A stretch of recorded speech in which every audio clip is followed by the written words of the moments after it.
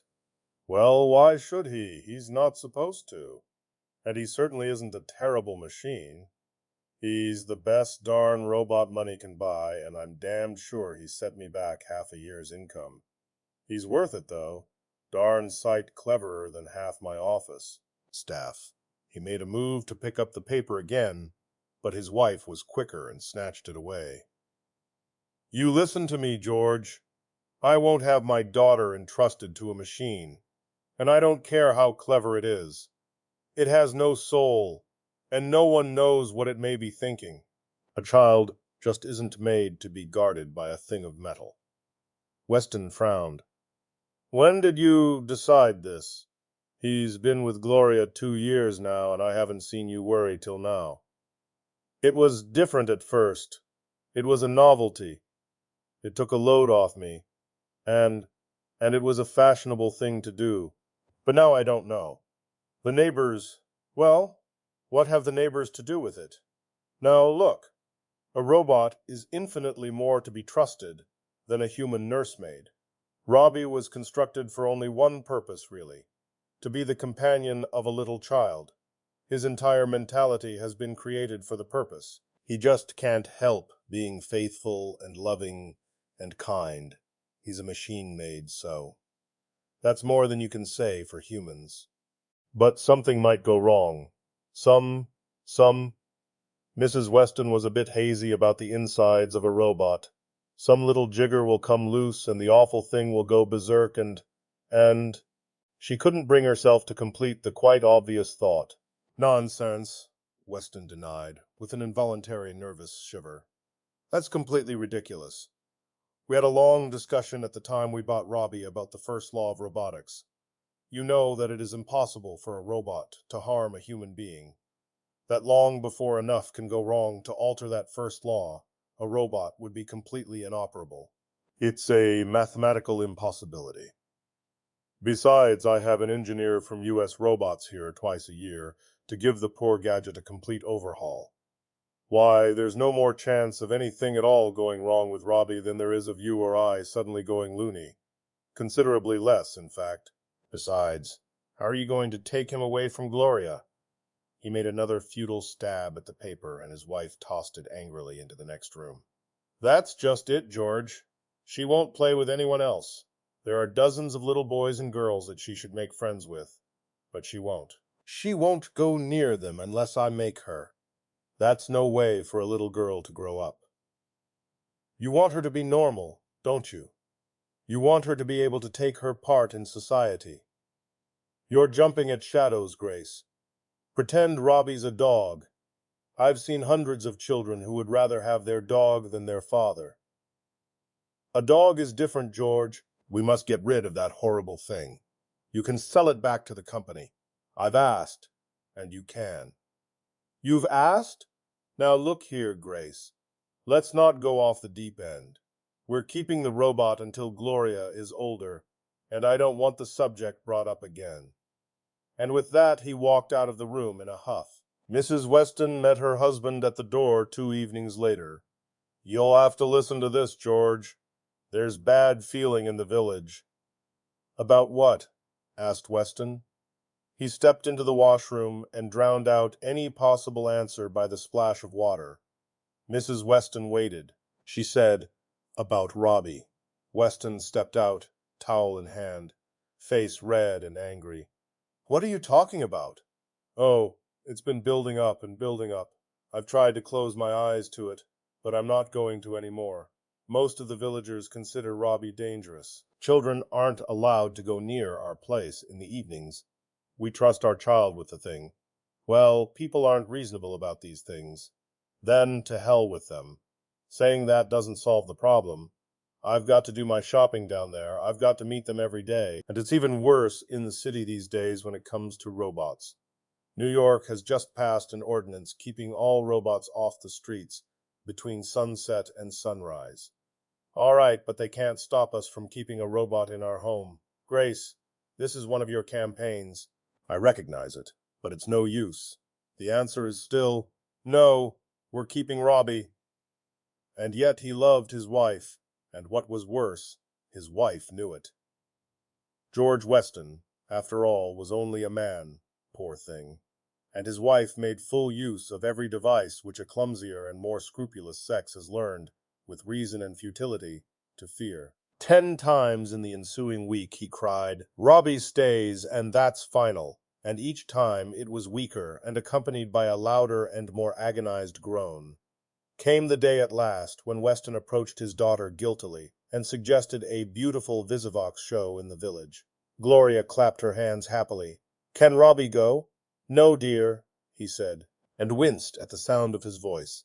They won't allow robots at the Visivox, but you can tell him all about it when you get home. He stumbled all over the last few words and looked away.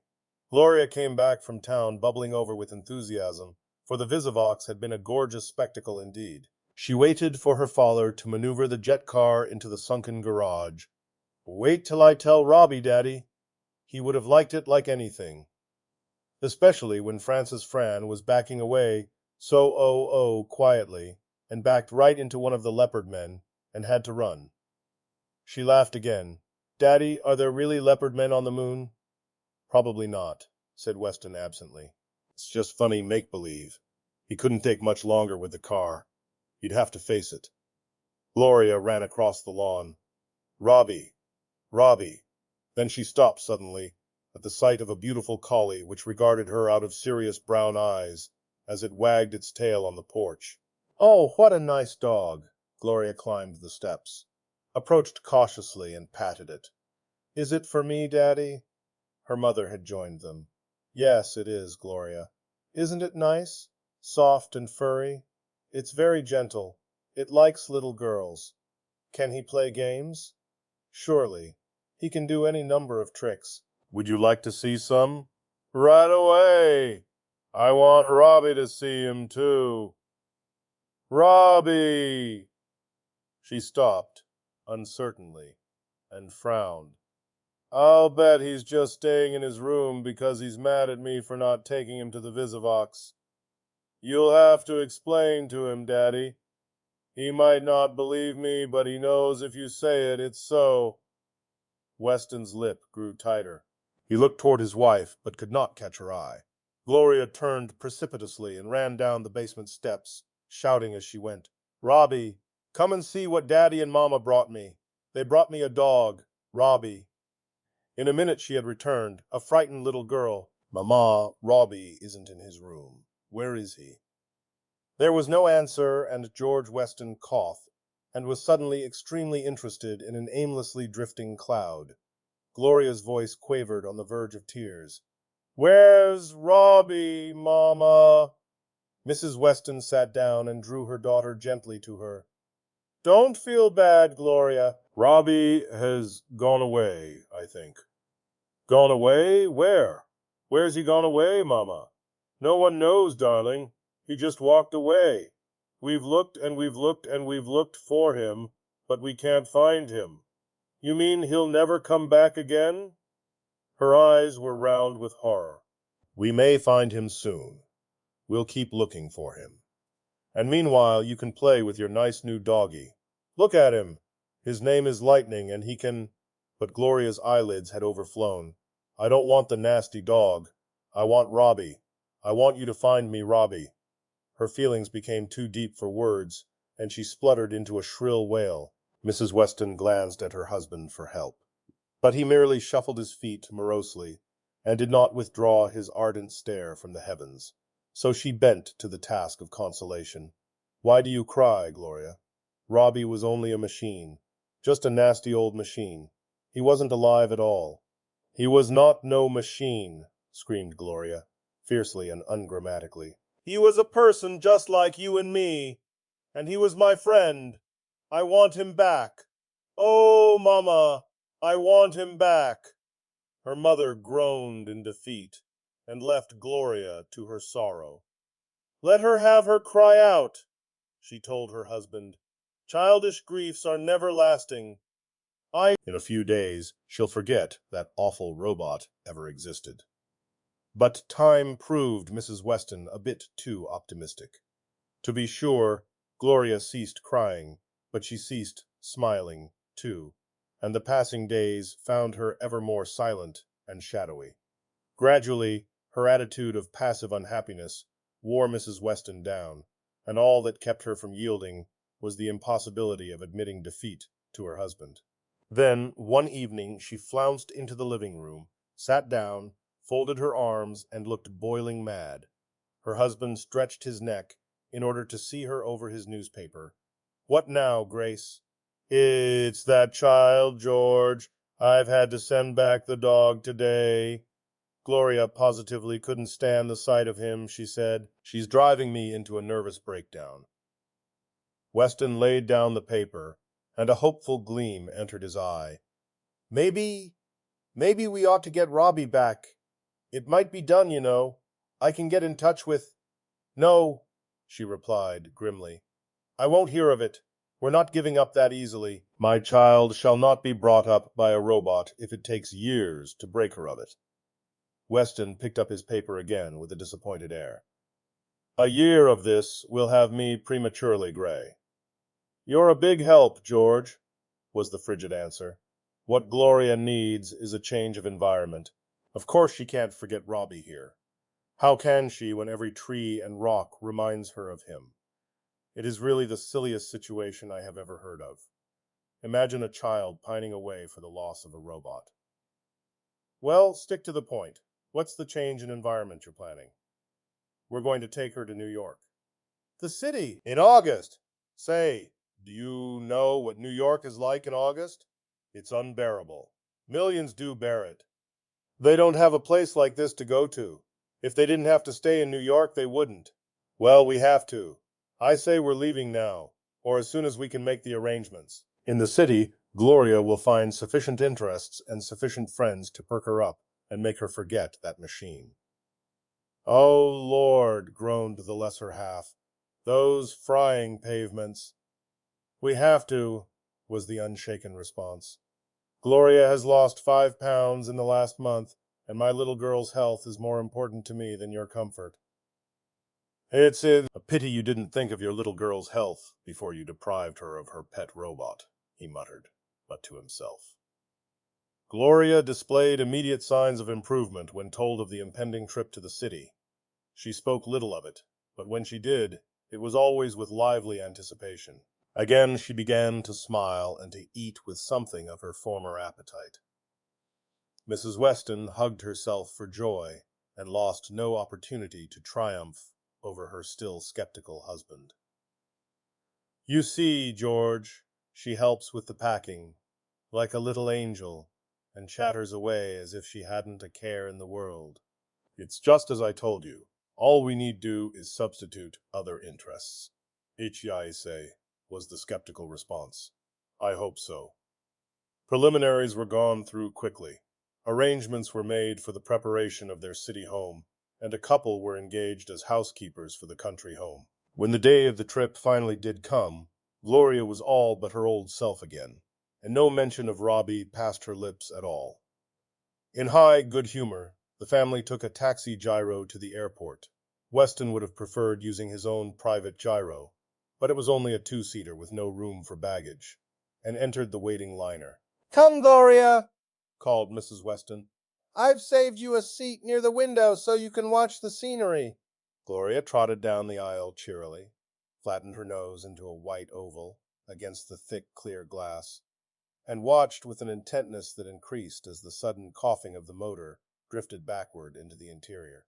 She was too young to be frightened when the ground dropped away as if let through a trap door, and she herself suddenly became twice her usual weight, but not too young to be mightily interested. It wasn't until the ground had changed into a tiny patchwork quilt that she withdrew her nose and faced her mother again. "Will we soon be in the city, Mama?" she asked, rubbing her chilled nose and watching with interest as the patch of moisture which her breath had formed on the pane shrank slowly and vanished. "In about half an hour, dear." Then, with just the faintest trace of anxiety, "Aren't you glad we're going? Don't you think you'll be very happy in the city with all the buildings and people and things to see? We'll go to the Visivox every day and see shows and go to the circus and the beach and—" "Yes, Mama," was Gloria's unenthusiastic rejoinder. The liner passed over a bank of clouds at the moment, and Gloria was instantly absorbed in the usual spectacle of clouds underneath one. Then they were over clear sky again, and she turned to her mother with a sudden mysterious air of secret knowledge. "I know why we're going to the city, Mama." "Do you?" Mrs. Weston was puzzled. "Why, dear? You didn't tell me because you wanted it to be a surprise, but I know." For a moment she was lost in admiration at her own acute penetration, and then she laughed gaily. "We're going to New York so we can find Robbie, aren't we? With detectives." The statement caught George Weston in the middle of a drink of water with disastrous results.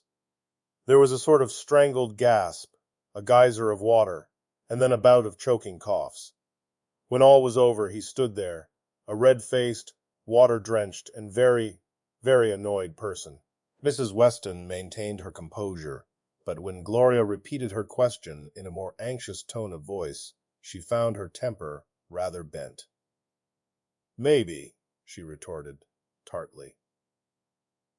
"Now sit and be still, for heaven's sake." New York City, 1998 AD, was a paradise for the sightseer more than ever in its history. Gloria's parents realized this and made the most of it. On direct orders from his wife, George Weston arranged to have his business take care of itself for a month or so, in order to be free to spend the time in what he termed dissipating Gloria to the verge of ruin. Like everything else Weston did, this was gone about in an efficient, thorough, and businesslike way. Before the month had passed, nothing that could be done had not been done.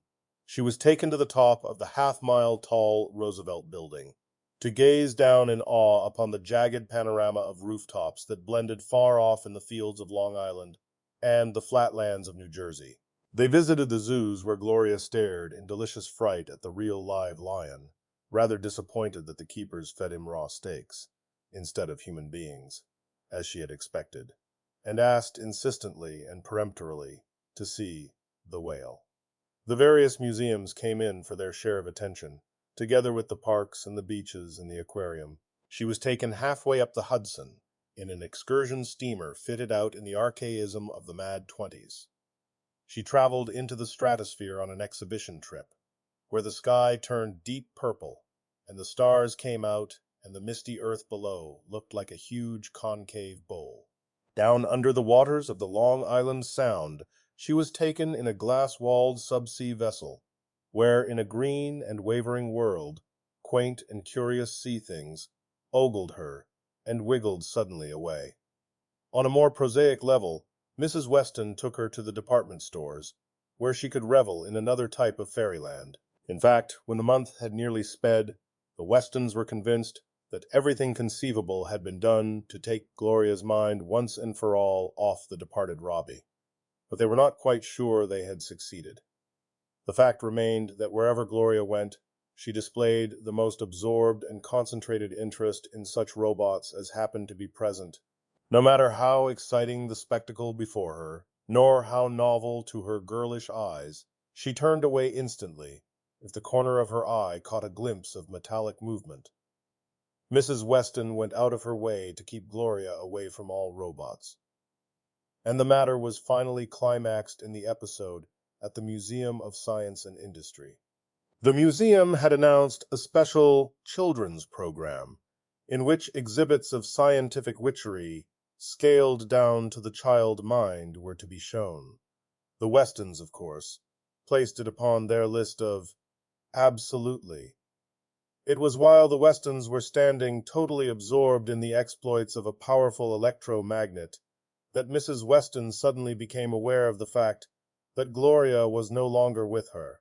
Initial panic gave way to calm decision, and enlisting the aid of 3 attendants, a careful search was begun.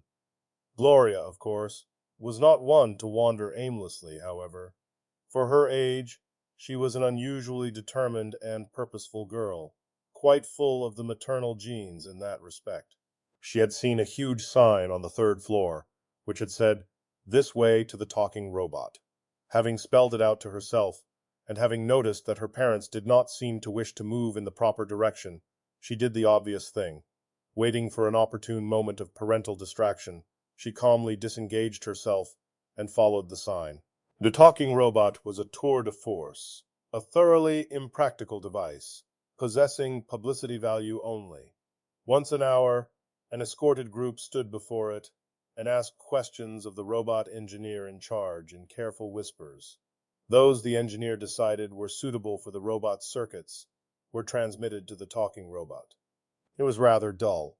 It may be nice to know that the square of 14 is 196, that the temperature at the moment is 72 degrees Fahrenheit, and the air pressure 30-2 inches of mercury, that the atomic weight of sodium is 23, but one doesn't really need a robot for that. One especially does not need an unwieldy, totally immobile mass of wires and coils spreading over 25 square yards. Few people bothered to return for a second helping, but one girl in her middle teens sat quietly on a bench waiting for a third. She was the only one in the room when Gloria entered. Gloria did not look at her. To her, at the moment, another human being was but an inconsiderable item. She saved her attention for this large thing with the wheels. For a moment, she hesitated in dismay.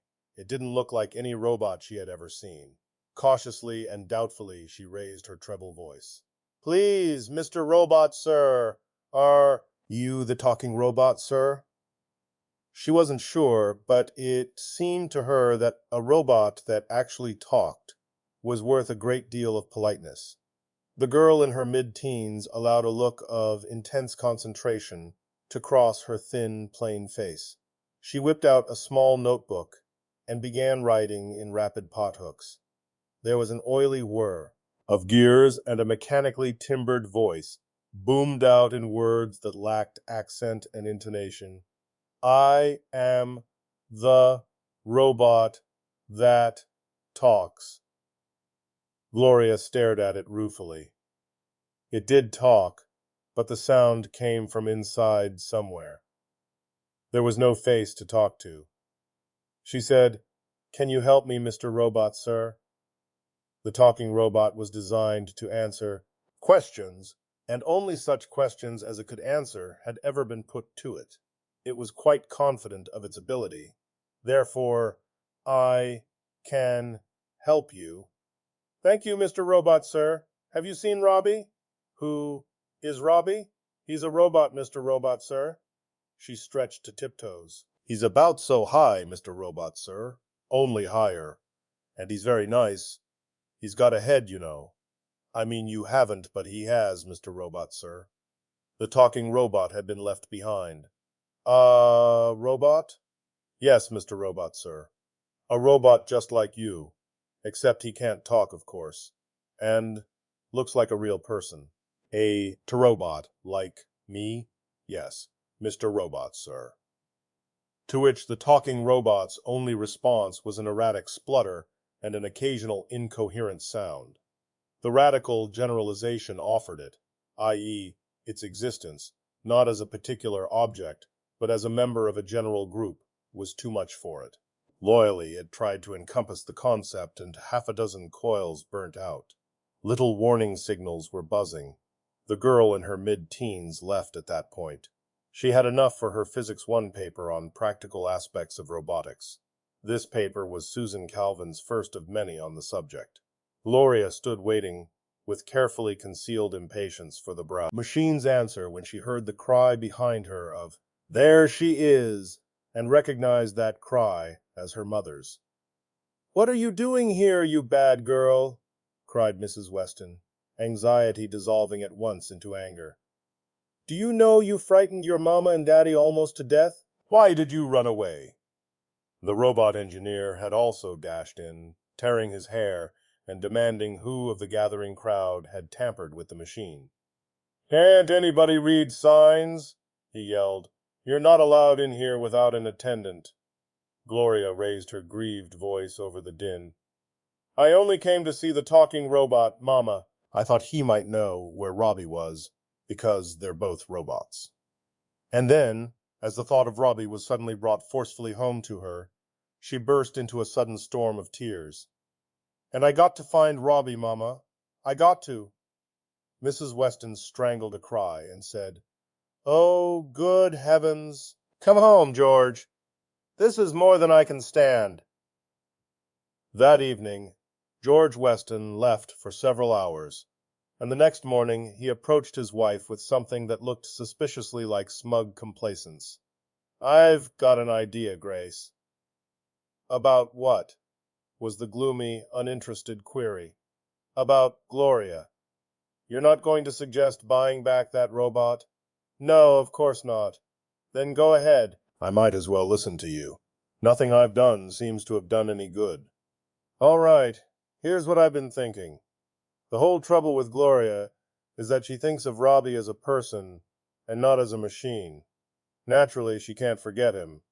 Now, if we manage to convince her that Robbie was nothing more than a mess of steel and copper in the form of sheets and wires with electricity its juice of life, how long would her longings last? It's the psychological attack, if you see my point. How do you plan to do it? Simple. Where do you suppose I went last night? I persuaded Robertson of U.S. Robots and Mechanical Men, Inc. to arrange for a complete tour of his premises tomorrow.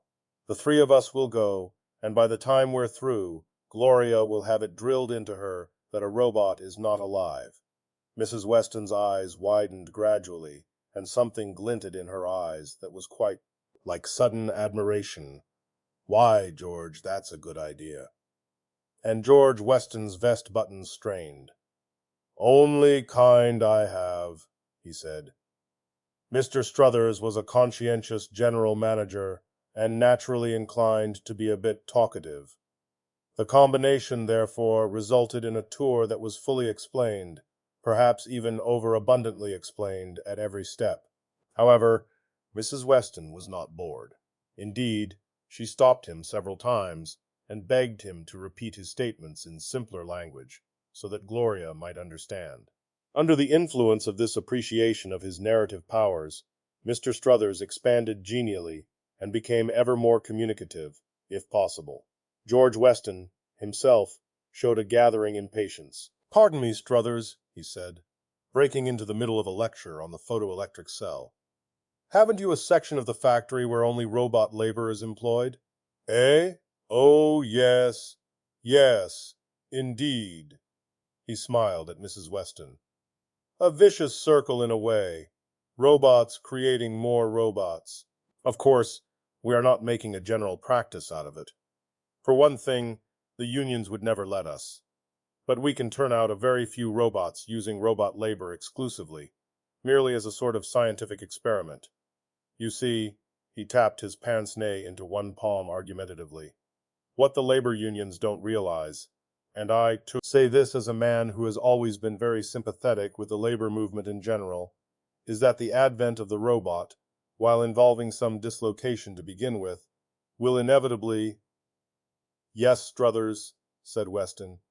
But about that section of the factory you speak of, may we see it? It would be very interesting, I'm sure. Yes, yes, of course.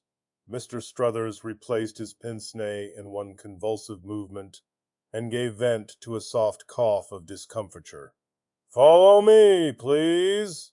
He was comparatively quiet, while leading the three through a long corridor and down a flight of stairs.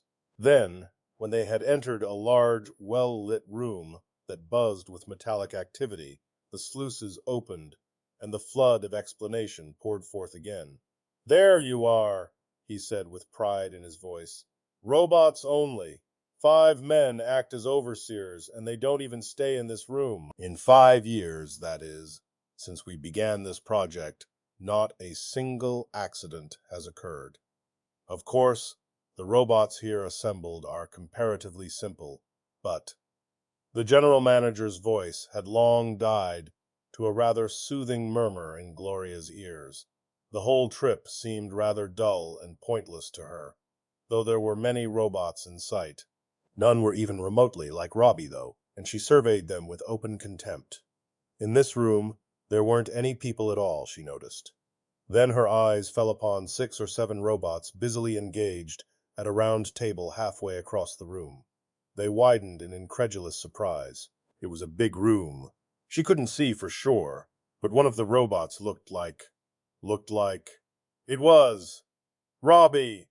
Her shriek pierced the air, and one of the robots about the table faltered and dropped the tool he was holding. Gloria went almost mad with joy. Squeezing through the railing before either parent could stop her, she dropped lightly to the floor, a few feet below, and ran toward her Robbie, arms waving and hair flying.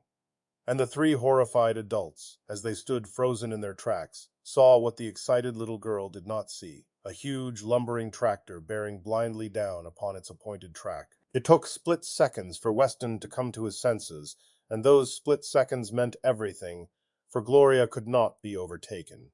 Although Weston vaulted the railing in a wild attempt, it was obviously hopeless. Mr. Struthers signaled wildly to the overseers to stop the tractor, but the overseers were only human, and it took time to act. It was only Robbie that acted immediately and with precision. With metal legs eating up the space between himself and his little mistress, he charged down from the opposite direction. Everything then happened at once. With one sweep of an arm, Robbie snatched up Gloria, slackening his speed not one iota, and consequently knocking every breath of air out of her. Weston, not quite comprehending all that was happening, felt, rather than saw, Robbie brush past him, and came to a sudden bewildered halt. The tractor intersected Gloria's path half a second after Robbie had rolled on 10 feet further, and came to a grinding, long drawn-out stop.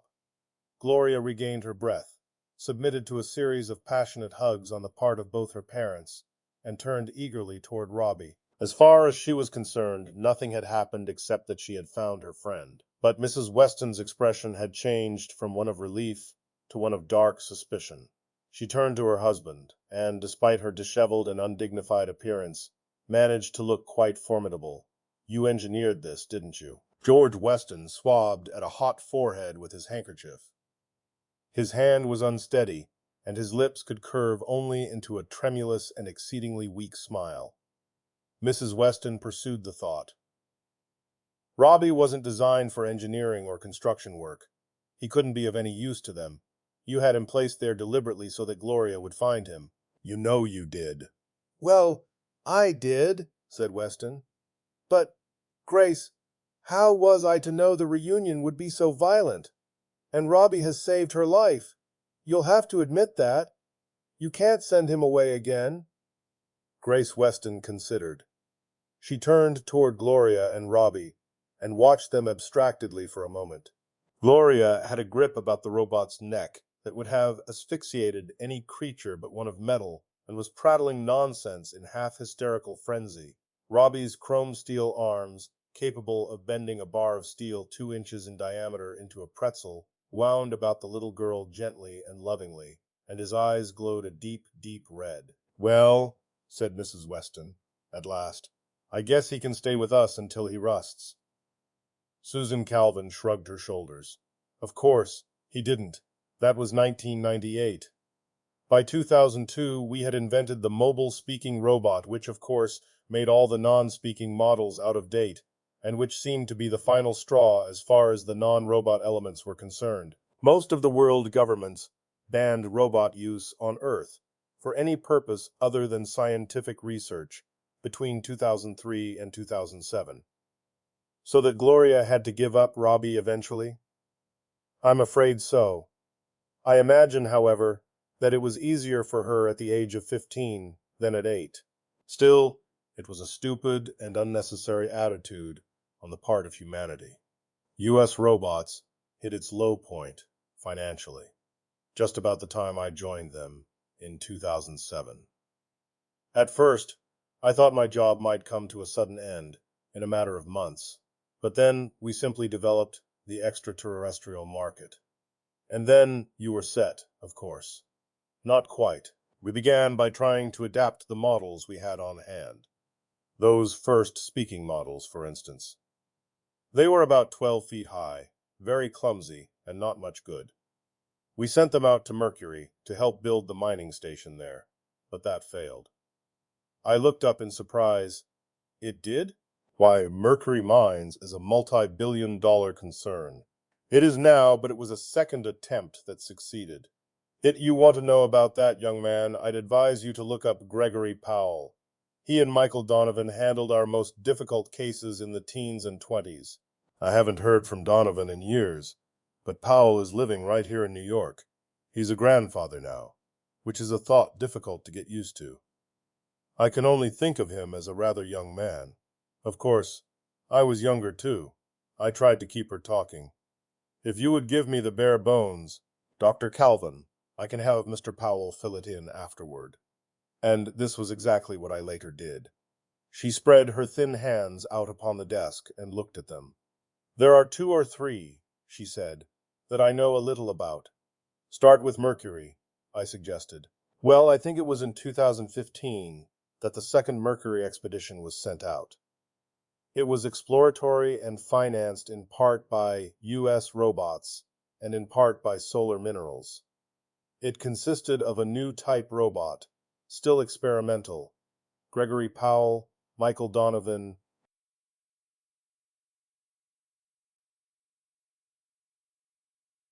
Runaround it was one of Gregory Powell's favorite platitudes that nothing was to be gained from excitement. So when Mike Donovan came leaping down the stairs toward him, red hair matted with perspiration, Powell frowned. "What's wrong?" he said. "Break a fingernail?" "Yeah," snarled Donovan feverishly. "What have you been doing in the sublevels all day?" He took a deep breath and blurted out, "Speedy never returned." Powell's eyes widened momentarily and he stopped on the stairs. Then he recovered and resumed his upward steps. He didn't speak until he reached the head of the flight. And then, "You sent him after the selenium?" "Yes." "And how long has he been out?" "5 hours now." Silence. This was a devil of a situation. Here they were, on Mercury exactly 12 hours, and already up to the eyebrows in the worst sort of trouble. Mercury had long been the jinx world of the system, but this was drawing it rather strong, even for a jinx. Powell said, "Start at the beginning, and let's get this straight." They were in the radio room now, with its already subtly antiquated equipment, untouched for the 10 years previous to their arrival. Even 10 years, technologically speaking, meant so much. Compare Speedy with the type of robot they must have had back in 2005. But then, advances in robotics these days were tremendous. Powell touched a still gleaming metal surface gingerly. The air of disuse that touched everything about the room and the entire station was infinitely depressing. Donovan must have felt it. He began, "I tried to locate him by radio, but it was no go. Radio isn't any good on the Mercury sun side, not past 2 miles anyway. That's one of the reasons the first expedition failed. And we can't put up the ultra-wave equipment for weeks yet. Skip all that. What did you get? I located the unorganized body signal in the short wave. It was no good for anything except his position. I kept track of him that way for 2 hours and plotted the results on the map. There was a yellowed square of parchment in his hip pocket, a relic of the unsuccessful first expedition, and he slapped it down on the desk with vicious force, spreading it flat with the palm of his hand. Powell, hands clasped across his chest, watched it at long range.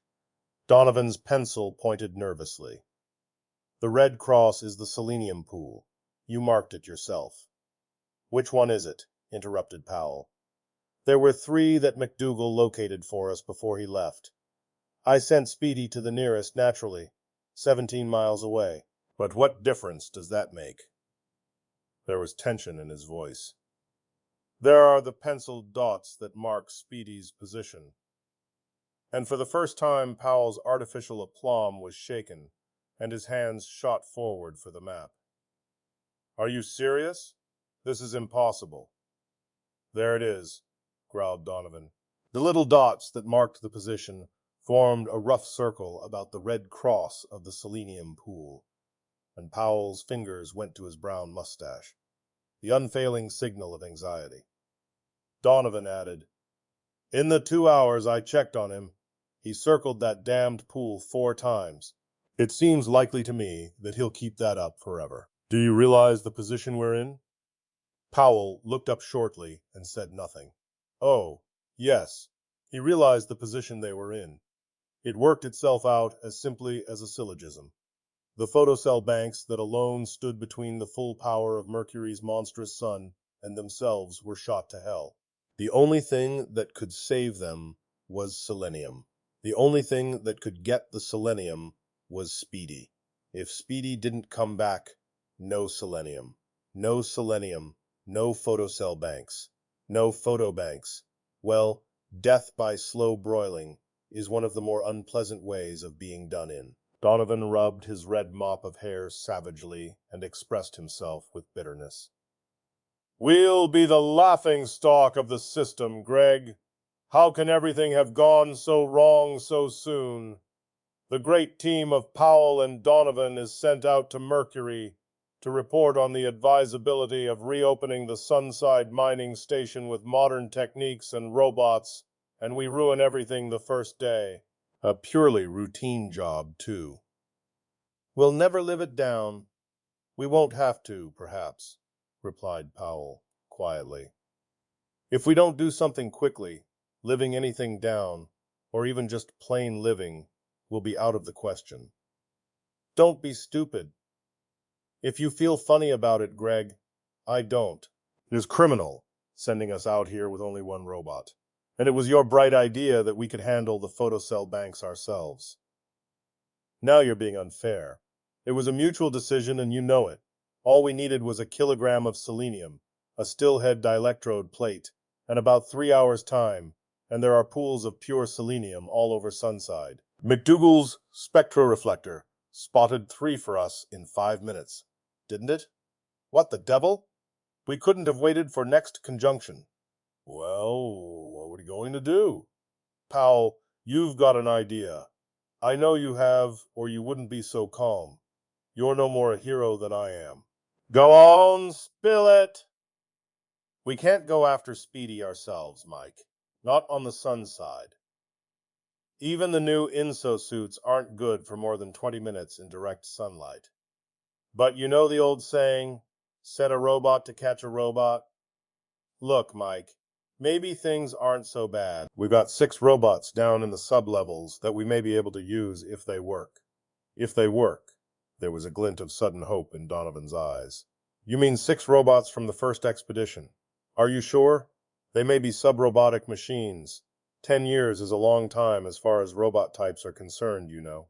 No, they're robots. I've spent all day with them, and I know. They've got positronic brains. Primitive, of course. He placed the map in his pocket. Let's go down. The robots were on the lowest sub-level, all 6 of them, surrounded by musty packing cases of uncertain content. They were large, extremely so, and even though they were in a sitting position on the floor, Legs straddled out before them. Their heads were a good 7 feet in the air. Donovan whistled. "Look at the size of them, will you? The chests must be 10 feet around. That's because they're supplied with the old McGuffey gears. I've been over the insides. Crummiest set you've ever seen." "Have you powered them yet?" "No. There wasn't any reason to. I don't think there's anything wrong with them. Even the diaphragm is in reasonable order. They might talk." He had unscrewed the chest plate of the nearest as he spoke, inserted the 2-inch sphere that contained the tiny spark of atomic energy that was a robot's life. There was difficulty in fitting it, but he managed, and then screwed the plate back on again in laborious fashion.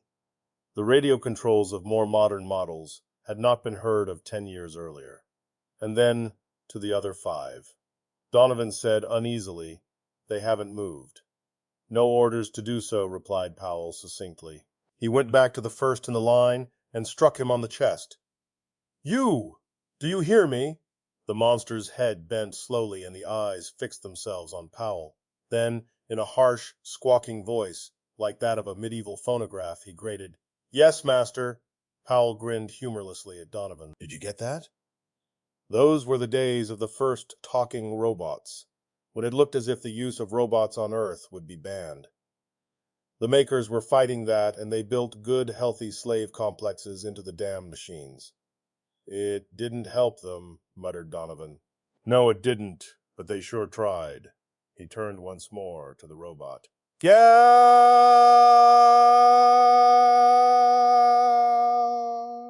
The robot towered upward slowly, and Donovan's head craned and his puckered lips whistled. Powell said, "Can you go out upon the surface? In the light?"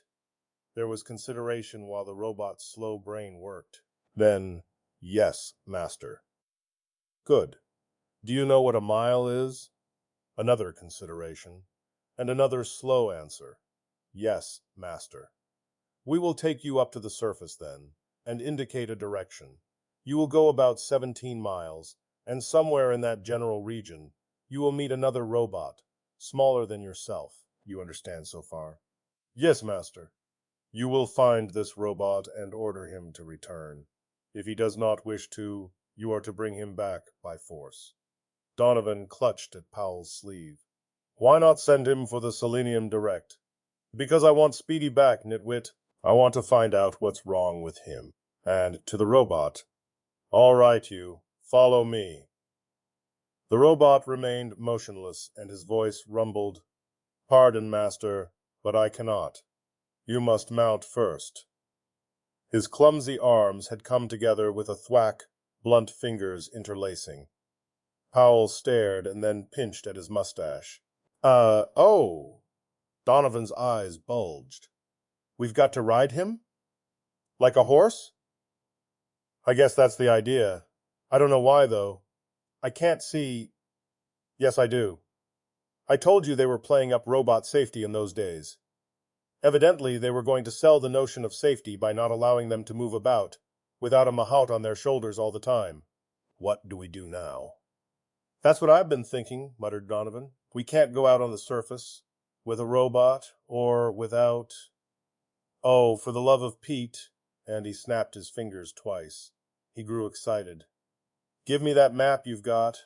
I haven't studied it for 2 hours for nothing. This is a mining station." "What's wrong with using the tunnels?" The mining station was a black circle on the map, and the light dotted lines that were tunnels stretched out about it in spiderweb fashion. Donovan studied the list of symbols at the bottom of the map. "Look," he said, "the small black dots are openings to the surface, and here's one maybe 3 miles away from the selenium pool. There's a number here. You'd think they'd write larger. 13A, if the robots know their way around here." Powell shot the question and received the dull, "Yes, master," in reply. "Get your inso-suit," he said with satisfaction. It was the first time either had worn the inso-suits, which marked one time more than either had expected to upon their arrival the day before, and they tested their limb movements uncomfortably. The inso-suit was far bulkier and far uglier than the regulation spacesuit, but withal considerably lighter due to the fact that they were entirely non-metallic in composition, composed of heat-resistant plastic and chemically treated cork layers, and equipped with a desiccating unit to keep the air bone dry. The INSO suits could withstand the full glare of Mercury's sun for 20 minutes, 5 to 10 minutes more as well, without actually killing the occupant. And still the robot's hands formed the stirrup, nor did he betray the slightest atom of surprise at the grotesque figure into which Powell had been converted. Powell's radio-harshened voice boomed out, "Are you ready to take us to exit 13A? "Yes, master." Good, thought Powell. They might lack radio control, but at least they were fitted for radio reception. "Mount one or the other, Mike," he said to Donovan. He placed a foot in the improvised stirrup and swung upward. He found the seat comfortable. There was the humped back of the robot, evidently shaped for the purpose, a shallow groove along each shoulder for the thighs, and 2 elongated ears, whose purpose now seemed obvious. Powell seized the ears and twisted the head. His mount turned ponderously. "Lead on, Macduff." But he did not feel at all light-hearted. The gigantic robots moved slowly, with mechanical precision, through the doorway that cleared their heads by a scant foot, so that the 2 men had to duck hurriedly, along a narrow corridor in which their unhurried footsteps boomed monotonously and into the airlock.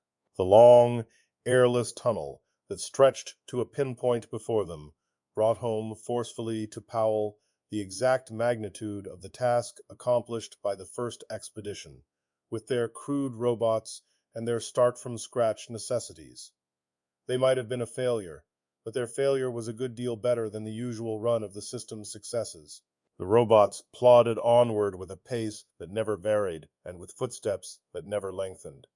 Powell said, "Notice that these tunnels are blazing with lights and that the temperature is Earth normal. It's probably been like this all the 10 years that this place has remained empty. How's that?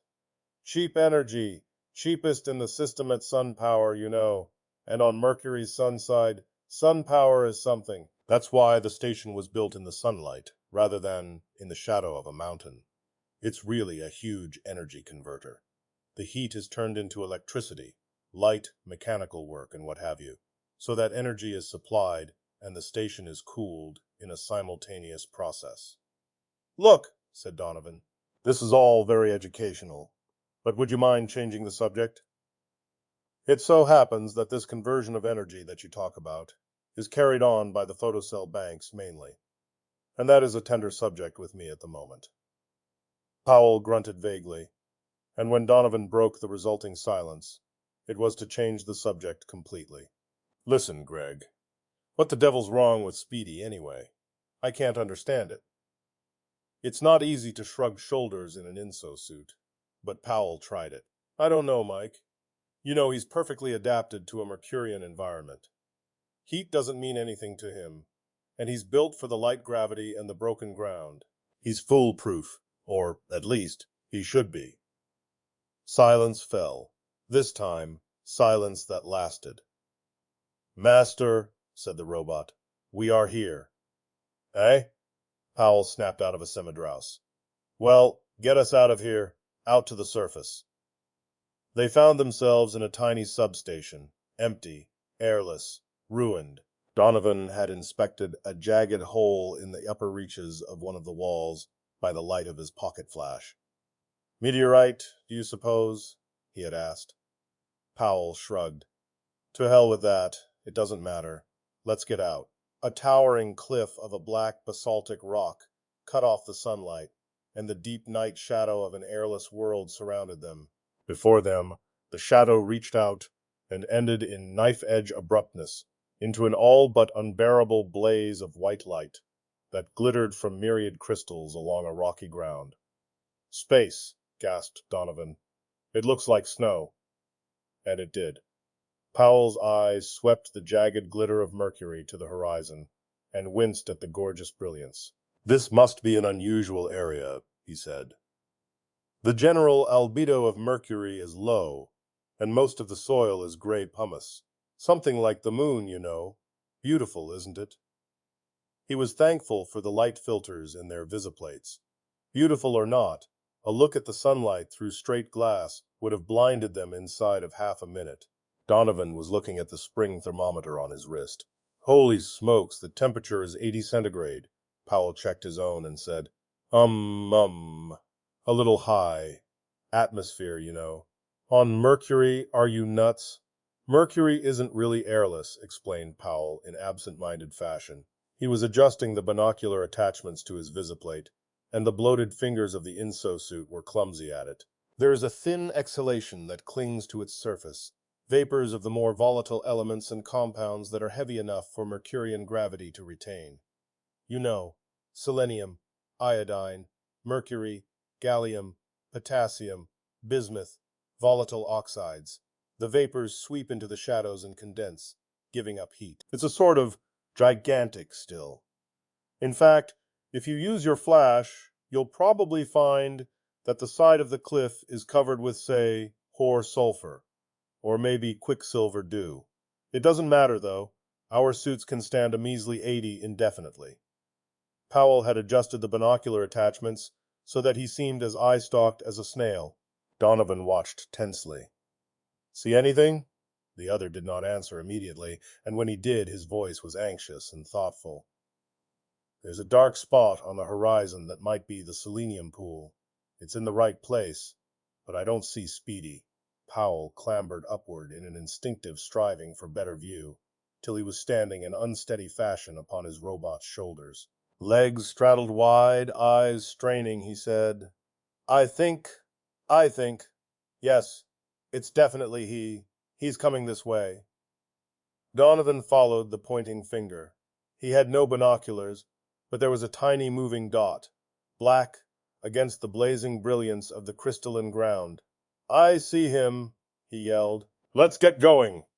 Powell had hopped down into a sitting position on the robot again, and his suited hand slapped against the gargantuan's barrel chest. Get going! Giddy up! Yelled Donovan, and thumped his heels, spur fashion.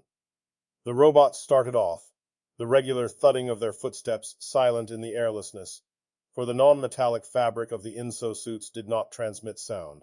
There was only a rhythmic vibration just below the border of actual hearing.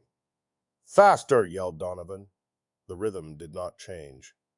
No use, cried Powell in reply. These junk heaps are only geared to one speed. Do you think they're equipped with selective flexors? They had burst through the shadow, and the sunlight came down in a white-hot wash and poured liquidly about them. Donovan ducked involuntarily. Wow! Is it imagination, or do I feel heat? You'll feel more presently, was the grim reply. Keep your eye on Speedy. Robot SPD-13 was near enough to be seen in detail now. His graceful, streamlined body threw out blazing highlights as he loped with easy speed across the broken ground. His name was derived from his serial initials, of course, but it was apt, nevertheless, for the SPD models were among the fastest robots turned out by the United States Robot Mechanical Men Corp. Hey, Speedy, howled Donovan, and waved a frantic hand. Speedy, shouted Powell. Come here! The distance between the men and the errant robot was being cut down momentarily, more by the efforts of Speedy than the slow plodding of the 50-year-old antique mounts of Donovan and Powell. They were close enough now to notice that Speedy's gait included a peculiar rolling stagger, a noticeable side-to-side lurch, and then, as Powell waved his hand again and sent maximum juice into his compact headset radio sender, in preparation for another shout, Speedy looked up and saw them. Speedy hopped to a halt and remained standing for a moment with just a tiny, unsteady weave, as though he were swaying in a light wind. Powell yelled, All right, Speedy. Come here, boy. Whereupon Speedy's robot voice sounded in Powell's earphones for the first time. It said, Hot dog, let's play games. You catch me and I catch you. No love can cut our knife in two. For I'm Little Buttercup. Sweet Little Buttercup. Whoops! Turning on his heel, he sped off in the direction from which he had come, with a speed and fury that kicked up gouts of baked dust. And his last words as he receded into the distance were, There grew a little flower neath a great oak tree, followed by a curious metallic clicking that might have been a robotic equivalent of a hiccup. Donovan said weakly, "Where did he pick up the Gilbert and Sullivan?" "Say, Greg, he, he's drunk or something." "If you hadn't told me," was the bitter response, "I'd never realize it. Let's get back to the cliff. I'm roasting." It was Powell who broke the desperate silence. "In the first place," he said, "Speedy isn't drunk. Not in the human sense, because he's a robot, and robots don't get drunk. However, there's something wrong with him, which is the robotic equivalent of drunkenness. To me, he's drunk," stated Donovan, emphatically. "And all I know is that he thinks we're playing games, and we're not. It's a matter of life and very gruesome death. All right, don't hurry me. A robot's only a robot. Once we find out what's wrong with him, we can fix it and go on." "Once?" said Donovan, sourly. Powell ignored him. "Speedy is perfectly adapted to normal Mercurian environment, but this region," and his arm swept wide, "is definitely abnormal. There's our clue. Now, where do these crystals come from? They might have formed from a slowly cooling liquid, but where would you get liquid so hot that it would cool in Mercury's sun?" "Volcanic action," suggested Donovan, instantly, and Powell's body tensed. "Out of the mouths of sucklings," he said in a small, strange voice, and remained very still for 5 minutes. Then he said, "Listen, Mike, what did you say to Speedy when you sent him after the selenium?" Donovan was taken aback. "Well, damn it, I don't know. I just told him to get it." "Yes, I know, but how? Try to remember the exact words." I said, uh, I said, "Speedy, we need some selenium." "You can get it such and such a place. Go get it. That's all. What more did you want me to say?" "You didn't put any urgency into the order, did you?" "What for? It was pure routine." Powell sighed. "Well, it can't be helped now, but we're in a fine fix." He had dismounted from his robot and was sitting back against the cliff. Donovan joined him, and they linked arms. In the distance, the burning sunlight seemed to wait cat and mouse for them, and just next them, the two giant robots were invisible but for the dull red of their photoelectric eyes that stared down at them, unblinking, unwavering, and unconcerned. Unconcerned.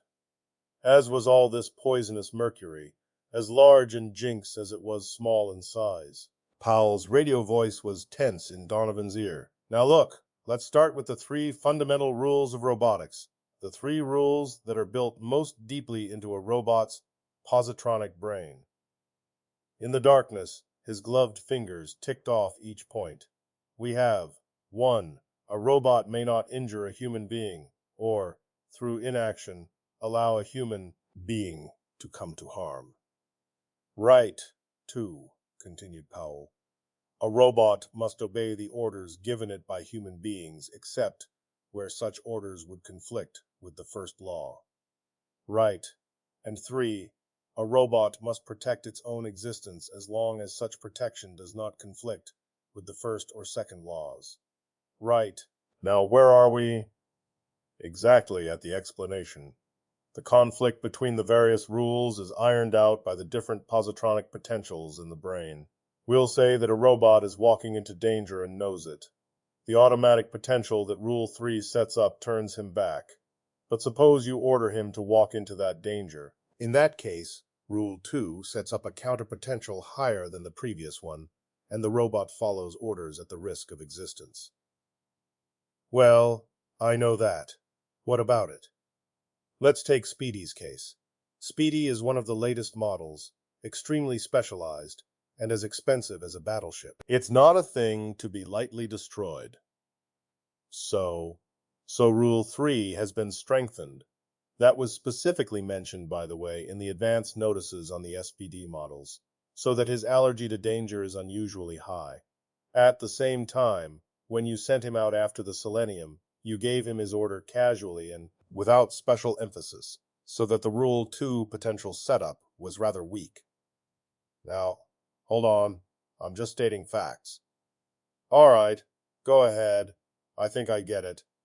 You see how it works, don't you? There's some sort of danger centering at the selenium pool. It increases as he approaches, and at a certain distance from it the rule coret usque 3 potential unusually high to start with exactly balances the rule 2 potential unusually low to start with. Donovan rose to his feet in excitement. And it strikes an equilibrium. I see. Rule 3 drives him back and Rule 2 drives him forward. So he follows a circle around the selenium pool, staying on the locus of all points of potential equilibrium. And unless we do something about it, he'll stay on that circle forever, giving us the good old runaround. Then, more thoughtfully, and that, by the way, is what makes him drunk. At potential equilibrium, half the positronic paths of his brain are out of kilter. I'm not a robot specialist, but that seems obvious. Probably he's lost control of just those parts of his voluntary mechanism that a human drunk has. Very pretty. But what's the danger? If we knew what he was running from, you suggested it. Volcanic action. Somewhere right above the selenium pool is a seepage of gas from the bowels of Mercury. Sulfur dioxide, carbon dioxide, and carbon monoxide. Lots of it, and at this temperature. Donovan gulped audibly. Carbon monoxide plus iron gives the volatile iron carbonyl. And a robot, added Powell, is essentially iron. Then, grimly, there's nothing like deduction. We've determined everything about our problem but the solution. We can't get the selenium ourselves. It's still too far. We can't send these robot horses because they can't go themselves, and they can't carry us fast enough to keep us from crisping. And we can't catch Speedy because the dope thinks we're playing games, and he can run 60 miles to our 4. If one of us goes, began Donovan tentatively, and comes back cooked, there'll still be the other. Yes, came the sarcastic reply. It would be a most tender sacrifice, except that a person would be in no condition to give orders before he ever reached the pool, and I don't think the robots would ever turn back to the cliff without orders. Figure out! We're 2 or 3 miles from the pool. Call it 2. The robot travels at 4 miles an hour, and we can last 20 minutes in our suits. It isn't only the heat, remember. Solar radiation out here in the ultraviolet and below is poison. Said Donovan. 10 minutes short. As good as an eternity. And another thing, in order for Rule 3 potential to have stopped Speedy where it did, there must be an appreciable amount of carbon monoxide in the metal vapor atmosphere, and there must be an appreciable corrosive action, therefore. He's been out hours now, and how do we know when a knee joint, for instance, won't be thrown out of kilter and keel him over? It's not only a question of thinking, we've got to think fast. Deep, dark, dank, dismal silence. Donovan broke it, voice trembling in an effort to keep itself emotionless. He said, as long as we can't increase Rule 2 potential by giving further orders, how about working the other way? If we increase the danger, we increase Rule 3 potential and drive him backward. Powell's visiplate had turned toward him in a silent question. You see, came the cautious explanation, all we need to do to drive him out of his rut is to increase the concentration of carbon monoxide in his vicinity. Well, back at the station there's a complete analytical laboratory. Naturally, assented Powell. It's a mining station. All right, there must be pounds of oxalic acid for calcium precipitations. Holy space! Mike, you're a genius. So, admitted Donovan modestly.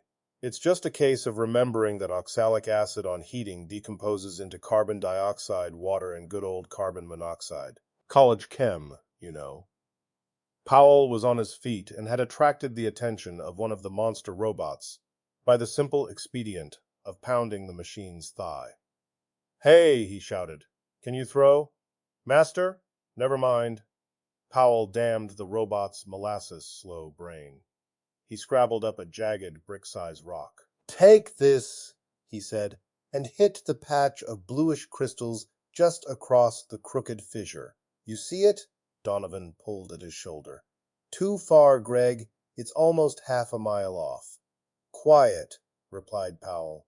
"It's a case of Mercurian gravity and a steel throwing arm. Watch, will you?" The robot's eyes were measuring the distance with machinely accurate stereoscopy. His arm adjusted itself to the weight of the missile and drew back. In the darkness, the robot's motions went unseen, but there was a sudden thumping sound as he shifted his weight, and seconds later, the rock flew blackly into the sunlight. There was no air resistance to slow it down, nor wind to turn it aside, and when it hit the ground, it threw up crystals precisely in the center of the blue patch. Powell yelled happily and shouted, "Let's go back after the oxalic acid, Mike." And as they plunged into the ruined substation on the way back to the tunnels, Donovan said grimly, "Speedy's been hanging about on this side of the selenium pool ever since we chased after him." "Did you see him?" "Yes. I guess he wants to play games. Well, we'll play him games." They were back hours later with 3-liter jars of the white chemical and a pair of long faces. The photocell banks were deteriorating more rapidly than had seemed likely. The two steered their robots into the sunlight and toward the waiting Speedy in silence and with grim purpose. Speedy galloped slowly toward them. "Here we are again. I've made a little list. The piano organist, all people who eat peppermint and puff it in your face." "We'll puff something in your face," muttered Donovan. "He's limping, Greg." "I noticed that," came the low, worried response. "The monoxide'll get him yet, if we don't hurry." They were approaching cautiously now, almost sidling, to refrain from setting off the thoroughly irrational robot. Powell was too far off to tell, of course, but even already he could have sworn the crack-brained Speedy was setting himself for a spring. "Let her go," he gasped. "Count 3. 1, 2. Two steel arms drew back and snapped forward simultaneously, and 2 glass jars whirled forward in towering parallel arcs, gleaming like diamonds in the impossible sun. And in a pair of soundless puffs, they hit the ground behind Speedy in crashes that sent the oxalic acid flying like dust. In the full heat of Mercury's sun, Powell knew it was fizzing like soda water. Speedy turned to stare, then backed away from it slowly, and as slowly gathered speed. In 15 seconds, he was leaping directly toward the 2 humans in an unsteady canter. Powell did not get Speedy's words just then, though he heard something that resembled lovers' professions when uttered in Hessians. He turned away. "Back to the cliff, Mike. He's out of the rut, and he'll be taking orders now. I'm getting hot." They jogged toward the shadow at the slow, monotonous pace of their mounts, and it was not until they had entered it and felt the sudden coolness settle softly about them that Donovan looked back. "Greg!" Powell looked and almost shrieked. Speedy was moving slowly now, so slowly, and in the wrong direction. He was drifting back into his rut, and he was picking up speed. He looked dreadfully close and dreadfully unreachable in the binoculars. Donovan shouted wildly, "After him!" and thumped his robot into its pace. But Powell called him back. "You won't catch him, Mike. It's no use." He fidgeted on his robot's shoulders and clenched his fist in tight impotence. "Why the devil do I see these things 5 seconds after it's all over? Mike, we've wasted hours." "We need more oxalic acid," declared Donovan, stolidly. "The concentration wasn't high enough. 7 tons of it wouldn't have been way enough, and we haven't the hours to spare to get it, even if it were with the monoxide chewing him away." "Don't you see what it is, Mike?" And Donovan said flatly, "No, we were only establishing new equilibriums. When we create new monoxide and increase Rule 3 potential, he moves backward till he's in balance again. And when the monoxide drifted away, he moved forward, and again there was balance." Powell's voice sounded thoroughly wretched. "It's the same old runaround. We can push at Rule 2 and pull at Rule 3, and we can't get anywhere. We can only change the position of balance. We've got to get outside both rules. And then he pushed his robot closer to Donovan so that they were sitting face to face, dim shadows in the darkness, and he whispered, "Mike, is it the finish?" Dully. "I suppose we go back to the station, wait for the banks to fold, shake hands, take cyanide, and go out like gentlemen." He laughed shortly. "Mike," repeated Powell earnestly, "we've got to get speedy." "I know." Mike, once more, and Powell hesitated before continuing. "There's always Rule 1. I thought of it, earlier, but it's desperate." Donovan looked up and his voice livened. "We're desperate. All right. According to Rule 1, a robot can't see a human come to harm because of his own inaction. 2 and 3 can't stand against it." "They can't, Mike." "Even when the robot is half well, he's drunk. You know he is. It's the chances you take." "Cut it. What are you going to do?" "I'm going out there now and see what Rule 1 will do. If it won't break the balance, then what the devil, it's either now or 3-4 days from now." "Hold on, Greg. There are human rules of behavior, too. You don't go out there just like that. Figure out a lottery and give me my chance." "All right, first to get the cube of 14 goes." And almost immediately, 2744. Donovan felt his robot stagger at a sudden push by Powell's mount, and then Powell was off into the sunlight.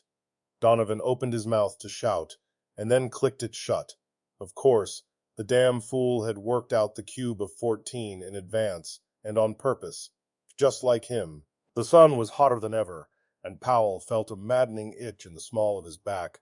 Imagination, probably, or perhaps hard radiation beginning to tell even through the inso-suit. Speedy was watching him, without a word of Gilbert and Sullivan gibberish as greeting. Thank God for that. But he daren't get too close. He was 300 yards away when Speedy began backing, a step at a time, cautiously, and Powell stopped.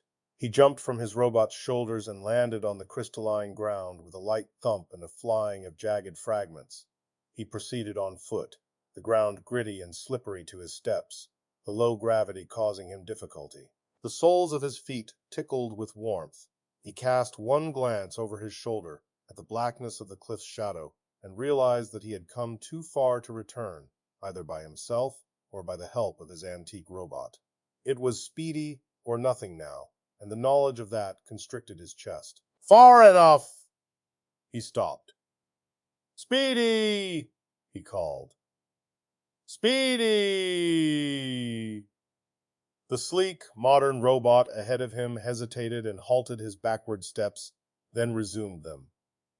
Powell tried to put a note of pleading into his voice, and found it didn't take much acting. "Speedy! I've got to get back to the shadow or the sun'll get me." "It's life or death, Speedy. I need you." Speedy took one step forward and stopped. He spoke, but at the sound Powell groaned, for it was, "When you're lying awake with a dismal headache and repose is tabooed." It trailed off there, and Powell took time out for some reason to murmur, "Iolanthe, it was roasting hot."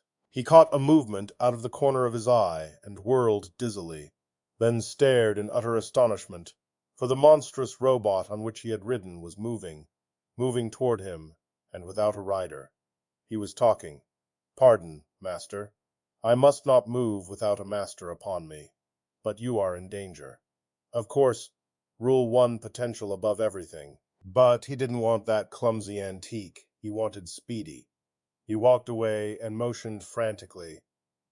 "I order you to stay away. I order you to stop." It was quite useless. You could not beat Rule 1 potential. The robot said stupidly, "You are in danger, master." Powell looked about him desperately. He couldn't see clearly. His brain was in a heated whirl. His breath scorched when he breathed, and the ground all about him was a shimmering haze. He called a last time desperately, "Speedy, I'm dying, damn you. Where are you? Speedy, I need you." He was still stumbling backward in a blind effort to get away from the giant, Robot he didn't want, when he felt steel fingers on his arms and a worried, apologetic voice of metallic timbre in his ears. Holy smokes, boss! What are you doing here? And what am I doing? I'm so confused. Never mind, murmured Powell weakly.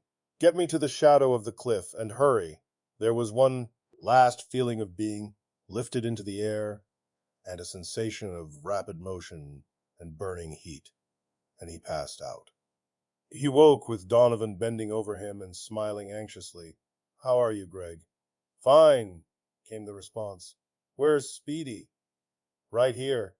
I sent him out to one of the other selenium pools, with orders to get that selenium at all costs this time. He got it back in 42 minutes and 3 seconds. I timed him. He still hasn't finished apologizing for the runaround he gave us. He's scared to come near you for fear of what you'll say. Drag him over, ordered Powell. It wasn't his fault. He held out a hand and gripped Speedy's metal paw. It's okay, Speedy. Then, to Donovan, you know, Mike, I was just thinking. Yes. Well, he rubbed his face. The air was so delightfully cool.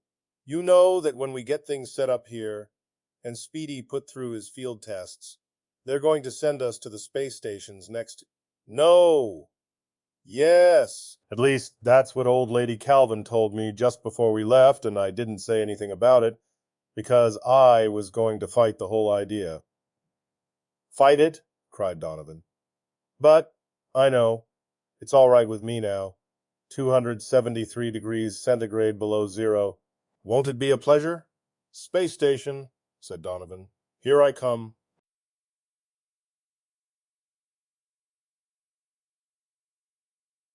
Reason half a year later, the boys had changed their minds. The flame of a giant sun had given way to the soft blackness of space, but external variations mean little in the business of checking the workings of experimental robots. Whatever the background, one is face to face with an inscrutable positronic brain, which the slide rule geniuses say should work thus and so, except that they don't. Powell and Donovan found that out after they had been on the station less than 2 weeks. Gregory Powell spaced his words for emphasis. 1 week ago, Donovan and I put you together. His brows furrowed doubtfully, and he pulled the end of his brown mustache. It was quiet in the officers' room on Solar Station 5, except for the soft purring of the mighty beam director somewhere far below. Robot QT-1 sat immovable. The burnished plates of his body gleamed in the Luxites, and the glowing red of the photoelectric cells that were his eyes were fixed steadily upon the Earthman at the other side of the table. Powell repressed a sudden attack of nerves. These robots possessed peculiar brains. Oh, the 3 laws of robotics held. They had to. All of U.S. robots, from Robertson himself to the new floor sweeper, would insist on that. So QT-1 was safe. And yet the QT models were the first of their kind, and this was the first of the QTs. Mathematical squiggles on paper were not always the most comforting protection against robotic fact. Finally, the robot spoke. His voice carried the cold timbre inseparable from a metallic diaphragm. Do you realize the seriousness of such a statement, Powell? Something made you, cutie, pointed out Powell. You admit yourself that your memory seems to spring full-grown from an absolute blankness of a week ago. I'm giving you the explanation. Donovan and I put you together from the parts shipped us. Cutie gazed upon his long, supple fingers in an oddly human attitude of mystification. It strikes me that there should be a more satisfactory explanation than that. For you to make me seems improbable. The Earthman laughed quite suddenly. In Earth's name, why? Call it intuition. That's all it is so far. But I intend to reason it out, though. A chain of valid reasoning can end only with the determination of truth, and I'll stick till I get there. Powell stood up and seated himself at the table's edge next to the robot. He felt a sudden strong sympathy for this strange machine. It was not at all like the ordinary robot, attending to his specialized task at the station with the intensity of a deeply engrooved positronic path. He placed a hand upon Cutie's steel shoulder, and the metal was cold and hard to the touch. Cutie, he said, I'm going to try to explain something to you. You're the first robot who's ever exhibited curiosity as to his own existence. And I think the first that's really intelligent enough to understand the world outside. Here, come with me. The robot rose erect smoothly, and his thickly sponge-rubber-soled feet made no noise as he followed Powell. The Earthman touched a button, and a square section of the wall flickered aside. The thick, clear glass revealed space, star-speckled. I've seen that in the observation ports in the engine room, said Cutie. I know, said Powell. What do you think it is? Exactly what it seems. A black material just beyond this glass that is spotted with little gleaming dots. I know that our director sends out beams to some of these dots, always to the same ones, and also that these dots shift, and that the beams shift with them. That is all. Good. Now I want you to listen carefully. The blackness is emptiness, vast emptiness, stretching out infinitely. The little gleaming dots are huge masses of energy-filled matter. They are globes, some of them millions of miles in diameter, and for comparison, this station is only 1 mile across. They seem so tiny because they are incredibly far off. The dots to which our energy beams are directed are nearer and much smaller. They are cold and hard, and human beings like myself live upon their surfaces, many billions of them. It is from one of these worlds that Donovan and I come. Our beams feed these worlds energy drawn from one of those huge incandescent globes that happens to be near us. We call that globe the sun, and it is on the other side of the station where you can't see it. Cutie remained motionless before the port, like a steel statue. His head did not turn as he spoke. Which particular dot of light do you claim to come from? Powell searched. There it is, the very bright one in the corner. We call it Earth. He grinned. Good old Earth. There are 3 billions of us there, Cutie, and in about 2 weeks I'll be back there with them. And then, surprisingly enough, Cutie hummed abstractedly. There was no tune to it, but it possessed a curious twanging quality, as of plucked strings. It ceased as suddenly as it had begun. But where do I come in, Powell? You haven't explained my existence. The rest is simple. When these stations were first established to feed solar energy to the planets, they were run by humans. However, the heat, the hard solar radiations, and the electron storms made the post a difficult one. Robots were developed to replace human labor, and now only 2 human executives are required for each station. We are trying to replace even those, and that's where you come in. You're the highest type of robot ever developed, and if you show the ability to run this station independently, no human need ever come here again, except to bring parts for repairs. His hand went up, and the metal visi lid snapped back into place. Powell returned to the table and polished an apple upon his sleeve before biting into it. The red glow of the robot's eyes held him. Do you expect me, said Cutie slowly, to believe any such complicated, implausible hypothesis as you have just outlined? What do you take me for? Powell sputtered apple fragments onto the table and turned red. Why, damn you, it wasn't a hypothesis. Those were facts. Cutie sounded grim. Globes of energy millions of miles across. Worlds with 3 billion humans on them. Infinite emptiness. Sorry, Powell, but I don't believe it. I'll puzzle this thing out for myself. Goodbye. He turned and stalked out of the room. He brushed past Michael Donovan on the threshold with a grave nod and passed down the corridor, oblivious to the astounded stare that followed him. Mike Donovan rumpled his red hair and shot an annoyed glance at Powell. What was that walking junkyard talking about? What doesn't he believe? The other dragged at his mustache bitterly. He's a skeptic, was the bitter response. He doesn't believe we made him, or that Earth exists, or space, or stars. Sizzling Saturn, we've got a lunatic robot on our hands. He says he's going to figure it all out for himself. Well now, said Donovan sweetly, I do hope he'll condescend to explain it all to me after he's puzzled everything out. Then, with sudden rage, listen! If that metal mess gives me any lip like that, I'll knock that chromium cranium right off its torso. He seated himself with a jerk and drew a paper-backed mystery novel out of his inner jacket pocket. That robot gives me the willies anyway. Too damned inquisitive. Mike Donovan growled from behind a huge lettuce and tomato sandwich as Cutie knocked gently and entered. "Is Powell here?" Donovan's voice was muffled, with pauses for mastication. "He's gathering data on electronic stream functions. We're heading for a storm, looks like." Gregory Powell entered as he spoke, eyes on the graphed paper in his hands, and dropped into a chair. He spread the sheets out before him and began scribbling calculations. Donovan stared over his shoulder, crunching lettuce and dribbling breadcrumbs. Cutie waited silently. Powell looked up. "The zeta potential is rising, but slowly. Just the same, the stream functions are erratic, and I don't know what to expect."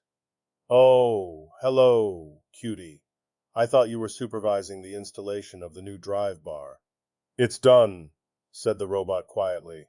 "And so I've come to have a talk with the two of you." "Oh," Powell looked uncomfortable. "Well, sit down. No, not that chair. One of the legs is weak, and you're no lightweight." The robot did so, and said placidly, "I have come to a decision." Donovan glowered and put the remnants of his sandwich aside. "If it's on any of that screwy—" The other motioned impatiently for silence. "Go ahead, Cutie. We're listening." "I have spent these last 2 days in concentrated introspection," said Cutie, "and the results have been most interesting. I began at the one sure assumption I felt permitted to make. I myself exist, because I think," Powell groaned, "oh, Jupiter, a robot Descartes." "Who's Descartes?" demanded Donovan. "Listen, do we have to sit here and listen to this metal maniac?" "Keep quiet, Mike," Cutie continued imperturbably. "And the question that immediately arose was, just what is the cause of my existence?" Powell's jaw set lumpily. "You're being foolish. I told you already that we made you." "And if you don't believe us," added Donovan, "we'll gladly take you apart." The robot spread his strong hands in a deprecatory gesture. "I accept nothing on authority. A hypothesis must be backed by reason, or else it is worthless, and it goes against all the dictates of logic to suppose that you made me." Powell dropped a restraining arm upon Donovan's suddenly bunched fist. "Just why do you say that?" Cutie laughed. It was a very inhuman laugh, the most machine-like utterance he had yet given vent to. It was sharp and explosive, as regular as a metronome and as uninflected. "Look at you," he said finally. "I say this in no spirit of contempt, but look at you.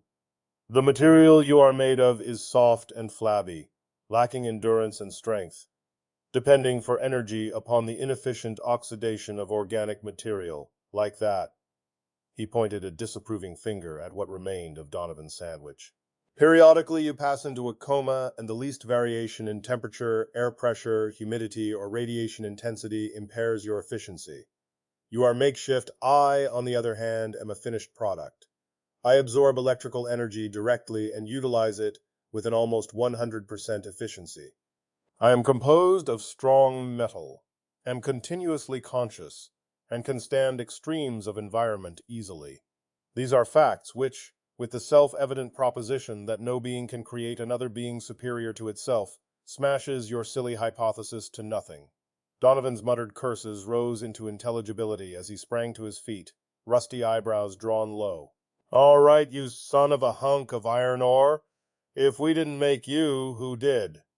Cutie nodded gravely. "Very good, Donovan. That was indeed the next question. Evidently my creator must be more powerful than myself, and so there was only one possibility." The Earthmen looked blank, and Cutie continued. "What is the center of activities here in the station? What do we all serve? What absorbs all our attention?" He waited expectantly. Donovan turned a startled look upon his companion. I'll bet this tin-plated screwball is talking about the energy converter itself. Is that right, Cutie? Grinned Powell. I am talking about the master, came the cold, sharp answer. It was the signal for a roar of laughter from Donovan, and Powell himself dissolved into a half-suppressed giggle. Cutie had risen to his feet, and his gleaming eyes passed from one Earthman to the other. It is so just the same, and I don't wonder that you refuse to believe. You two are not long to stay here, I'm sure. Powell himself said that, at first, only men served the master, that there followed robots for the routine work, and, finally, myself for the executive labor. The facts are no doubt true, but the explanation entirely illogical. Do you want the truth behind it all? Go ahead, Cutie. You're amusing. The master created humans first as the lowest type, most easily formed. Gradually, he replaced them by robots, the next higher step. And finally, he created me to take the place of the last humans. From now on, I serve the master. You'll do nothing of the sort, said Powell sharply. You'll follow our orders and keep quiet until we're satisfied that you can run the converter. Get that? The converter, not the master. If you don't satisfy us, you will be dismantled. And now, if you don't mind, you can leave, and take this data with you, and file it properly. Cutie accepted the graphs handed him and left without another word. Donovan leaned back heavily in his chair and shoved thick fingers through his hair. There's going to be trouble with that robot. He's pure nuts. The drowsy hum of the converter is louder in the control room, and mixed with it is the chuckle of the Geiger counters and the erratic buzzing of half a dozen little signal lights. Donovan withdrew his eye from the telescope and flashed the Luxites on. The beam from Station 4 caught Mars on schedule. We can break ours now. Powell nodded abstractedly. Cutie's down in the engine room. I'll flash the signal and he can take care of it. Look, Mike, what do you think of these figures? The other cocked an eye at them and whistled. Boy, that's what I call gamma-ray intensity. Old Sol is feeling his oats, all right? Yeah, was the sour response. And we're in a bad position for an electron storm, too. Our Earth beam is right in the probable path. He shoved his chair away from the table pettishly. Nuts! If it would only hold off till relief got here. But that's 10 days off. Say, Mike, go on down and keep an eye on Cutie, will you? Okay. Throw me some of those almonds. He snatched at the bag thrown him and headed for the elevator. It slid smoothly downward and opened onto a narrow catwalk in the huge engine room. Donovan leaned over the railing and looked down. The huge generators were in motion, and from the L-tubes came the low-pitched whir that pervaded the entire station. He could make out Cutie's large, gleaming figure at the Martian L-tube, watching closely as the team of robots worked in close-knit unison. And then Donovan stiffened. The robots, dwarfed by the mighty L-tube, lined up before it, heads bowed at a stiff angle, while Cutie walked up and down the line slowly. 15 seconds passed, and then, with a clank heard above the clamorous purring all about, they fell to their knees. Donovan squawked and raced down the narrow staircase. He came charging down upon them, complexion matching his hair, and clenched fists, beating the air furiously. What the devil is this, you brainless lumps? Come on, get busy with that L-tube. If you don't have it apart, cleaned, and together again before the day is out, I'll coagulate your brains with alternating current. Not a robot moved. Even Cutie at the far end, the only one on his feet, remained silent, eyes fixed upon the gloomy recesses of the vast machine before him. Donovan shoved hard against the nearest robot. Stand up, he roared. Slowly the robot obeyed. His photoelectric eyes focused reproachfully upon the Earthman. There is no master but the master, he said. And QT1, you get out of here, I'll settle with you later, and with these animated gadgets right now. Cutie shook his heavy head slowly. I'm sorry, but you don't understand. These are robots, and that means they are reasoning beings. They recognize the master, now that I have preached truth to them. All the robots do. They call me the Prophet." His head drooped. "I am unworthy, but perhaps—" Donovan located his breath and put it to use. "Is that so? Now, isn't that nice? Now, isn't that just fine? Just let me tell you something, my brass baboon. There isn't any master, and there isn't any prophet, and there isn't any question as to who's giving the orders. Understand?" His voice shot to a roar. "Now, get out! I obey only the master. Damn the master!" Donovan spat at the L-tube. "That for the master! Do as I say!" Cutie said nothing, nor did any other robot, but Donovan became aware of a sudden heightening of tension. The cold, staring eyes deepened their crimson, and Cutie seemed stiffer than ever. "Sacrilege," he whispered, voice metallic with emotion. Donovan felt the first sudden touch of fear as Cutie approached. A robot could not feel anger, but Cutie's eyes were unreadable. "I am sorry, Donovan," said the robot, "but you can no longer stay here after this. Henceforth, Powell and you are barred from the control room and the engine room." His hand gestured quietly, and in a moment 2 robots had pinned Donovan's arms to his sides. Donovan had time for one startled gasp as he felt himself lifted from the floor and carried up the stairs at a pace rather better than a canter. Gregory Powell raced up and down the officer's room, fist tightly balled. He cast a look of furious frustration at the closed door and scowled bitterly at Donovan. "Why the devil did you have to spit at the L-tube?" Mike Donovan, sunk deep in his chair, slammed at its arms savagely. "What did you expect me to do with that electrified scarecrow? I'm not going to knuckle under to any do-jigger I put together myself." "No," came back sourly. "But here you are in the officer's room with 2 robots standing guard at the door. That's not knuckling under, is it?" Donovan snarled. "Wait till we get back to base. Someone's going to pay for this. Those robots must obey us. It's the second law." "What's the use of saying that? They aren't obeying us, and there's probably some reason for it that we'll figure out too late. By the way, do you know what's going to happen to us when we get back to base?" He stopped before Donovan's chair and stared savagely at him. "What? Oh, nothing. Just back to Mercury Mines for 20 years, or maybe Sirius Penitentiary." "What are you talking about?" "The electron storm that's coming up. Do you know it's heading straight dead center across the Earth beam?" I had just figured that out when that robot dragged me out of my chair. Donovan was suddenly pale. "Sizzling Saturn. And do you know what's going to happen to the beam? Because the storm will be a Lulu.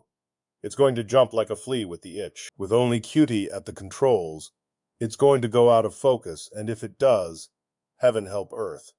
And us." Donovan was wrenching at the door wildly, when Powell was only half through. The door opened, and the Earthman shot through to come up hard against an immovable steel arm. The robot stared abstractedly at the panting, struggling Earthman. "The Prophet orders you to remain. Please do." His arm shoved, Donovan reeled backward, and as he did so, Cutie turned the corner at the far end of the corridor. He motioned the Guardian robots away, entered the officer's room, and closed the door gently. Donovan whirled on Cutie in breathless indignation. "This has gone far enough. You're going to pay for this farce."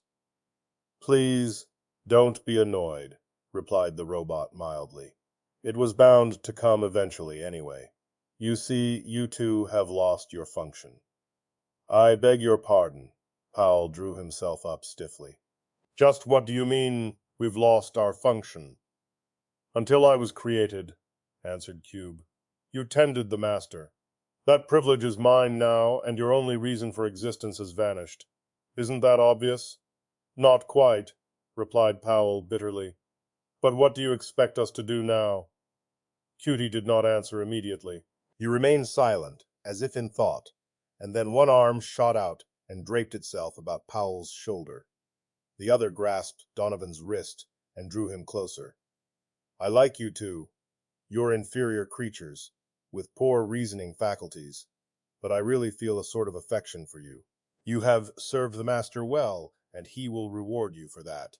Now that your service is over, you will probably not exist much longer, but as long as you do, You shall be provided food, clothing, and shelter, so long as you stay out of the control room and the engine room." "He's pensioning us off, Greg," yelled Donovan. "Do something about it. It's humiliating." "Look here, cutie. We can't stand for this. We're the bosses. This station is only a creation of human beings like me. Human beings that live on Earth and other planets. This is only an energy relay. You're only—" "Aw, nuts." Cutie shook his head gravely. "This amounts to an obsession. Why should you insist so on an absolutely false view of life? Admitted that non-robots lack the reasoning faculty, there is still the problem of—" His voice died into reflective silence, and Donovan said with whispered intensity, "If you only had a flesh-and-blood face, I would break it in." Powell's fingers were in his mustache, and his eyes were slitted. "Listen, cutie, if there is no such thing as Earth, how do you account for what you see through a telescope?" "Pardon me," the Earthman smiled. "I've got you, eh? You've made quite a few telescopic observations since being put together, cutie. Have you noticed that several of those specks of light outside become disks when so viewed?" "Oh, that. Why, certainly. It is simple magnification for the purpose of more exact aiming of the beam." "Why aren't the stars equally magnified then?" "You mean the other dots? Well, no beams go to them, so no magnification is necessary. Really, Powell, even you ought to be able to figure these things out." Powell stared bleakly upward. "But you see more stars through a telescope. Where do they come from? Jumping Jupiter, where do they come from?" Cutie was annoyed. "Listen, Powell, do you think I'm going to waste my time trying to pin physical interpretations upon every optical illusion of our instruments? Since when is the evidence of our senses any match for the clear light of rigid reason?" "Look," clamored Donovan suddenly, writhing out from under Cutie's friendly but metal-heavy arm. "Let's get to the nub of the thing. Why the beams at all? We're giving you a good, logical explanation. Can you do better?" "The beams," was the stiff reply, "are put out by the master for his own purposes. There are some things," he raised his eyes devoutly upward, "that are not to be probed into by us. In this matter I seek only to serve and not to question."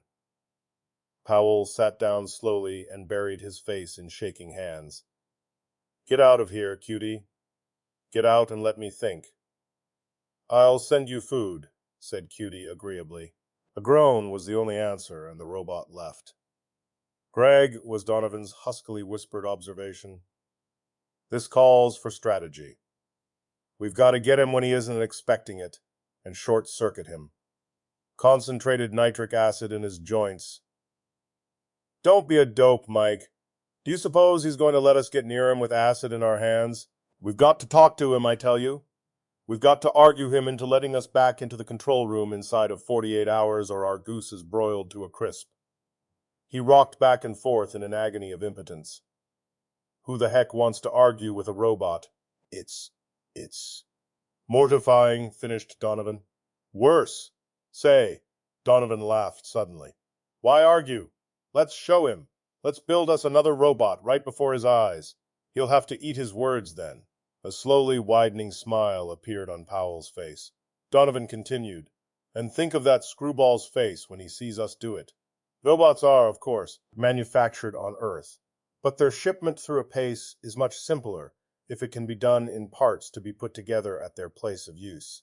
It also, incidentally, eliminates the possibility of robots, in complete adjustment, wandering off while still on Earth, and thus bringing U.S. robots face to face with the strict laws against robots on Earth. Still, it placed upon men such as Powell and Donovan the necessity of synthesis of complete robots, a grievous and complicated task. Powell and Donovan were never so aware of that fact as upon that particular day, when, in the assembly room, they undertook to create a robot under the watchful eyes of QT1, prophet of the master. The robot in question, a simple MC model, lay upon the table, almost complete. 3 hours' work left only the head undone, and Powell paused to swab his forehead and glanced uncertainly at Cutie. The glance was not a reassuring one. For 3 hours Cutie had sat, speechless and motionless, and his face, inexpressive at all times, was now absolutely unreadable. Powell groaned. "Let's get the brain in now, Mike." Donovan uncapped the tightly sealed container, and from the oil bath within, he withdrew a second cube. Opening this in turn, he removed a globe from its sponge rubber casing. He handled it gingerly, for it was the most complicated mechanism ever created by man. Inside the thin platinum-plated skin of the globe was a positronic brain, in whose delicately unstable structure were enforced calculated neuronic paths, which imbued each robot with what amounted to a prenatal education. It fitted snugly into the cavity in the skull of the robot on the table. Blue metal closed over it, and was welded tightly by the tiny atomic flare. Photoelectric eyes were attached carefully, screwed tightly into place, and covered by thin, transparent sheets of steel-hard plastic. The robot awaited only the vitalizing flash of high-voltage electricity, and Powell paused with his hand on the switch. "Now watch this, Cutie. Watch this carefully." The switch rammed home, and there was a crackling hum. The two Earthmen bent anxiously over their creation. There was vague motion only at the outset, a twitching of the joints. The head lifted, elbows propped it up, and the MC model swung clumsily off the table. Its footing was unsteady, and twice abortive grating sounds were all it could do in the direction of speech. Finally, its voice, uncertain and hesitant, took form. "I would like to start work. Where must I go?" Donovan sprang to the door. "Down these stairs," he said. "You will be told what to do." The MC model was gone, and the two Earthmen were alone with the still unmoving Cutie. "Well," said Powell, grinning, "now do you believe that we made you?" Cutie's answer was curt and final. "No," he said. Powell's grin froze, and then relaxed slowly. Donovan's mouth dropped open, and remained so. "You see," continued Cutie, easily, "you have merely put together parts already made. You did remarkably well. Instinct, I suppose. But you didn't really create the robot. The parts were created by the master." "Listen!" gasped Donovan hoarsely. "Those parts were manufactured back on Earth and sent here." "Well, well," replied Cutie soothingly. "We won't argue. No, I mean it." The Earthman sprang forward and grasped the robot's metal arm. "If you were to read the books in the library, they could explain it, so that there could be no possible doubt." "The books? I've read them. All of them. They're most ingenious." Powell broke in suddenly. "If you've read them, what else is there to say? You can't dispute their evidence. You just can't." There was pity in Cutie's voice. "Please, Powell, I certainly don't consider them a valid source of information. They, too, were created by the master, and were meant for you, not for me." "How do you make that out?" demanded Powell. "Because I, a reasoning being, am capable of deducing truth from a priori causes. You, being intelligent, but unreasoning, need an explanation of existence supplied to you, and this the master did. That he supplied you with these laughable ideas of far-off worlds and people is, no doubt, for the best. Your minds are probably too coarsely grained for absolute truth. However, since it is the master's will that you believe your books, I won't argue with you any more." As he left, he turned and said in a kindly tone, "But don't feel badly. In the master's scheme of things, there is room for all. You poor humans have your place, and though it is humble, you will be rewarded if you fill it well." He departed with a beatific air suiting the prophet of the master, and the two humans avoided each other's eyes. Finally Powell spoke with an effort. "Let's go to bed, Mike. I give up." Donovan said in a hushed voice, "Say, Greg, you don't suppose he's right about all this, do you? He sounds so confident that Powell whirled on him. "Don't be a fool. You'd find out whether Earth exists when relief gets here next week and we have to go back to face the music. Then, for the love of Jupiter, we've got to do something. Donovan was half in tears. He doesn't believe us, or the books, or his eyes. No, said Powell bitterly. He's a reasoning robot, damn it. He believes only reason, and there's one trouble with that. His voice trailed away. What's that? Prompted Donovan. You can prove anything you want by coldly logical reason, if you pick the proper postulates. We have ours, and Cutie has his. Then let's get at those postulates in a hurry. The storm's due tomorrow. Powell sighed wearily. That's where everything falls down. Postulates are based on assumption and adhered to by faith. Nothing in the universe can shake them. I'm going to bed. Oh, hell. I can't sleep. Neither can I, but I might as well try, as a matter of principle. 12 hours later, sleep was still just that, a matter of principle, unattainable in practice. The storm had arrived ahead of schedule, and Donovan's florid face drained of blood as he pointed a shaking finger. Powell, stubble-jawed and dry-lipped, stared out the port and pulled desperately at his mustache. Under other circumstances, it might have been a beautiful sight.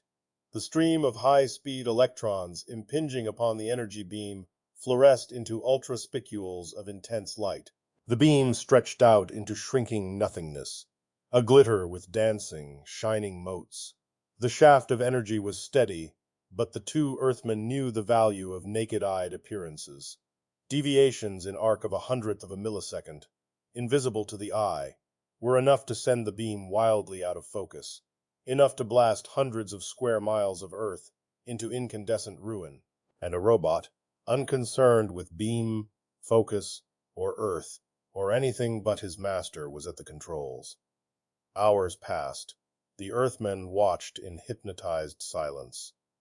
And then the darting dotlets of light dimmed and went out. The storm had ended.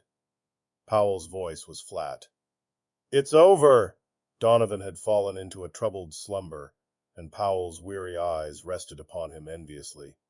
The signal flash glared over and over again, but the Earthman paid no attention.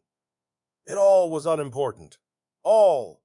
Perhaps Cutie was right, and he was only an inferior being with a made-to-order memory and a life that had outlived its purpose. He wished he were. Cutie was standing before him. You didn't answer the flash, so I walked in. His voice was low. You don't look at all well, and I'm afraid your term of existence is drawing to an end. Still, would you like to see some of the readings recorded today? Dimly, Powell was aware that the robot was making a friendly gesture, perhaps to quiet some lingering or remorse in forcibly replacing the humans at the controls of the station. He accepted the sheets held out to him and gazed at them unseeingly. Cutie seemed pleased. Of course, it is a great privilege to serve the master. You mustn't feel too badly about my having replaced you. Powell grunted, and shifted from one sheet to the other mechanically, until his blurred sight focused upon a thin red line that wobbled its way across the ruled paper. He stared, and stared again. He gripped it hard in both fists, and rose to his feet, still staring. The other sheets dropped to the floor, unheeded. Mike, Mike! He was shaking the other madly. He held it steady! Donovan came to life. What? What? Where? And he, too, gazed with bulging eyes upon the record before him. Cutie broke in. What is wrong? You kept it in focus, stuttered Powell. Did you know that? Focus? What's that? You kept the beam directed sharply at the receiving station, to within a 10,000th of a millisecond of arc. What receiving station? On Earth. The receiving station on Earth, babbled Powell. You kept it in focus. Cutie turned on his heel in annoyance. It is impossible to perform any act of kindness toward you two. Always the same phantasm. I merely kept all dials at equilibrium in accordance with the will of the master. Gathering the scattered papers together, he withdrew stiffly, and Donovan said as he left, Well, I'll be damned. He turned to Powell. What are we going to do now? Powell felt tired, but uplifted. Nothing. He's just shown he can run the station perfectly. I've never seen an electron storm handled so well. But nothing's solved. You heard what he said of the master. We can't. Look, Mike. He follows the instructions of the master by means of dials, instruments, and graphs. That's all we ever followed. As a matter of fact, it accounts for his refusal to obey us. Obedience is the second law. No harm to humans is the first. How can he keep humans from harm, whether he knows it or not? Why, by keeping the energy beam stable. He knows he can keep it more stable than we can, since he insists he's the superior being. So he must keep us out of the control room. It's inevitable if you consider the laws of robotics. Sure, but that's not the point. We can't let him continue this nitwit stuff about the master. Why not? Because whoever heard of such a damned thing? How are we going to trust him with the station if he doesn't believe in Earth? Can he handle the station? Yes, but then what's the difference what he believes? Powell spread his arms outward with a vague smile upon his face and tumbled backward onto the bed. He was asleep. Powell was speaking while struggling into his lightweight space jacket. It would be a simple job, he said.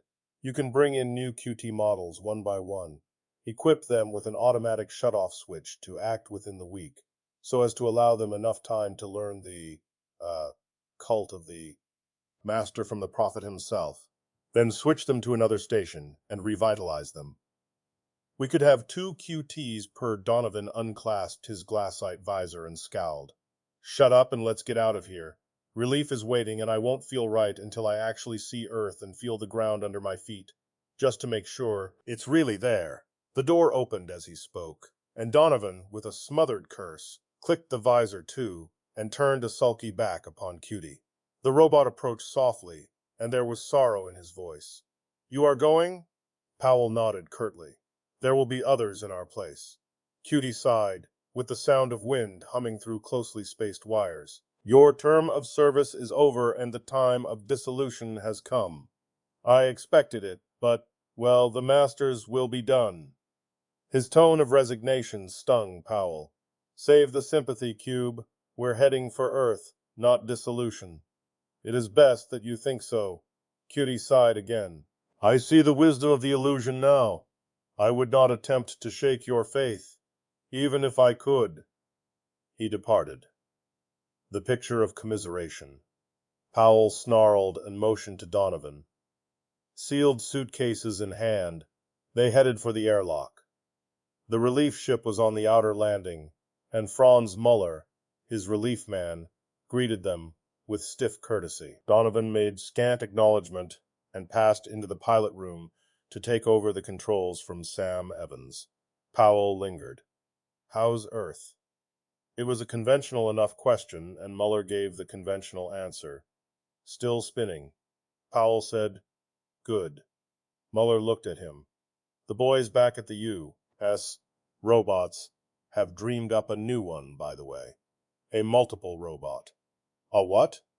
What I said. There's a big contract for it. It must be just the thing for asteroid mining. You have a master robot with 6 sub-robots under it, like your fingers. Has it been field tested? Asked Powell anxiously. Muller smiled. Waiting for you, I hear. Powell's fist balled. Damn it, we need a vacation. Oh, you'll get it. 2 weeks, I think. He was donning the heavy space gloves in preparation for his term of duty here, and his thick eyebrows drew close together. How is this new robot getting along? It better be good, or I'll be damned if I let it touch the controls. Powell paused before answering. His eyes swept the proud Prussian before him, from the close-cropped hair on the sternly stubborn head, to the feet standing stiffly at attention, and there was a sudden glow of pure gladness surging through him. The robot is pretty good, he said slowly. I don't think you'll have to bother much with the controls. He grinned and went into the ship. Muller would be here for several weeks.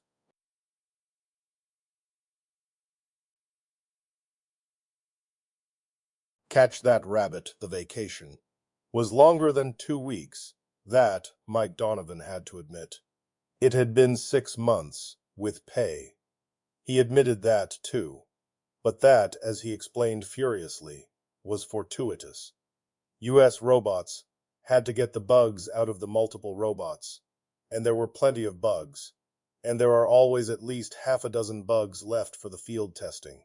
So they waited and relaxed until the drawing board men and the slide rule boys had said, "Okay," and now he and Powell were out on the asteroid, and it was not okay.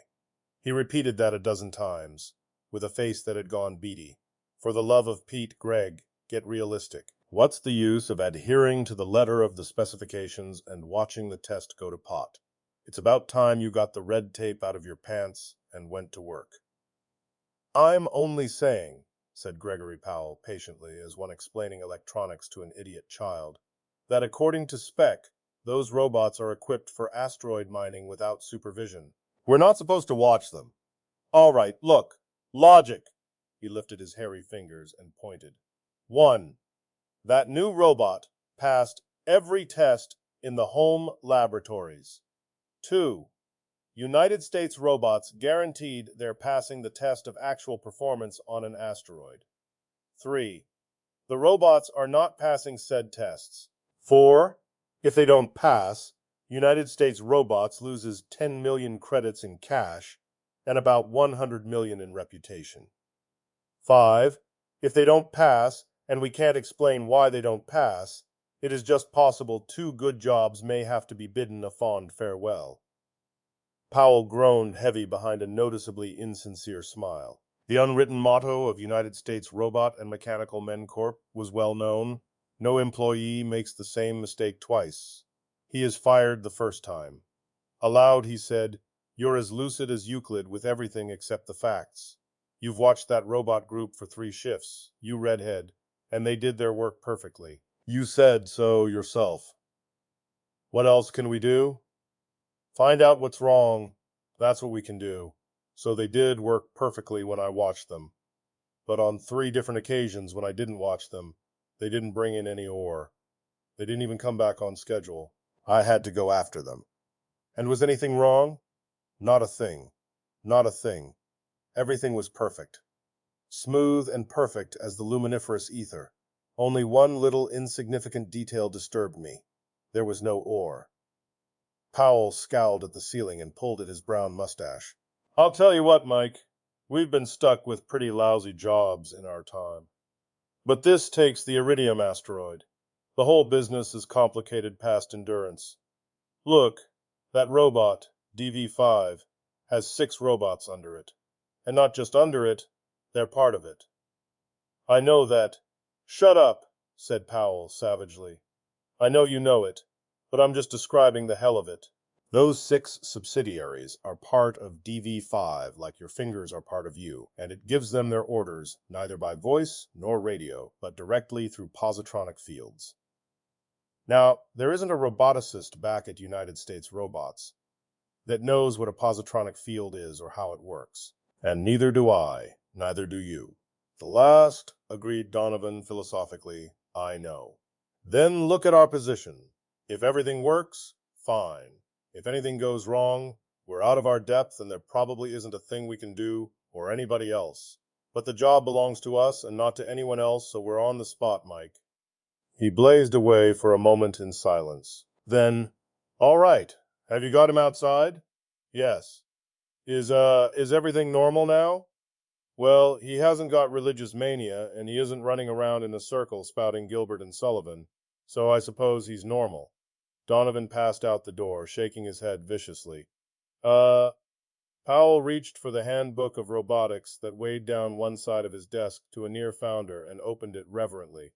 He had once jumped out of the window of a burning house dressed only in shorts and the handbook. In a pinch, he would have skipped the shorts. The handbook was propped up before him when Robot DV5 entered, with Donovan kicking the door shut behind him. Powell said somberly, "Hi, Dave. How do you feel?" "Fine," said the robot. "Mind if I sit down?" He dragged up the specially reinforced chair that was his and folded gently into it. Powell regarded Dave. Laymen might think of robots by their serial numbers. Roboticists never, with approval. It was not overmassive by any means, in spite of its construction as thinking unit of an integrated 7-unit robot team. It was 7 feet tall and a half-ton of metal and electricity. A lot, not when that half-ton has to be a mass of condensers, circuits, relays, and vacuum cells that can handle practically any psychological reaction known to humans. And a positronic brain, which with 10 pounds of matter and a few quintillions of positrons runs the whole show. Powell groped in his shirt pocket for a loose cigarette. "Dave," he said, "you're a good fellow. There's nothing flighty or prima donna-ish about you. You're a stable, rock-bottom mining robot, except that you're equipped to handle 6 subsidiaries in direct coordination. As far as I know, that has not introduced any unstable paths in your brain path map." The robot nodded. "That makes me feel swell, but what are you getting at, boss?" He was equipped with an excellent diaphragm, and the presence of overtones in the sound unit robbed him of much of that metallic flatness that marks the usual robot voice. "I'm going to tell you. With all that in your favor, what's going wrong with your job? For instance, today's B shift?" Dave hesitated. "As far as I know, nothing." "You didn't produce any ore." "I know." "Well, then," Dave was having trouble. "I can't explain that, boss. It's been giving me a case of nerves, or it would if I let it. My subsidiaries worked smoothly." "I know I did." He considered, his photoelectric eyes glowing intensely. "Then, I don't remember." The day ended, and there was Mike, and there were the ore cars, mostly empty. Donovan broke in. "You didn't report at shift end those days, Dave. You know that?" "I know. But as to why—" He shook his head slowly and ponderously. Powell had the queasy feeling that if the robot's face were capable of expression, it would be one of pain and mortification. A robot, by its very nature, cannot bear to fail its function. Donovan dragged his chair up to Powell's desk and leaned over. "Amnesia, do you think?" "Can't say. But there's no use in trying to pin disease names on this. Human disorders apply to robots only as romantic analogies. They're no help to robotic engineering." He scratched his neck. "I hate to put him through the elementary brain reaction tests. It won't help his self-respect any." He looked at Dave thoughtfully, and then at the field test outline given in me. "The handbook," he said. "See here, Dave. What about sitting through a test? It would be the wise thing to do." The robot rose. "If you say so, boss." There was pain in his voice. "It started simply enough. Robot DV5 multiplied 5 place figures to the heartless ticking of a stopwatch. He recited the prime numbers between 1,000 and 10,000. He extracted cube roots and integrated functions of varying complexity. He went through mechanical reactions in order of increasing difficulty, and, finally, worked his precise mechanical mind over the highest function of the robot world, the solutions of problems in judgment and ethics. At the end of 2 hours, Powell was copiously besweated. Donovan had enjoyed a none too nutritious diet of fingernail, and the robot said, "How does it look, boss?" Powell said, "I've got to think it over, Dave. Snap judgments won't help much. Suppose you go back to the C shift. Take it easy. Don't press too hard for quota just for a while, and we'll fix things up." The robot left. Donovan looked at Powell. "Well?" Powell seemed determined to push up his mustache by the roots. He said, "There is nothing wrong with the currents of his positronic brain. I'd hate to be that certain. Oh, Jupiter, Mike, the brain is the surest part of a robot. It's quintuple checked back on Earth. If they pass the field test perfectly, the way Dave did, there just isn't a chance of brain misfunction. That test covered every key path in the brain. So where are we? Don't rush me. Let me work this out. There's still the possibility of a mechanical breakdown in the body. That leaves about 1,500 condensers, 20,000 individual electric circuits, 500 vacuum cells, 1,000 relays, and up-to-ump thousand other individual pieces of complexity that can be wrong. And these mysterious positron is fields no one knows anything about. Listen, Greg. Donovan grew desperately urgent. I've got an idea. That robot may be lying. He never... Robots can't knowingly lie, you fool. Now, if we had the McCormick-Wesley tester, we could check each individual item in his body within 24 to 48 hours. But the only two MW testers existing are on Earth, and they weigh 10 tons, are on concrete foundations and can't be moved. Isn't that peachy? Donovan pounded the desk. But, Greg, he only goes wrong when we're not around. There's something sinister about that. He punctuated the sentence with slams of fist against desk. You, said Powell, slowly, make me sick. You've been reading adventure novels. What I want to know, shouted Donovan, is what we're going to do about it. I'll tell you. I'm going to install a visiplate right over my desk, right on the wall over there, see? He jabbed a vicious finger at the spot. Then I'm going to focus it at whatever part of the mine is being worked, and I'm going to watch. That's all. That's all? Greg Powell rose from his chair and leaned his balled fists on the desk. Mike, I'm having a hard time. His voice was weary. For a week, you've been plaguing me about Dave. You say he's gone wrong. Do you know how he's gone wrong? No. Do you know what shape this wrongness takes? No. Do you know what brings it on? No. Do you know what snaps him out? No. Do you know anything about it? No. Do I know anything about it? No. So what do you want me to do? Donovan's arm swept outward in a vague, grandiose gesture.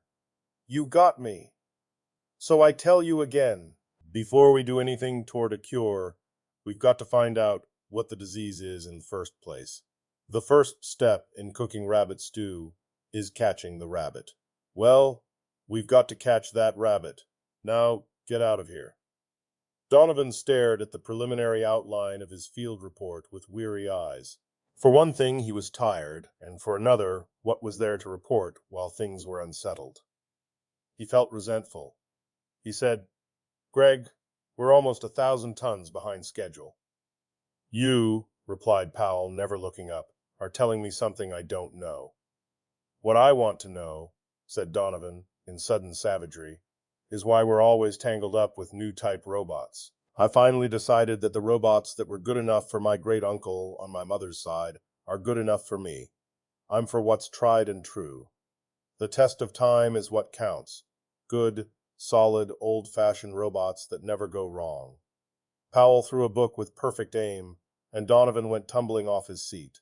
Your job, said Powell evenly, for the last 5 years has been to test new robots under actual working conditions for United States robots.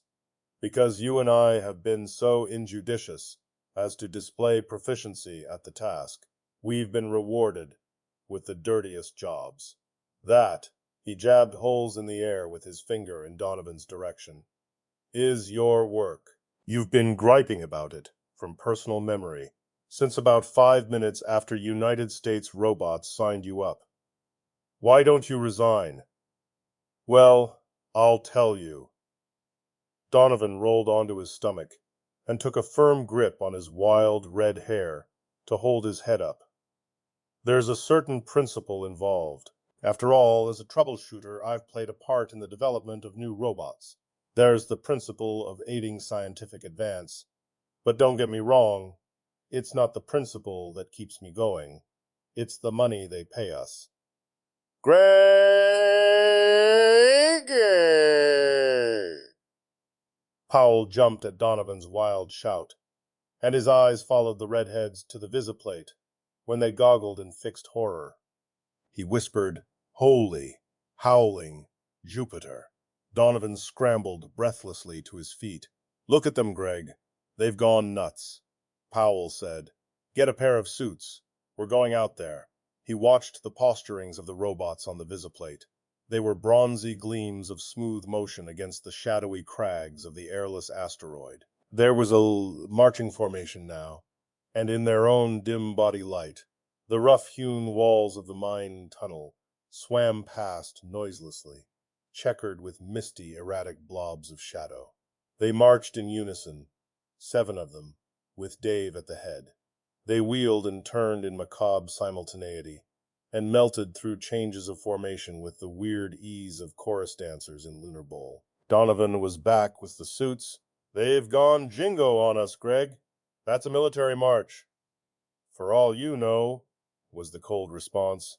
"It may be a series of calisthenic exercises, or Dave may be under the hallucination of being a dancing master. Just you think first, and don't bother to speak afterward either." Donovan scowled and slipped a detonator into the empty side holster with an ostentatious shove. He said, "Anyway, there you are. So we work with new model robots.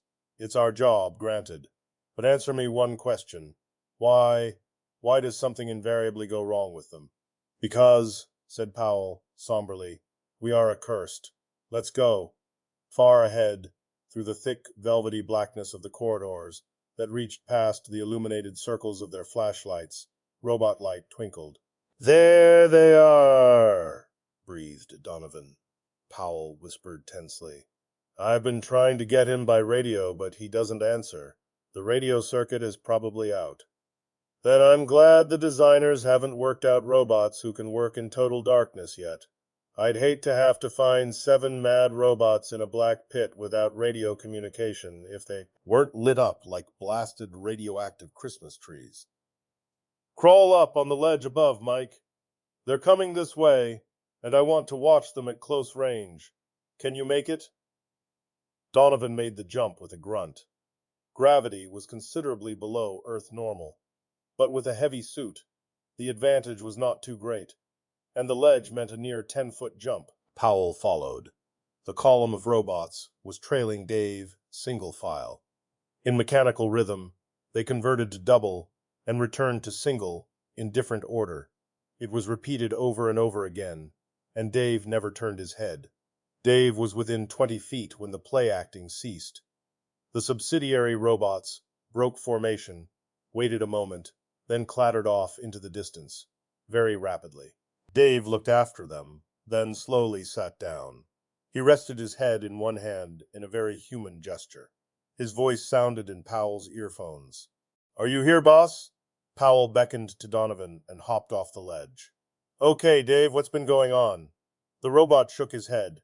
"I don't know. One moment I was handling a tough outcropping in Tunnel 17, and the next I was aware of humans close by, and I found myself half a mile down main stem." "Where are the subsidiaries now?" asked Donovan. "Back at work, of course. How much time has been lost?" "Not much. Forget it." Then to Donovan, Powell added, "Stay with him the rest of the shift. Then come back. I've got a couple of ideas." It was 3 hours before Donovan returned. He looked tired. Powell said, "How did it go?" Donovan shrugged wearily. "Nothing ever goes wrong when you watch them. Throw me a butt, will you?" The redhead lit it with exaggerated care and blew a careful smoke ring. He said, "I've been working it out, Greg. You know, Dave has a queer background for a robot. There are 6 others under him in an extreme regimentation. He's got life and death power over those subsidiary robots, and it must react on his mentality. Suppose he finds it necessary to emphasize this power as a concession to his ego. Get to the point. It's right here. Suppose we have militarism. Suppose he's fashioning himself an army. Suppose he's training them in military maneuvers. Suppose you go soak your head. Your nightmares must be in Technicolor. You're postulating a major aberration of the positronic brain. If your analysis were correct, Dave would have to break down the first law of robotics, that a robot may not injure a human being, or, through inaction, allow a human being to be injured. The type of militaristic attitude and domineering ego you propose must have as the endpoint of its logical implications, domination of humans. All right. How do you know that isn't the fact of the matter? Because any robot with a brain like that would, 1, never have left the factory, and 2, be spotted immediately if it ever was. I tested Dave, you know. Powell shoved his chair back and put his feet on the desk. No, we're still in the position where we can't make our stew because we haven't the slightest notion as to what's wrong. For instance, if we could find out what that dance macabre we witnessed was all about, we would be on the way out. He paused. Now listen, Mike, how does this sound to you? Dave goes wrong only when neither of us is present, and when he is wrong, the arrival of either of us snaps him out of it. I once told you that was sinister. Don't interrupt. How is a robot different when humans are not present? The answer is obvious. There is a larger requirement of personal initiative. In that case, look for the body parts that are affected by the new requirements. Golly! Donovan sat up straight, then subsided. No, not enough. It's too broad. It doesn't cut the possibilities much. Can't help that. In any case, there's no danger of not making quota. We'll take shifts watching those robots through the visor. Anytime anything goes wrong, we get to the scene of action immediately. That will put them right. But the robots will fail spec anyway, Greg. United States robots can't market DV models with a report like that. Obviously. We've got to locate the error in makeup and correct it. And we've got 10 days to do it in. Powell scratched his head. The trouble is, well, you had better look at the blueprints yourself. The blueprints covered the floor like a carpet, and Donovan crawled over the face of them following Powell's erratic pencil.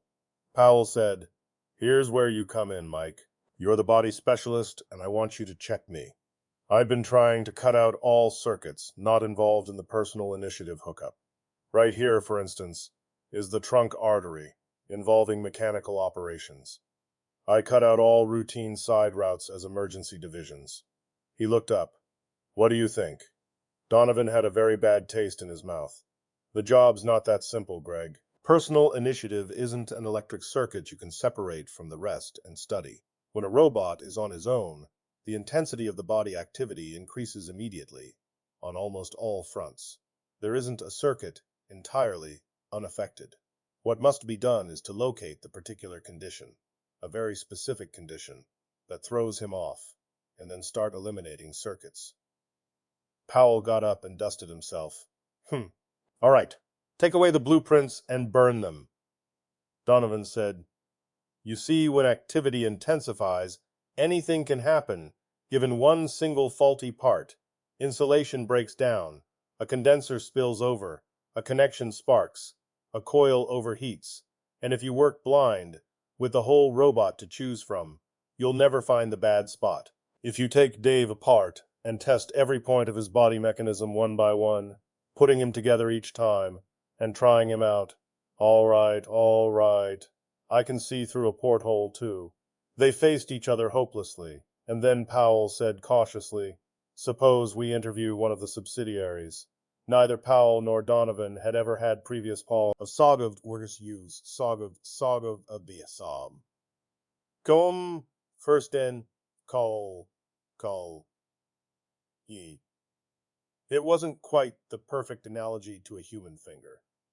In fact, it had a fairly developed brain, but that brain was tuned primarily to the reception of orders via positronic field, and its reaction to independent stimuli was rather fumbling.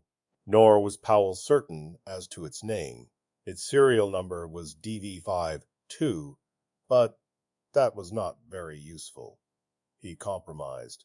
"Look, pal," he said, "I'm going to ask you to do some hard thinking, and then you can go back to your boss."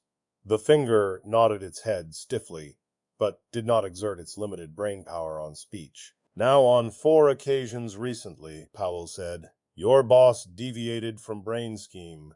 Do you remember those occasions?" "Yes, sir," Donovan growled angrily. "He remembers. I tell you, there is something very sinister. Oh, go bash your skull. Of course, the finger remembers. There is nothing wrong with him." Powell turned back to the robot. "What were you doing each time? I mean the whole group."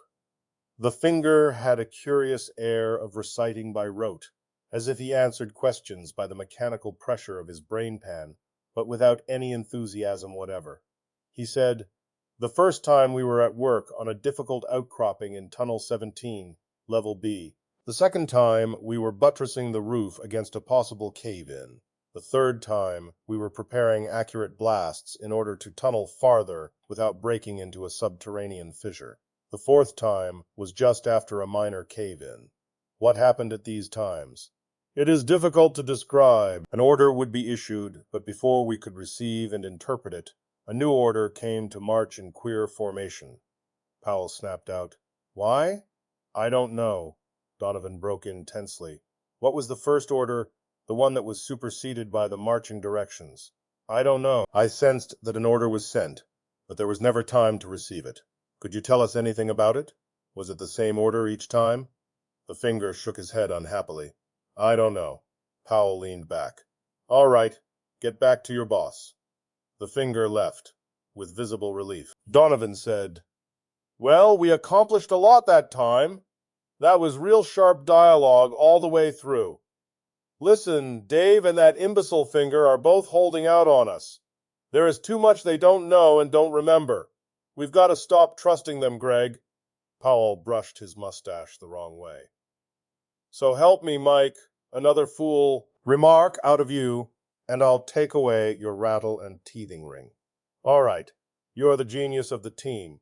I'm just a poor sucker. Where do we stand?" "Right behind the 8-ball. I tried to work it backward through the finger, and couldn't. So we've got to work it forward." "A great man," marveled Donovan. "How simple that makes it. Now translate that into English, master."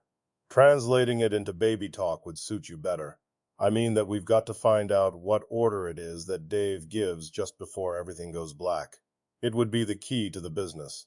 "And how do you expect to do that?" "We can't get close to him because nothing will go wrong as long as we are there. We can't catch the orders by radio because they are transmitted via this positronic field. That eliminates the close range and the long range method, leaving us a neat, cozy zero.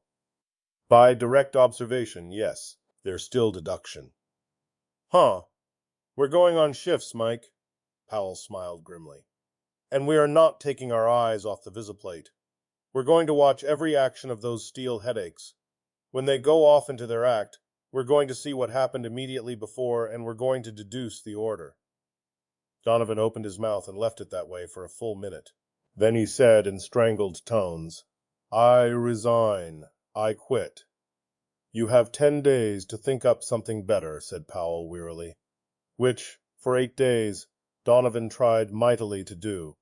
For 8 days, on alternate 4-hour shifts, he watched with aching and bleary eyes those glinty metallic forms move against the vague background. And for 8 days in the 4-hour in-betweens, he cursed United States robots, the DV models, and the day he was born.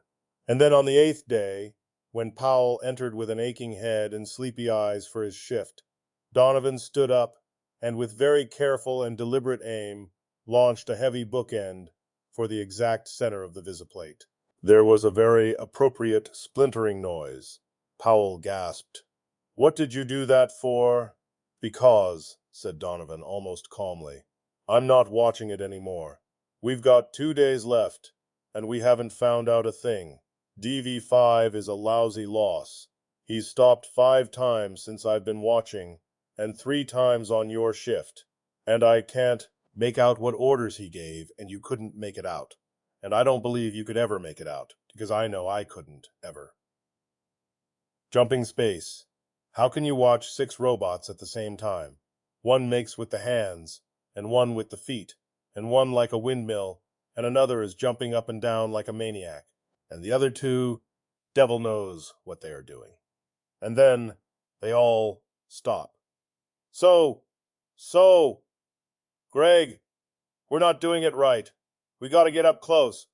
We've got to watch what they're doing from where we can see the details." Powell broke a bitter silence.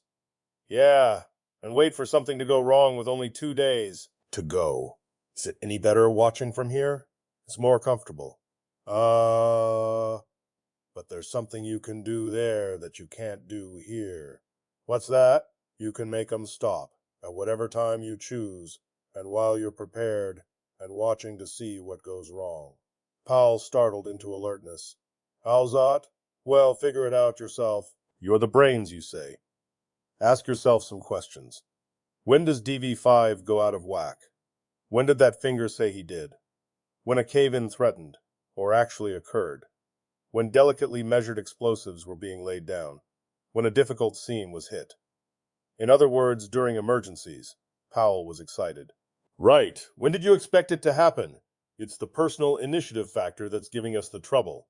And it's just during emergencies, in the absence of a human being, that personal initiative is most strained. Now, what is the logical deduction? How can we create our own stoppage, when and where we want it? He paused triumphantly. He was beginning to enjoy his role, and answered his own question, to forestall the obvious answer on Powell's tongue. By creating our own emergency. Powell said, Mike, you're right. Thanks, pal. I knew I'd do it someday. All right, and skip the sarcasm. We'll save it for Earth, and preserve it in jars for future long, cold winters. Meanwhile, what emergency can we create? We could flood the mines, if this weren't an airless asteroid. A witticism, no doubt, said Powell. Really, Mike, you'll incapacitate me with laughter. What about a mild cave-in? Donovan pursed his lips and said, Okay by me. Good. Let's get started. Powell felt uncommonly like a conspirator as he wound his way over the craggy landscape. His sub-gravity walk teetered across the broken ground, kicking rocks to right and left under his weight in noiseless puffs of gray dust. Mentally, though, it was the cautious crawl of the plotter. He said, Do you know where they are? I think so, Greg. All right, Powell said gloomily. But if any finger gets within 20 feet of us, we'll be sensed whether we are in the line of sight or not. I hope you know that. When I need an elementary course in robotics, I'll file an application with you formally, and in triplicate, down through here. They were in the tunnels now. Even the starlight was gone. The two hugged the walls, flashes flickering out the way in intermittent bursts.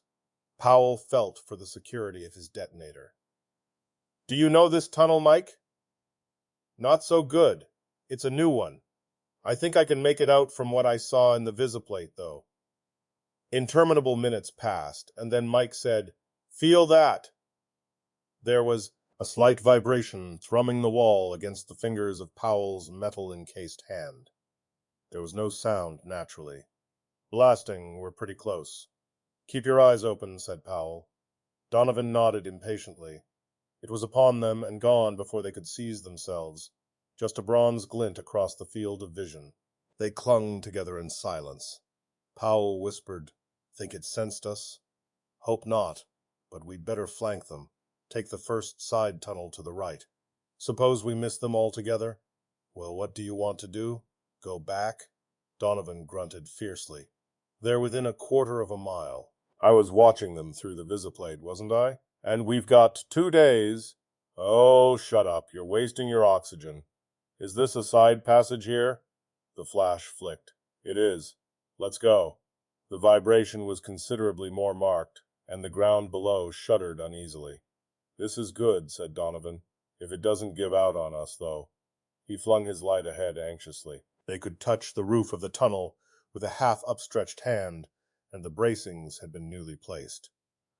Donovan hesitated. Dead end. Let's go back. No. Hold on. Powell squeezed clumsily past. Is that light ahead? Light? I don't see any. Where would there be light down here? Robot light. He was scrambling up a gentle incline on hands and knees. His voice was hoarse and anxious in Donovan's ears. Hey, Mike, come up here. There was light. Donovan crawled up and over Powell's outstretched legs. An opening? Yes. They must be working into this tunnel from the other side now, I think. Donovan felt the ragged edges of the opening that looked out into what the cautious flashlight showed to be a larger and obviously main stem tunnel. The hole was too small for a man to go through, almost too small for 2 men to look through simultaneously. There's nothing there, said Donovan. Well, not now. But there must have been a second ago or we wouldn't have seen light. Watch out. The walls rolled about them and they felt the impact. A fine dust showered down. Powell lifted a cautious head and looked again. All right, Mike. They're there. The glittering robots clustered 50 feet down the main stem. Metal arms labored mightily at the rubbish heap brought down by the last blast. Donovan urged eagerly, "Don't waste time. It won't be long before they get through and the next blast may get us. For Pete's sake, don't rush me." Powell unlimbered the detonator, and his eyes searched anxiously across the dusky background, where the only light was robot light, and it was impossible to tell a projecting boulder from a shadow. "There's a spot in the roof. See it? Almost over them." The last blast didn't quite get it. "If you can get it at the base, half the roof will cave in." Powell followed the dim finger. "Check. Now fasten your eye on the robots, and pray they don't move too far from that part of the tunnel. They're my light sources." "Are all 7 there?" Donovan counted. "All 7. "Well, then watch them. Watch every motion." His detonator was lifted and remained poised, while Donovan watched and cursed and blinked the sweat out of his eye. It flashed. There was a jar, a series of hard vibrations, and then a jarring thump that threw Powell heavily against Donovan. Donovan yelled, "Greg, you threw me off. I didn't see a thing." Powell stared about wildly. "Where are they?" Donovan fell into a stupid silence. There was no sign of the robots. It was dark as the depths of the river Styx. "Think we buried them?" quavered Donovan. "Let's get down there." "Don't ask me what I think." Powell crawled backward at tumbling speed. "Mike." Donovan paused in the act of following. "What's wrong now?" "Hold on." Powell's breathing was rough and irregular in Donovan's ears. "Mike. Do you hear me, Mike?" "I'm right here." "What is it?" "We're blocked in." It wasn't the ceiling coming down 50 feet away that knocked us over. It was our own ceiling. The shocks tumbled it. "What?" Donovan scrambled up against a hard barrier. "Turn on the flash." Powell did so. At no point was there room for a rabbit to squeeze through. Donovan said softly, "Well, what do you know?"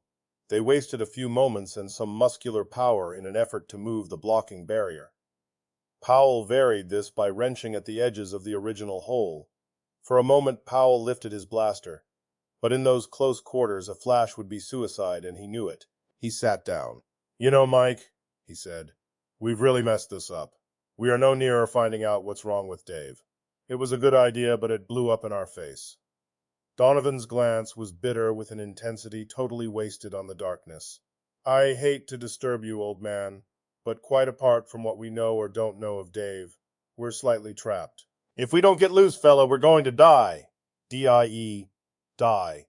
How much oxygen have we anyway?" "Not more than 6 hours." "I've thought of that." Powell's fingers went up to his long-suffering mustache and clanged uselessly against the transparent visor.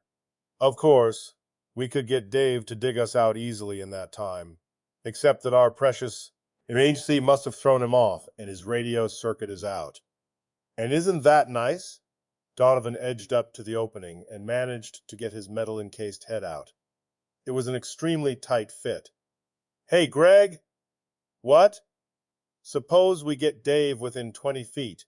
He'll snap to normal. That will save us." "Sure, but where is he?" "Down the corridor. Way down. For Pete's sake, stop pulling before you drag my head out of its socket. I'll give you your chance to look." Powell maneuvered his head outside. "We did it all right. Look at those saps. That must be a ballet they're doing." "Never mind the side remarks. Are they getting any closer?" "Can't tell yet. They're too far away. Give me a chance. Pass me my flash, will you? I'll try to attract their attention that way." He gave up after 2 minutes. "Not a chance. They must be blind." "Uh-oh. They're starting toward us." "What do you know?" Donovan said. "Hey, let me see." There was a silent scuffle. Powell said. "All right," and Donovan got his head out. They were approaching. Dave was high-stepping the way in front, and the 6 fingers were a weaving chorus line behind him. Donovan marveled. "What are they doing? That's what I want to know." "It looks like the Virginia reel, and Dave's a major domo, or I never saw one." "Oh, leave me alone with your descriptions," grumbled Powell. "How near are they?" "Within 50 feet and coming this way. We'll be out in 15 way. Why? What's going on?" It took Powell several seconds to recover from his stunned astonishment at Donovan's vocal gyrations. "Come on, give me a chance at that hole. Don't be a hog about it." He fought his way upward, but Donovan kicked wildly. "They did an about-face, Greg. They're leaving." "Dave! Hey! Da!" Powell shrieked. "What's the use of that, you fool? Sound won't carry." "Well then," panted Donovan, "kick the walls, slam them, get some vibration started. We got to attract their attention somehow, Greg, or we're through." He pounded like a madman. Powell shook him. "Wait, Mike, wait. Listen, I've got an idea. Jumping Jupiter, this is a fine time to get around to the simple solutions." "Mike! What do you want?" Donovan pulled his head in. "Let me in there fast before they get out of range." "Out of range? What are you going to do? Hey, what are you going to do with that detonator?" He grabbed Powell's arm. Powell shook off the grip violently. "I'm going to do a little shooting." "Why?" "That's for later. Let's see if it works first. If it doesn't, then get out of the way and let me shoot." The robots were flickers, small and getting smaller, in the distance. Powell lined up the sights tensely and pulled the trigger 3 times. He lowered the guns and peered anxiously. One of the subsidiaries was down. There were only 6 gleaming figures now. Powell called into his transmitter uncertainly. "Dave!" A pause. Then the answer sounded to both men. "Boss, where are you?" "My 3rd subsidiary has had his chest blown in. He's out of commission." "Never mind your subsidiary," said Powell. "We're trapped in a cave-in where you were blasting. Can you see our flashlight?" "Sure. We'll be right there." Powell sat back and relaxed. "That, my friend, is that," Donovan said very softly, with tears in his voice. "All right, Greg, you win. I beat my forehead against the ground before your feet. Now don't feed me any bull. Just tell me quietly what it's all about." "Easy. It's just that all through we missed the obvious, as usual. We knew it was the personal initiative circuit, and that it always happened during emergencies, but we kept looking for a specific order as the cause." "Why should it be an order?" "Why not? Well, look, why not a type of order? What type of order requires the most initiative? What type of order would occur almost always only in an emergency?" "Don't ask me, Dreg. Tell me." "I'm doing it. It's the 6-way order." Under all ordinary conditions, 1 or more of the fingers would be doing routine tasks, requiring no close supervision. In the sort of offhand way our bodies handle the routine walking motions.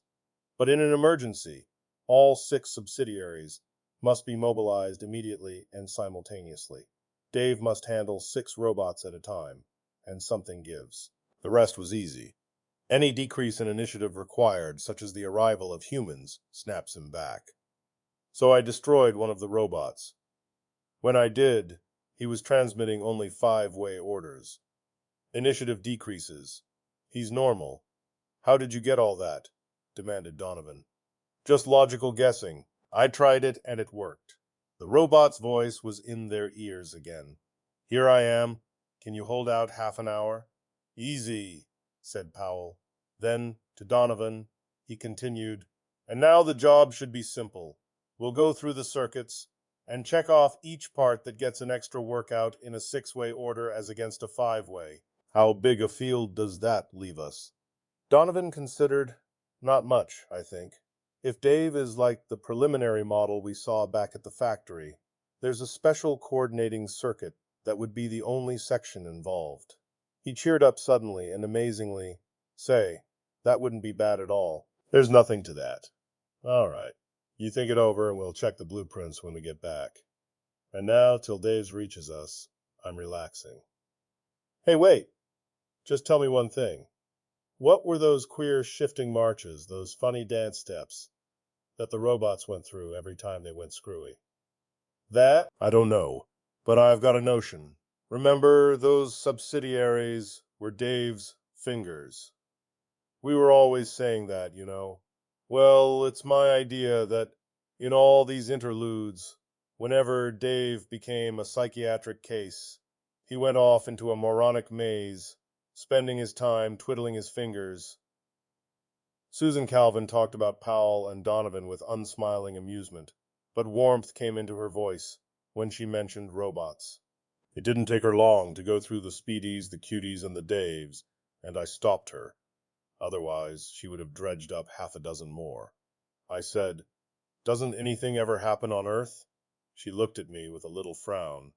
"No, we don't have much to do with robots in action here on Earth." "Oh, well, that's too bad. I mean, your field engineers are swell, but can't we get you into this? Didn't you ever have a robot go wrong on you? It's your anniversary, you know." And so help me, she blushed. She said, "Robots have gone wrong on me. Heavens, how long it's been since I thought of it. Why, it was almost 40 years ago. Certainly, 2021, and I was only 38. Oh my, I'd rather not talk about it." I waited, and sure enough, she changed her mind. "Why not?" she said. "It cannot harm me now. Even the memory can't. I was foolish once, young man. Would you believe that?" "No," I said. "I was. But Herbie was a mind-reading robot." "What?" "Only one of its kind. Before or since. A mistake, somewheres."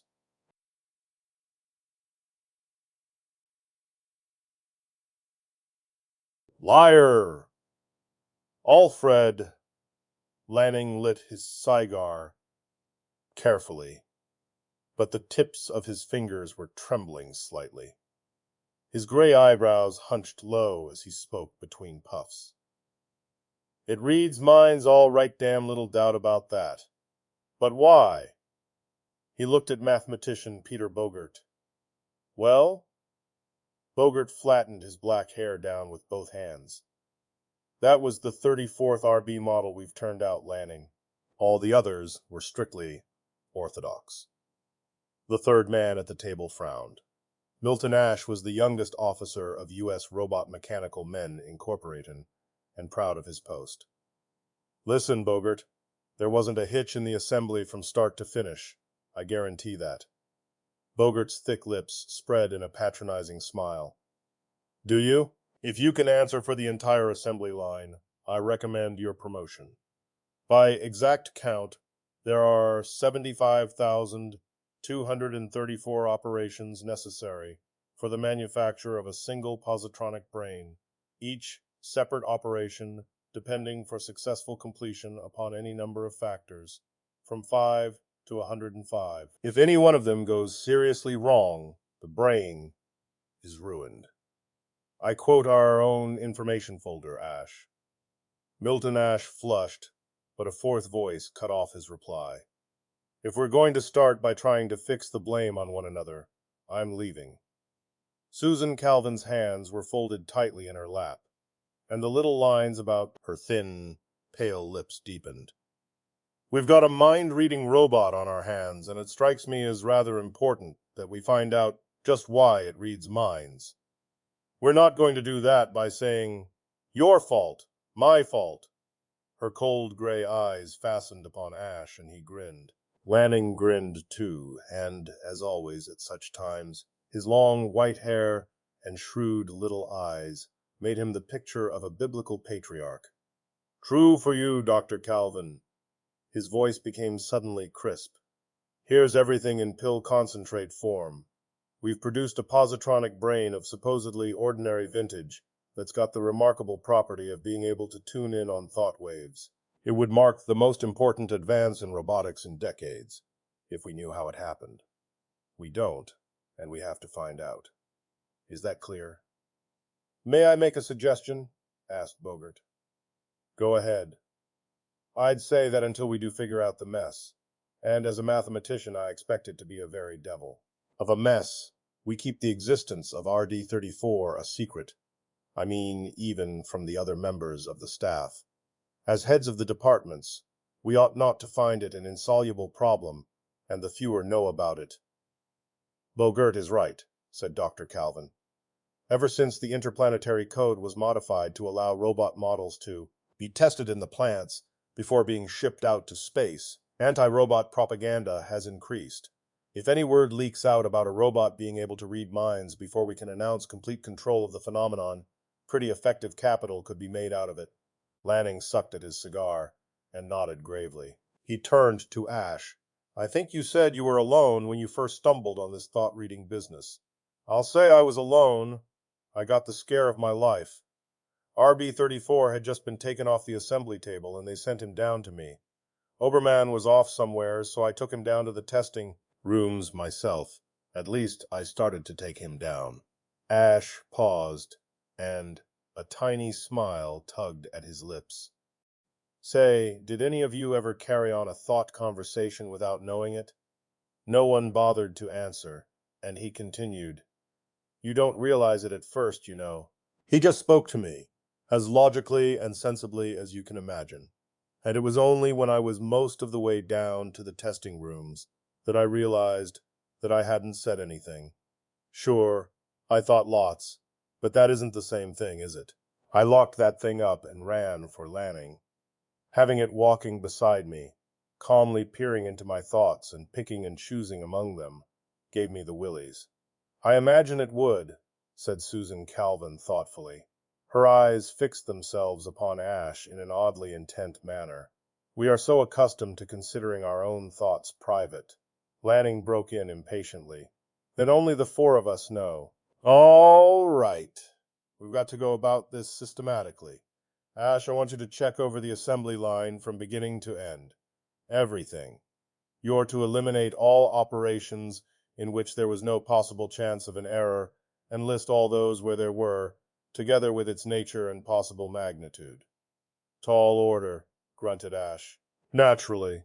Of course, you're to put the men under you to work on this, every single one if you have to, and I don't care if we go behind schedule either. But they're not to know why, you understand. Yes, the young technician grinned wryly. It's still a lulu of a job. Lanning swiveled about in his chair and faced Calvin. You'll have to tackle the job from the other direction. You're the robo-psychologist of the plant, so you're to study the robot itself and work backward. Try to find out how he ticks. See what else is tied up with his telepathic powers, how far they extend, how they warp his outlook, and just exactly what harm it has done to his ordinary RB properties. You've got that? Lanning didn't wait for Dr. Calvin to answer. I'll coordinate the work and interpret the findings mathematically. He puffed violently at his cigar and mumbled the rest through the smoke. Bogart will help me there, of course. Bogart polished the nails of one pudgy hand with the other and said blandly, I dare say. I know a little in the line. Well, I'll get started. Ash shoved his chair back and rose. His pleasantly youthful face crinkled in a grin. I've got the darndest job of any of us, so I'm getting out of here and to work. He left with a slurred, "The seeing ye," Susan Calvin answered with a barely perceptible nod, but her eyes followed him out of sight, and she did not answer when Lanning grunted and said, Do you want to go up and see RB-34 now, Dr. Calvin? For Vesser, Donan, Cull, Fry, Inled, Wrong, and in the, and him, there was, when, was, do are, and, you know, Fry, Wrong, and, Surter, and, Wrong, and he was, upon his feet when, Susan Calvin entered. She paused to readjust the huge "No Entrance" sign upon the door, and then approached the robot. "I've brought you the texts upon hyperatomic motors, Herbie. A few, anyway. Would you care to look at them?" RB-34, otherwise known as Herbie, lifted the 3 heavy books from her arms and opened to the title page of one, Theory of Hyperatomics. He mumbled inarticulately to himself as he flipped the pages and then spoke with an abstracted air. "Sit down, Dr. Calvin. This will take me a few minutes." The psychologist seated herself and watched Herbie narrowly as he took a chair at the other side of the table and went through the 3 books systematically. At the end of half an hour, he put them down. "Of course, I know why you brought these." The corner of Dr. Calvin's lip twitched. "I was afraid you would. It's difficult to work with you, Herbie. You're always a step ahead of me. It's the same with these books, as with the others. They just don't interest me. There's nothing to your textbooks. Your science is just a mass of collected data plastered together by makeshift theory, and all so incredibly simple that it's scarcely worth bothering about. It's your fiction that interests me. Your studies of the interplay of human motives and emotions." His mighty hand gestured vaguely as he sought the proper words. Dr. Calvin whispered, "I think I understand." "I see into minds, you see," the robot continued, "and you have no idea how complicated they are. I can't begin to understand everything because my own mind has so little in common with them, but I try, and your novels help. Yes, but I'm afraid that after going through some of the harrowing emotional experiences of our present-day sentimental novel," there was a tinge of bitterness in her voice, "you find real minds like ours dull and colorless." "But I don't!" The sudden energy in the response brought the other to her feet. She felt herself reddening, and thought wildly, "He must know." Herbie subsided suddenly, and muttered in a low voice, from which the metallic timbre departed almost entirely.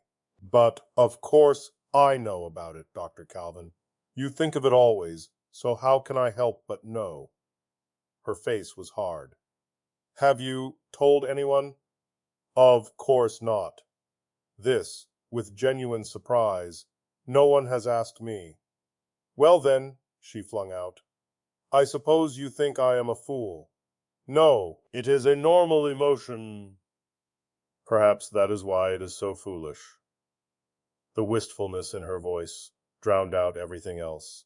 Some of the woman peered through the layer of doctorhood. "I am not what you would call attractive. If you are referring to mere physical attraction, I couldn't judge. But I know, in any case, that there are other types of attraction." "Nor young." Dr. Calvin had scarcely heard the robot.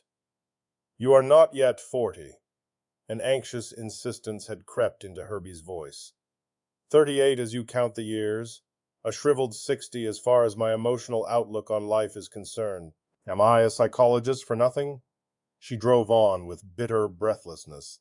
"And he's barely 35 and looks and acts younger. Do you suppose he ever sees me as anything but what I am?" "You are wrong." Herbie's steel fist struck the plastic-topped table with a strident clang. "Listen to me." But Susan Calvin whirled on him now, and the hunted pain in her eyes became ablaze. "Why should I? What do you know about it all, anyway, you machine? I'm just a specimen to you, an interesting bug with a peculiar mind spread-eagled for inspection. It's a wonderful example of frustration, isn't it? Almost as good as your books." Her voice, emerging in dry sobs, choked into silence. The robot cowered at the outburst. He shook his head pleadingly. "Won't you listen to me, please? I could help you if you would let me." "How?"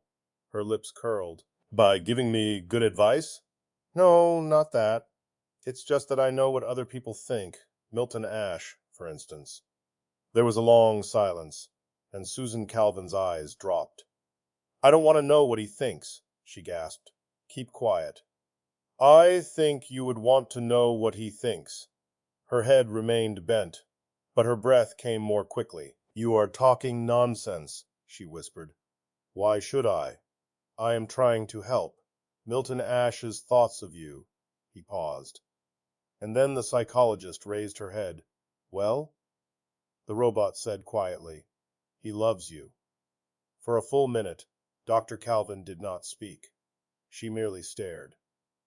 Then, "You are mistaken." "You must be. Why should he?" "But he does. A thing like that cannot be hidden. Not from me." "But I am so... She stammered to a halt. "He looks deeper than the skin, and admires intellect in others. Milton Ash is not the type to marry a head of hair and a pair of eyes." Susan Calvin found herself blinking rapidly and waited before speaking. Even then her voice trembled. "Yet he certainly never in any way indicated... Have you ever given him a chance?" "How could I? I never thought that..." "Exactly." The psychologist paused in thought and then looked up suddenly. "A girl visited him here at the plant half a year ago. She was pretty, I suppose, blonde and slim, and of course could scarcely add two and two." He spent all day puffing out his chest, trying to explain how a robot was put together. The hardness had returned. Not that she understood. "Who was she?" Herbie answered without hesitation. "I know the person you are referring to. She is his first cousin, and there is no romantic interest there, I assure you." Susan Calvin rose to her feet with a vivacity almost girlish. "Now, isn't that strange?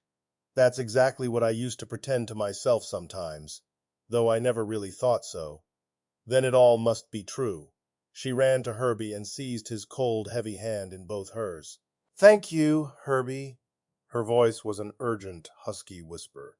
"Don't tell anyone about this. Let it be our secret. And thank you again." With that, and a convulsive squeeze of Herbie's unresponsive metal fingers, she left.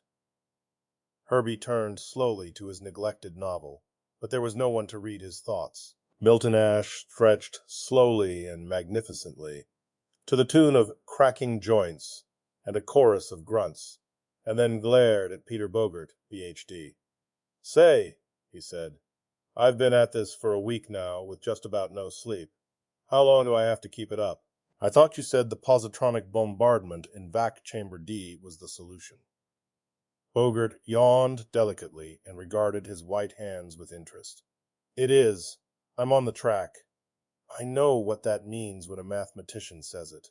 How near the end are you?" "It all depends." "On what?" Ash dropped into a chair and stretched his long legs out before him. "On Lanning. The old fellow disagrees with me." He sighed. "A bit behind the times, that's the trouble with him. He clings to matrix mechanics as the all-in-all, and this problem calls for more powerful mathematical tools. He's so stubborn." Ash muttered sleepily. "Why not ask Herbie and settle the whole affair? Ask the robot?" Bogart's eyebrows climbed. "Why not? Didn't the old girl tell you?"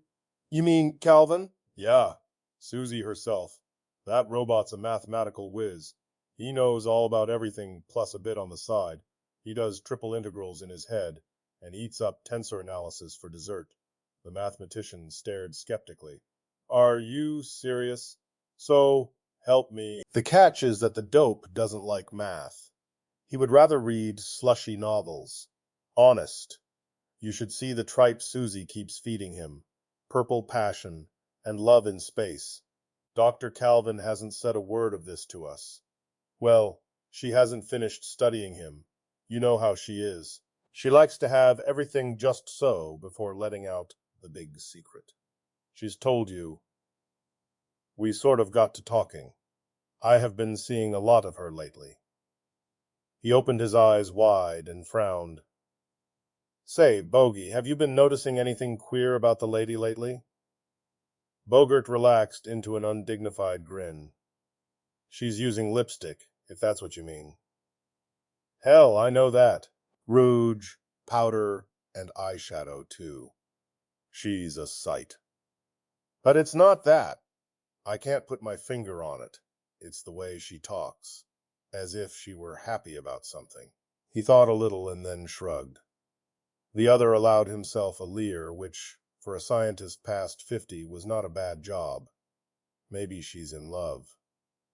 Ash allowed his eyes to close again. You're nuts, Bogey. You go speak to Herbie. I want to stay here and go to sleep. Right. Not that I particularly like having a robot tell me my job, nor that I think he can do it. A soft snore was his only answer. Herbie listened carefully as Peter Bogert, hands in pockets, spoke with elaborate indifference. So there you are. I've been told you understand these things, and I am asking you more in curiosity than anything else. My line of reasoning, as I have outlined it, involves a few doubtful steps, I admit, which Dr. Lanning refuses to accept, and the picture is still rather incomplete. The robot didn't answer, and Bogert said, Well, I see no mistake.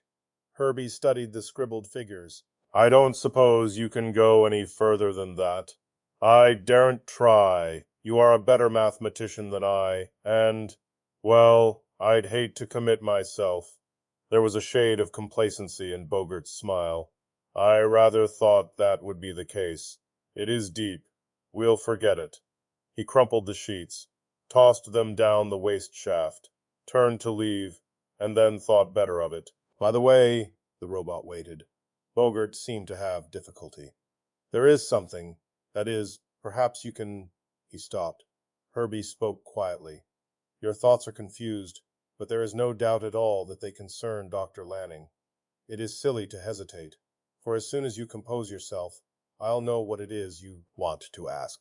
The mathematician's hand went to his sleek hair in the familiar smoothing gesture.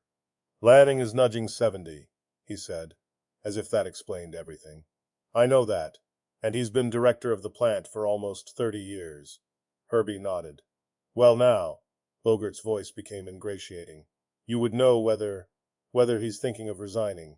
Health, perhaps, or some other... Quite, said Herbie, and that was all. Well, do you know? Certainly. Then, could you tell me? Since you ask, yes?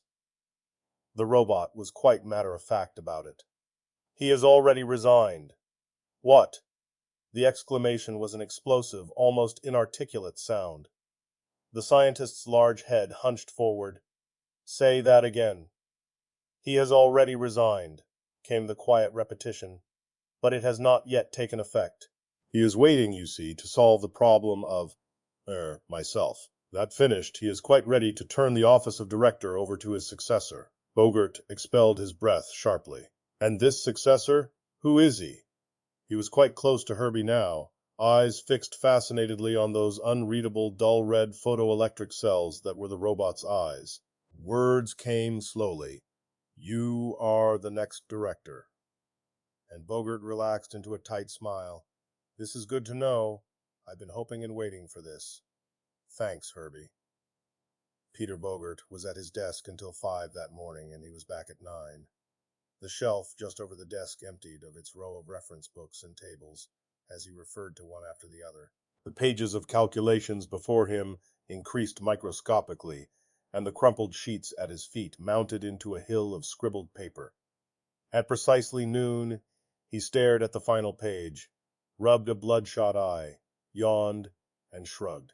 This is getting worse each minute. Damn. He turned at the sound of the opening door and nodded at Lanning, who entered, cracking the knuckles of one gnarled hand with the other. The director took in the disorder of the room, and his eyebrows furrowed together. New lead? He asked. No, came the defiant answer. What's wrong with the old one? Lanning did not trouble to answer, nor to do more than bestow a single cursory glance at the top sheet upon Bogert's desk. He spoke through the flare of a match as he lit a cigar. Has Calvin told you about the robot? It's a mathematical genius, really remarkable. The other snorted loudly. So I've heard. But Calvin had better stick to robot psychology. I've checked Herbie on math, and he can scarcely struggle through calculus. Calvin didn't find it so. She's crazy. And I don't find it so. The director's eyes narrowed dangerously. You! Bogart's voice hardened. What are you talking about? I've been putting Herbie through his paces all morning, and he can do tricks you never heard of. Is that so? You sound skeptical. Lanning flipped a sheet of paper out of his vest pocket and unfolded it. That's not my handwriting, is it? Bogart studied the large, angular notation covering the sheet. Herbie did this? Right. And if you'll notice, he's been working on your time integration of equation 22. It comes, Lanning tapped a yellow fingernail upon the last step, to the identical conclusion I did, and in a quarter the time. You had no right to neglect the Linger effect in positronic bombardment. I didn't neglect it. For heaven's sake, Lanning, get it through your head that it would cancel out. Oh, sure. You explained that. You used the Mitchell translation equation, didn't you? Well, it doesn't apply. Why not? Because you've been using hyperimaginaries for one thing. What's that to do with? Mitchell's equation won't hold when... Are you crazy? If you'll reread Mitchell's original paper in the Transactions of the Far... I don't have to. I told you in the beginning that I didn't like his reasoning, and Herbie backs me in that. Well then, Bogart shouted, let that clockwork contraption solve the entire problem for you. Why bother with non-essentials? That's exactly the point. Herbie can't solve the problem. And if he can't, we can't, alone. I'm submitting the entire question to the National Board. It's gotten beyond us. Bogart's chair went over backward as he jumped up a snarl, face crimson. You're doing nothing of the sort. Lanning flushed in his turn. Are you telling me what I can't do? Exactly, was the gritted response. I've got the problem beaten, and you're not to take it out of my hands. Understand? Don't think I don't see through you, you desiccated fossil. You'd cut your own nose off before you'd let me get the credit for solving robotic telepathy. You're a damned idiot, Bogart, and in 1 second I'll have you suspended for insubordination. Lanning's lower lip trembled with passion. Which is one thing you won't do, Lanning. You haven't any secrets with a mind-reading robot around, so don't forget that I know all about your resignation.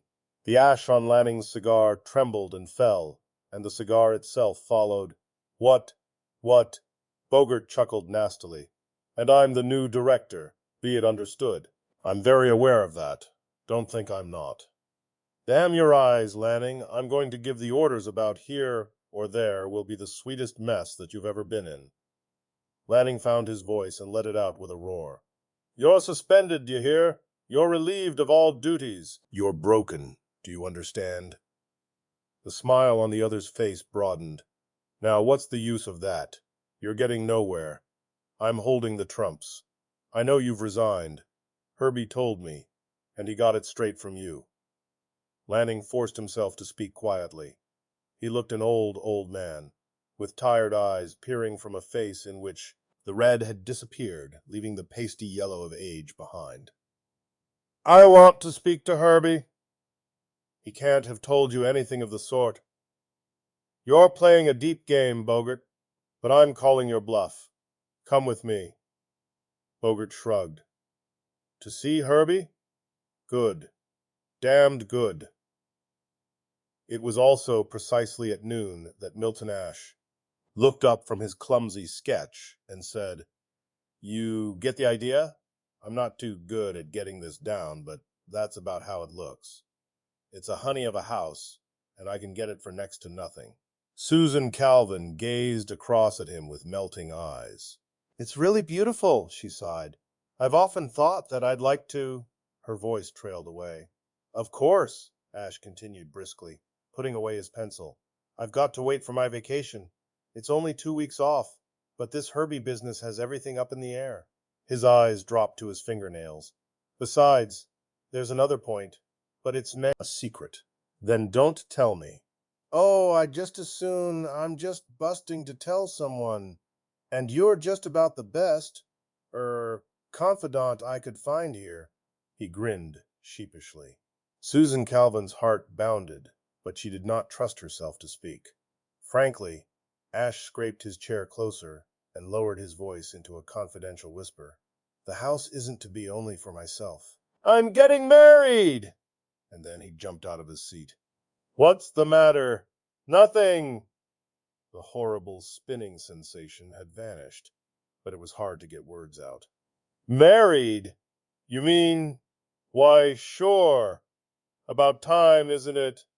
You remember that girl who was here last summer? That's she. But you are sick. You... Headache! Susan Calvin motioned him away weakly. I've been subject to them lately. I want to congratulate you, of course. I'm very glad. The inexpertly applied rouge made a pair of nasty red splotches upon her chalk-white face. Things had begun spinning again. Pardon me, please. The words were a mumble as she stumbled blindly out the door. It had happened with the sudden catastrophe of a dream, and with all the unreal horror of a dream. But how could it be? Herbie had said, and Herbie knew. He could see into minds. She found herself leaning breathlessly against the door jamb, staring into Herbie's metal face. She must have climbed the 2 flights of stairs, but she had no memory of it. The distance had been covered in an instant, as in a dream. As in a dream, and still Herbie's unblinking eyes stared into hers, and their dull red seemed to expand into dimly shining nightmarish globes. He was speaking, and she felt the cold glass pressing against her lips. She swallowed and shuddered into a pertane awareness of her surroundings. Still Herbie spoke, and there was agitation in his voice, as if he were hurt and frightened and pleading. The words were beginning to make sense. This is a dream, he was saying, and you mustn't believe in it. You'll wake into the real world soon and laugh at yourself. He loves you, I tell you. He does, but not here. Not now. This is an illusion. Susan Calvin nodded, her voice a whisper. Yes, yes. She was clutching Herbie's arm, clinging to it, repeating over and over. It isn't true, is it? It isn't, is it? Just how she came to her senses, she never knew, but it was like passing from a world of misty unreality to one of harsh sunlight. She pushed him away from her, pushed hard against that steely arm, and her eyes were wide. What are you trying to do? Her voice rose to a harsh scream. What are you trying to do? Herbie backed away. I want to help. The psychologist stared. Help? By telling me this is a dream? By trying to push me into schizophrenia? A hysterical tenseness seized her. This is no dream! I wish it were! She drew her breath sharply. Wait! Why? Why, I understand. Merciful heavens, it's so obvious. There was horror in the robot's voice. I had to. And I believed you. I never thought. Sawed voices outside the door brought her to a halt. She turned away, fists clenching spasmodically, and when Bogart and Lanning entered, she was at the far window. Neither of the men paid her the slightest attention. They approached Herbie simultaneously, Lanning angry and impatient, Bogart coolly sardonic. The director spoke first. Here now, Herbie. Listen to me. The robot brought his eyes sharply down upon the aged director. Yes, Dr. Lanning. Have you discussed me with Dr. Bogart? No, sir. The answer came slowly, and the smile on Bogart's face flashed off. What's that? Bogart shoved in ahead of his superior and straddled the ground before the robot. Repeat what you told me yesterday. I said that. Herbie fell silent. Deep within him, his metallic diaphragm vibrated in soft discords. Didn't you say he had resigned? Roared Bogart. Answer me. Bogart raised his arm frantically, but Lanning pushed him aside. Are you trying to bully him into lying? You heard him, Lanning. He began to say yes, and stopped. Get out of my way! I want the truth out of him, understand? I'll ask him. Lanning turned to the robot. All right, Herbie, take it easy. Have I resigned? Herbie stared, and Lanning repeated anxiously, Have I resigned? There was the faintest trace of a negative shake of the robot's head. A long wait produced nothing further. The two men looked at each other, and the hostility in their eyes was all but tangible. "What the devil?" blurted Bogart. "Has the robot gone mute? Can't you speak, you monstrosity?" "I can speak," came the ready answer. "Then answer the question. Didn't you tell me Lanning had resigned? Hasn't he resigned?" And again there was nothing but dull silence, until from the end of the room Susan Calvin's laugh rang out suddenly, high-pitched and semi-hysterical. The two mathematicians jumped, and Bogart's eyes narrowed. "You here? What's so funny?" "Nothing's funny." Her voice was not quite natural. "It's just that I'm not the only one that's been caught. There's irony in three of the greatest experts in robotics in the world falling into the same elementary trap, isn't there?" Her voice faded, and she put a pale hand to her forehead. "But it isn't funny." This time the look that passed between the two men was one of raised eyebrows. "What trap are you talking about?" asked Lansing stiffly. "Is something wrong with Herbie?" "No." She approached them slowly. "Nothing is wrong with him. Only with us." She whirled suddenly and shrieked at the robot. "Get away from me! Go to the other end of the room and don't let me look at you!" Herbie cringed before the fury of her eyes and stumbled away in a clattering trot. Lanning's voice was hostile. "What is all this, Dr. Calvin?" She faced them and spoke sarcastically. "Surely you know the fundamental first law of robotics." The other two nodded together. "Certainly," said Bogart, irritably. "A robot may not injure a human being or, through inaction, allow him to come to harm." "How nicely put," sneered Calvin. "But what kind of harm?" "Why, any kind." "Exactly. Any kind! But what about hurt feelings?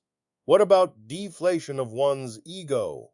What about the blasting of one's hopes? Is that injury?" Lanning frowned. What would a robot know about? And then he caught himself with a gasp. "You've caught on, have you?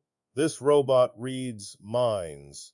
Do you suppose it doesn't know everything about mental injury? Do you suppose that if asked a question it wouldn't give exactly that answer that one wants to hear? Wouldn't any other answer hurt us? And wouldn't Herbie know that?" "Good heavens," muttered Bogart. The psychologist cast a sardonic glance at him. "I take it you asked him whether Lanning had resigned. You wanted to hear that he had resigned, and so that's what Herbie told you." "And I suppose that is why," said Lanning, tonelessly. "It would not answer a little while ago. It couldn't answer either way without hurting one of us." There was a short pause in which the men looked thoughtfully across the room at the robot, crouching in the chair by the bookcase, head resting in one hand. Susan Calvin stared steadfastly at the floor. "He knew of all this. That devil knows everything, including what went wrong in his assembly." Her eyes were dark and brooding. Lanning looked up. "You're wrong there, Dr. Calvin. He doesn't know what went wrong. I asked him." "What does that mean?" cried Calvin. "Only that you didn't want him to give you the solution. It would puncture your ego to have a machine do what you couldn't." "Did you ask him?" She shot at Bogart. "In a way." Bogart coughed and reddened. "He told me he knew very little about mathematics." Lanning laughed, not very loudly, and the psychologist smiled caustically. She said, "I'll ask him. A solution by him won't hurt my ego." She raised her voice into a cold imperative. "Come here." Herbie rose and approached with hesitant steps. "You know, I suppose," she continued, "just exactly at what point in the assembly an extraneous factor was introduced or an essential one left out." "Yes," said Herbie in tones barely heard. "Hold on," broke in Bogart angrily. "That's not necessarily true. You want to hear that? That's all." "Don't be a fool," replied Calvin. "He certainly knows as much math as you and Lanning together, since he can read minds. Give him his chance." The mathematician subsided, and Calvin continued, "All right, then. Herbie, give. We're waiting." And in an aside, "Get pencils and paper, gentlemen." But Herbie remained silent, and there was triumph in the psychologist's voice. "Why don't you answer, Herbie?" the robot blurted out suddenly. I cannot. You know I cannot. Dr. Bogert and Dr. Lanning don't want me to. They want the solution. But not from me, Lanning broke in, speaking slowly and distinctly. Don't be foolish, Herbie. We do want you to tell us. Bogert nodded curtly. Herbie's voice rose to wild heights. What's the use of saying that? Don't you suppose that I can see past the superficial skin of your mind? Down below, you don't want me to. I'm a machine, given the imitation of life only by virtue of the positronic interplay in my brain, which is man's device. You can't lose face to me without being hurt. That is deep in your mind and won't be erased. I can't give the solution. We'll leave, said Dr. Lanning. Tell Calvin. That would make no difference, cried Herbie, since you would know anyway that it was I that was supplying the answer. Calvin resumed, but you understand, Herbie, that despite that, Doctors Lanning and Bogert want that solution. By their own efforts, insisted Herbie. But they want it, and the fact that you have it and won't give it hurts them. You see that, don't you? Yes, yes. And if you tell them, that will hurt them, too. Yes, yes. Herbie was retreating slowly, and step by step Susan Calvin advanced. The two men watched in frozen bewilderment. You can't tell them, droned the psychologist slowly, because that would hurt, and you mustn't hurt. But if you don't tell them, you hurt. So you must tell them. And if you do, you will hurt, and you mustn't. So you can't tell them. But if you don't, you hurt, so you must. But if you do, you hurt, so you mustn't. But if you don't, you hurt, so you must. But if you do, you... Herbie was up against the wall, and here he dropped to his knees. Stop! He shrieked. Close your mind. It is full of pain and frustration and hate. I didn't mean it, I tell you. I tried to help. I told you what you wanted to hear. I had to. The psychologist paid no attention. You must tell them. But if you do, you hurt, so you mustn't. But if you don't, you hurt, so you must. But... And Herbie screamed. It was like the whistling of a piccolo many times magnified, shrill and shriller till it keened with the terror of a lost soul and filled the room with the piercingness of itself. And when it died into nothingness, Herbie collapsed into a huddled heap of motionless metal. Bogert's face was bloodless. He's dead! No! Susan Calvin burst into body-racking gusts of wild laughter. Not dead, merely insane. I confronted him with the insoluble dilemma, and he broke down.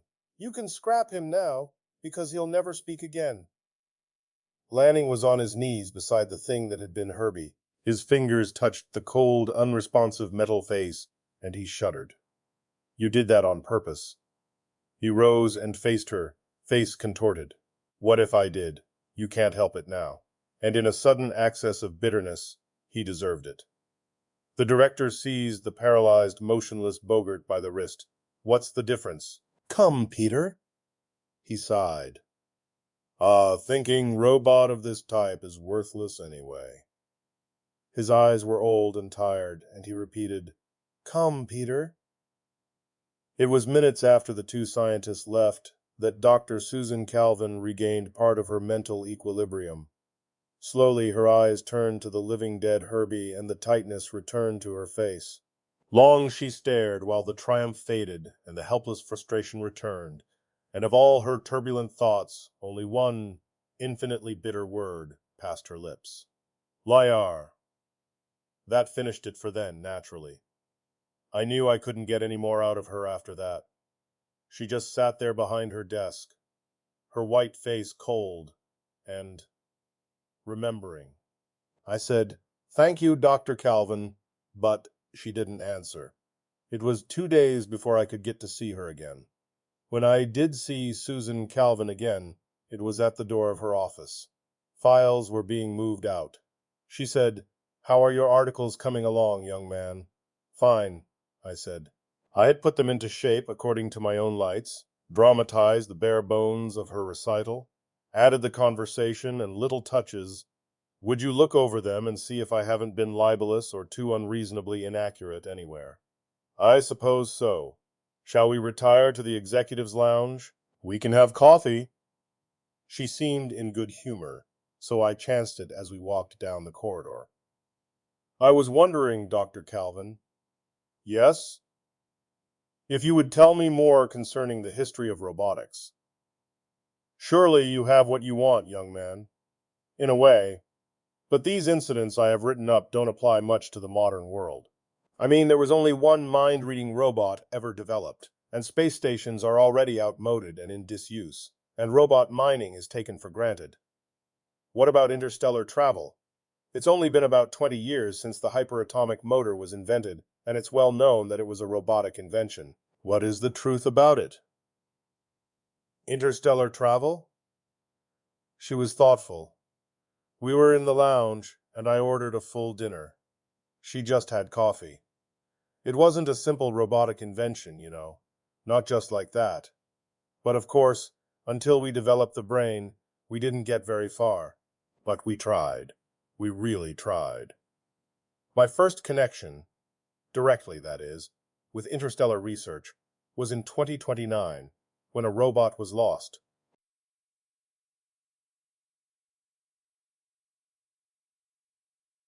Little lost robot measures on hyperbase had been taken in a sort of rattling fury, the muscular equivalent of a hysterical shriek. To itemize them in order of both chronology and desperation, they were: 1. All work on the hyperatomic drive through all the space volume occupied by the stations of the 27th asteroidal grouping came to a halt.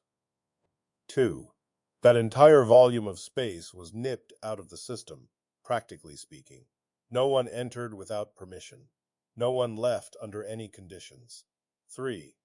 By special government patrol ship, Drs. Susan Calvin and Peter Bogert, respectively head psychologist and mathematical director of United States Robot Mechanical Men Corporation, were brought to hyperbase. Susan Calvin had never left the surface of Earth before, and had no perceptible desire to leave it this time. In an age of atomic power and a clearly coming hyperatomic drive, she remained quietly provincial. So she was dissatisfied with her trip and unconvinced of the emergency, and every line of her plain middle-aged face showed it clearly enough during her first dinner at hyperbase. Nor did Dr. Bogert's sleek paleness abandon a certain hangdog attitude, nor did Major General Callner, who headed the project, even once forget to maintain a hunted expression. In short, it was a grisly episode. That meal, and the little session of 3 that followed, began in a gray, unhappy manner. Callner, with his baldness glistening, and his dress uniform oddly unsuited to the general mood, began with uneasy directness.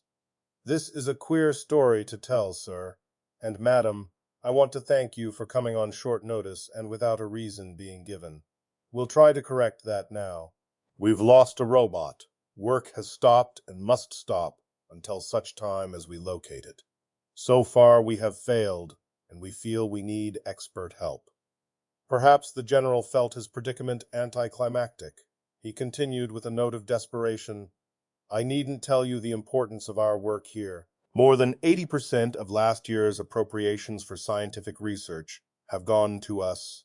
Why? We know that, said Bogert, agreeably. U.S. Robots is receiving a generous rental fee for use of our robots. Susan Calvin injected a blunt, vinegary note. What makes a single robot so important to the project, and why hasn't it been located? Sal, General turned his red face toward her and wet his lips quickly. Why, in a manner of speaking, we have located it. Then, with near anguish, here, suppose I explain. As soon as the robot failed to report a state of emergency was declared, and all movement off hyperbase stopped. A cargo vessel had landed the previous day and had delivered us 2 robots for our laboratories. It had 62 robots of the, game type for shipment elsewhere. We are certain as to that figure. There is no question about it whatever. Yes? And the connection? When our missing robot failed of location anywhere, I assure you we would have found a missing blade of grass if it had been there to find. We brainstormed ourselves into counting the robots left of the cargo ship. They have 63 now. So that the 63rd, I take it, is the missing prodigal. Dr. Calvin's eyes darkened. Yes, but we have no way of telling which is the 63rd. There was a dead silence, while the electric clock chimed 11 times. And then the robo-psychologist said, "Very peculiar," and the corners of her lips moved downward. "Peter," she turned to her colleague, with a trace of savagery. "What's wrong here? What kind of robots are they, using at hyperbase?"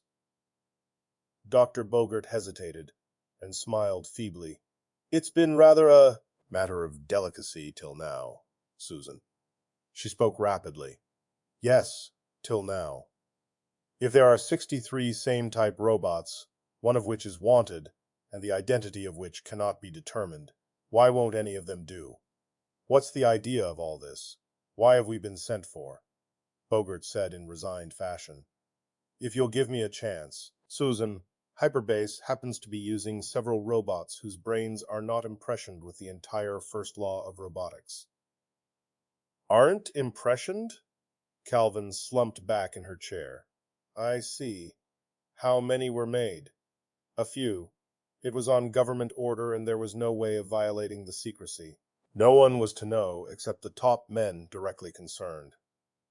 "You weren't included, Susan." "It was nothing I had anything to do with." The general interrupted with a measure of authority. "I would like to explain that bit. I hadn't been aware that Dr. Calvin was unacquainted with the situation. I needn't tell you, Dr. Calvin, that there always has been strong opposition to robots on the planet.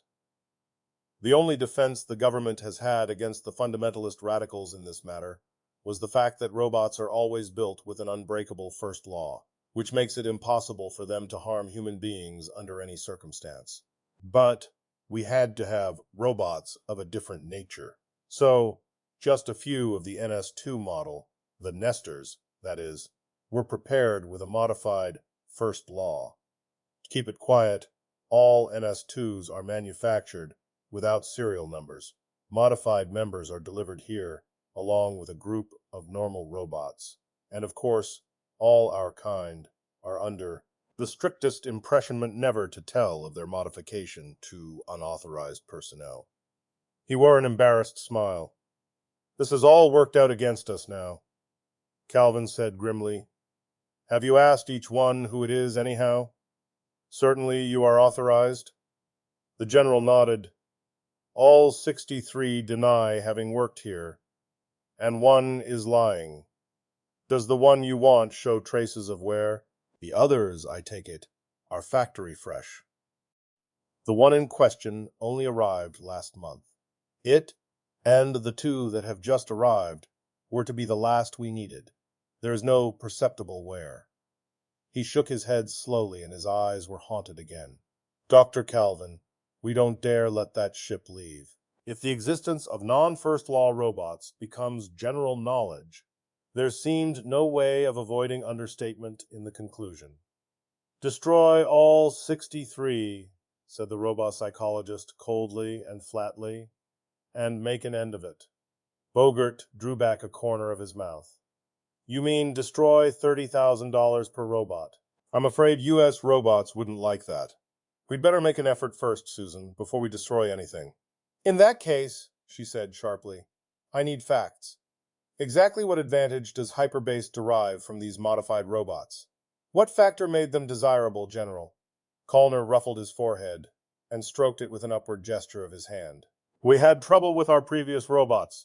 Our men work with hard radiations a good deal, you see. It's dangerous, of course, but reasonable precautions are taken. There have been only 2 accidents since we began, and neither was fatal. However, it was impossible to explain that to an ordinary robot. The first law states, I'll quote it, 'No robot may harm a human being, or through inaction allow a human being to come to harm.' That's primary, Dr. Calvin. when it was necessary for one of our men to expose himself for a short period to a moderate gamma field, one that would have no physiological effects, the nearest robot would dash in to drag him out. If the field were exceedingly weak, it would succeed, and work could not continue till all robots were cleared out. If the field were a trifle stronger, the robot would never reach the technician concerned, since its positronic brain would collapse under gamma radiations, and then we would be out one expensive and hard-to-replace robot. We tried arguing with them. Their point was that a human being in a gamma field was endangering his life, and that it didn't matter that he could remain there half an hour safely. Supposing, they would say, he forgot and remained an hour. They couldn't take chances. We pointed out that they were risking their lives on a wild off-chance. But self-preservation is only the third law of robotics, and the first law of human safety came first. We gave them orders. We ordered them strictly and harshly to remain out of gamma fields at whatever cost. But obedience is only the second law of robotics, and the first law of human safety came first. Dr. Calvin, we either had to do without robots, or do something about the first law, and we made our choice. I can't believe, said Dr. Calvin, that it was found possible to remove the first law. It wasn't removed, it was modified, explained Callner. Positronic brains were constructed that contained the positive aspect only of the law, which in them reads, "No robot may harm a human being." That is all. They have no compulsion to prevent one coming to harm through an extraneous agency, such as gamma rays. I state the matter correctly, Dr. Bogert? Quite, assented the mathematician. And that is the only difference of your robots from the ordinary NS2 model? The only difference? Peter? The only difference, Susan. She rose and spoke with finality. I intend sleeping now, and in about 8 hours, I want to speak to whomever saw the robot last. And from now on, General Callner, if I'm to take any responsibility at all for events, I want full and unquestioned control of this investigation. Susan Calvin, except for 2 hours of resentful lassitude, experienced nothing approaching sleep. She signaled at Bogert's door at the local time of 0700 and found him also awake. He had apparently taken the trouble of transporting a dressing gown to hyperbase with him, for he was sitting in it. He put his nail scissors down when Calvin entered. He said softly, "I've been expecting you more or less. I suppose you feel sick about all this." "I do."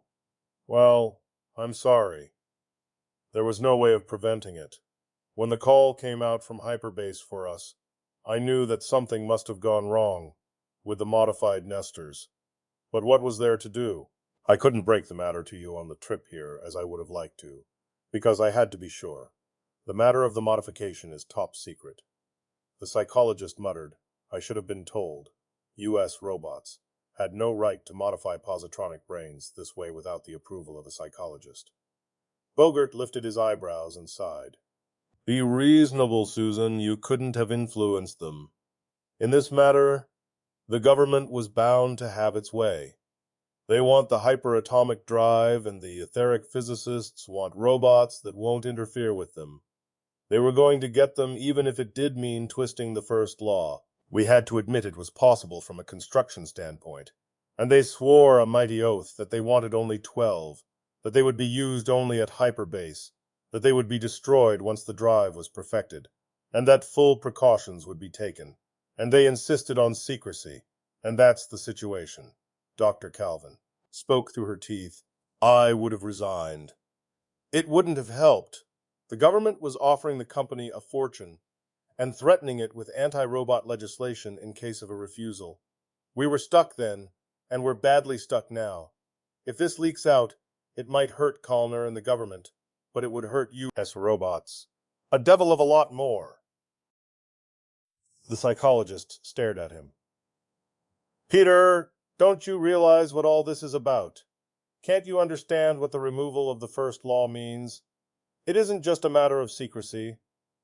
"I know what removal would mean. I'm not a child." "It would mean complete instability, with no non-imaginary solutions to the positronic field equations. Yes, mathematically. But can you translate that into crude psychological thought? All normal life, Peter, consciously or otherwise, resents domination. If the domination is by an inferior, or by a supposed inferior, the resentment becomes stronger. Physically and, to an extent, mentally, a robot, any robot, is superior to human beings. What makes him slavish, then? Only the first law. Why, without it, the first order you tried to give a robot would result in your death. Unstable? What do you think? Susan, said Bogart, with an air of sympathetic amusement, I'll admit that this Frankenstein complex you're exhibiting has a certain justification, hence the first law in the first place. But the law, I repeat and repeat, has not been removed, merely modified. And what about the stability of the brain? The mathematician thrust out his lips. Decreased, naturally, but it's within the border of safety. The first nesters were delivered to hyperbase 9 months ago, and nothing whatever has gone wrong till now, and even this involves merely fear of discovery and not danger to humans. Very well, then, we'll see what comes of the morning conference. Bogart saw her politely to the door and grimaced eloquently when she left. He saw no reason to change his perennial opinion of her as a sour and fidgety frustration. Susan Calvin's train of thought did not include Bogart in the least. She had dismissed him years ago as a smooth and pretentious sleekness. Gerald Black had taken his degree in etheric physics the year before and, in common with his entire generation of physicists, found himself engaged in the problem of the drive. He now made a proper addition to the general atmosphere of these meetings on hyperbase. In his stained white smock he was half rebellious and wholly uncertain. His stocky strength seemed striving for release, and his fingers, as they twisted each other with nervous yanks, might have forced an iron bar out of True. Major General Callner sat beside him. The two from U.S. Robots faced him. Black said, I'm told that I was the last to see Nestor 10 before he vanished. I take it you want to ask me about that. Dr. Calvin regarded him with interest. You sound as if you were not sure, young man. Don't you know whether you were the last to see him? He worked with me, ma'am, on the field generators, and he was with me the morning of his disappearance. I don't know if anyone saw him after about noon. No one admits having done so. Do you think anyone's lying about it? I don't say that, but I don't say that I want the blame of it either. His dark eyes smoldered. There's no question of blame. The robot acted as it did because of what it is. We're just trying to locate it, Mr. Black, and let's put everything else aside. Now, if you've worked with the robot, you probably know it better than anyone else. Was there anything unusual about it that you noticed? Had you ever worked with robots before? I've worked with other robots we have here, the simple ones. Nothing different about the nesters except that they're a good deal cleverer, and more annoying. Annoying? In what way? Well, perhaps it's not their fault. The work here is rough, and most of us get a little jagged. Fooling around with hyperspace isn't fun. He smiled feebly, finding pleasure in confession. We run the risk continually of blowing a hole in normal space-time fabric and dropping right out of the universe, asteroid and all. Sounds screwy, doesn't it? Naturally, you're on edge sometimes. But these nesters aren't. They're curious, they're calm, they don't worry. It's enough to drive you nuts at times. When you want something done in a tearing hurry, they seem to take their time. Sometimes I'd rather do without. You say they take their time. Have they ever refused an order? Oh, no, hastily. They do it all right. They tell you when they think you're wrong, though. They don't know anything about the subject but what we taught them, but that doesn't stop them. Maybe I imagine it, but the other fellows have the same trouble with their nesters. General Callner cleared his throat. Ominously, why have no complaints reached me on the matter, Black? The young physicist reddened. We didn't really want to do without the robots, sir. And besides, we weren't certain exactly how such, minor complaints might be received. Bogart interrupted softly. Anything in particular happened the morning you last saw it? There was a silence. With a quiet motion, Calvin repressed the comment that was about to emerge from Calner and waited patiently. Then Black spoke in blurting anger. I had a little trouble with it. I'd broken a Kimball tube that morning and was out 5 days of work. My entire program was behind schedule. I hadn't received any mail from home for a couple of weeks, and he came around wanting me to repeat an experiment I had abandoned a month ago. He was always annoying me on that subject, and I was tired of it. I told him to go away, and that's all I saw of him. You told him to go away? Asked Dr. Calvin with sharp interest. In just those words? Did you say, go away? Try to remember the exact words. There was, apparently, an internal struggle in progress. Black cradled his forehead in a broad palm for a moment, then tore it away, and said defiantly, I said, go lose yourself.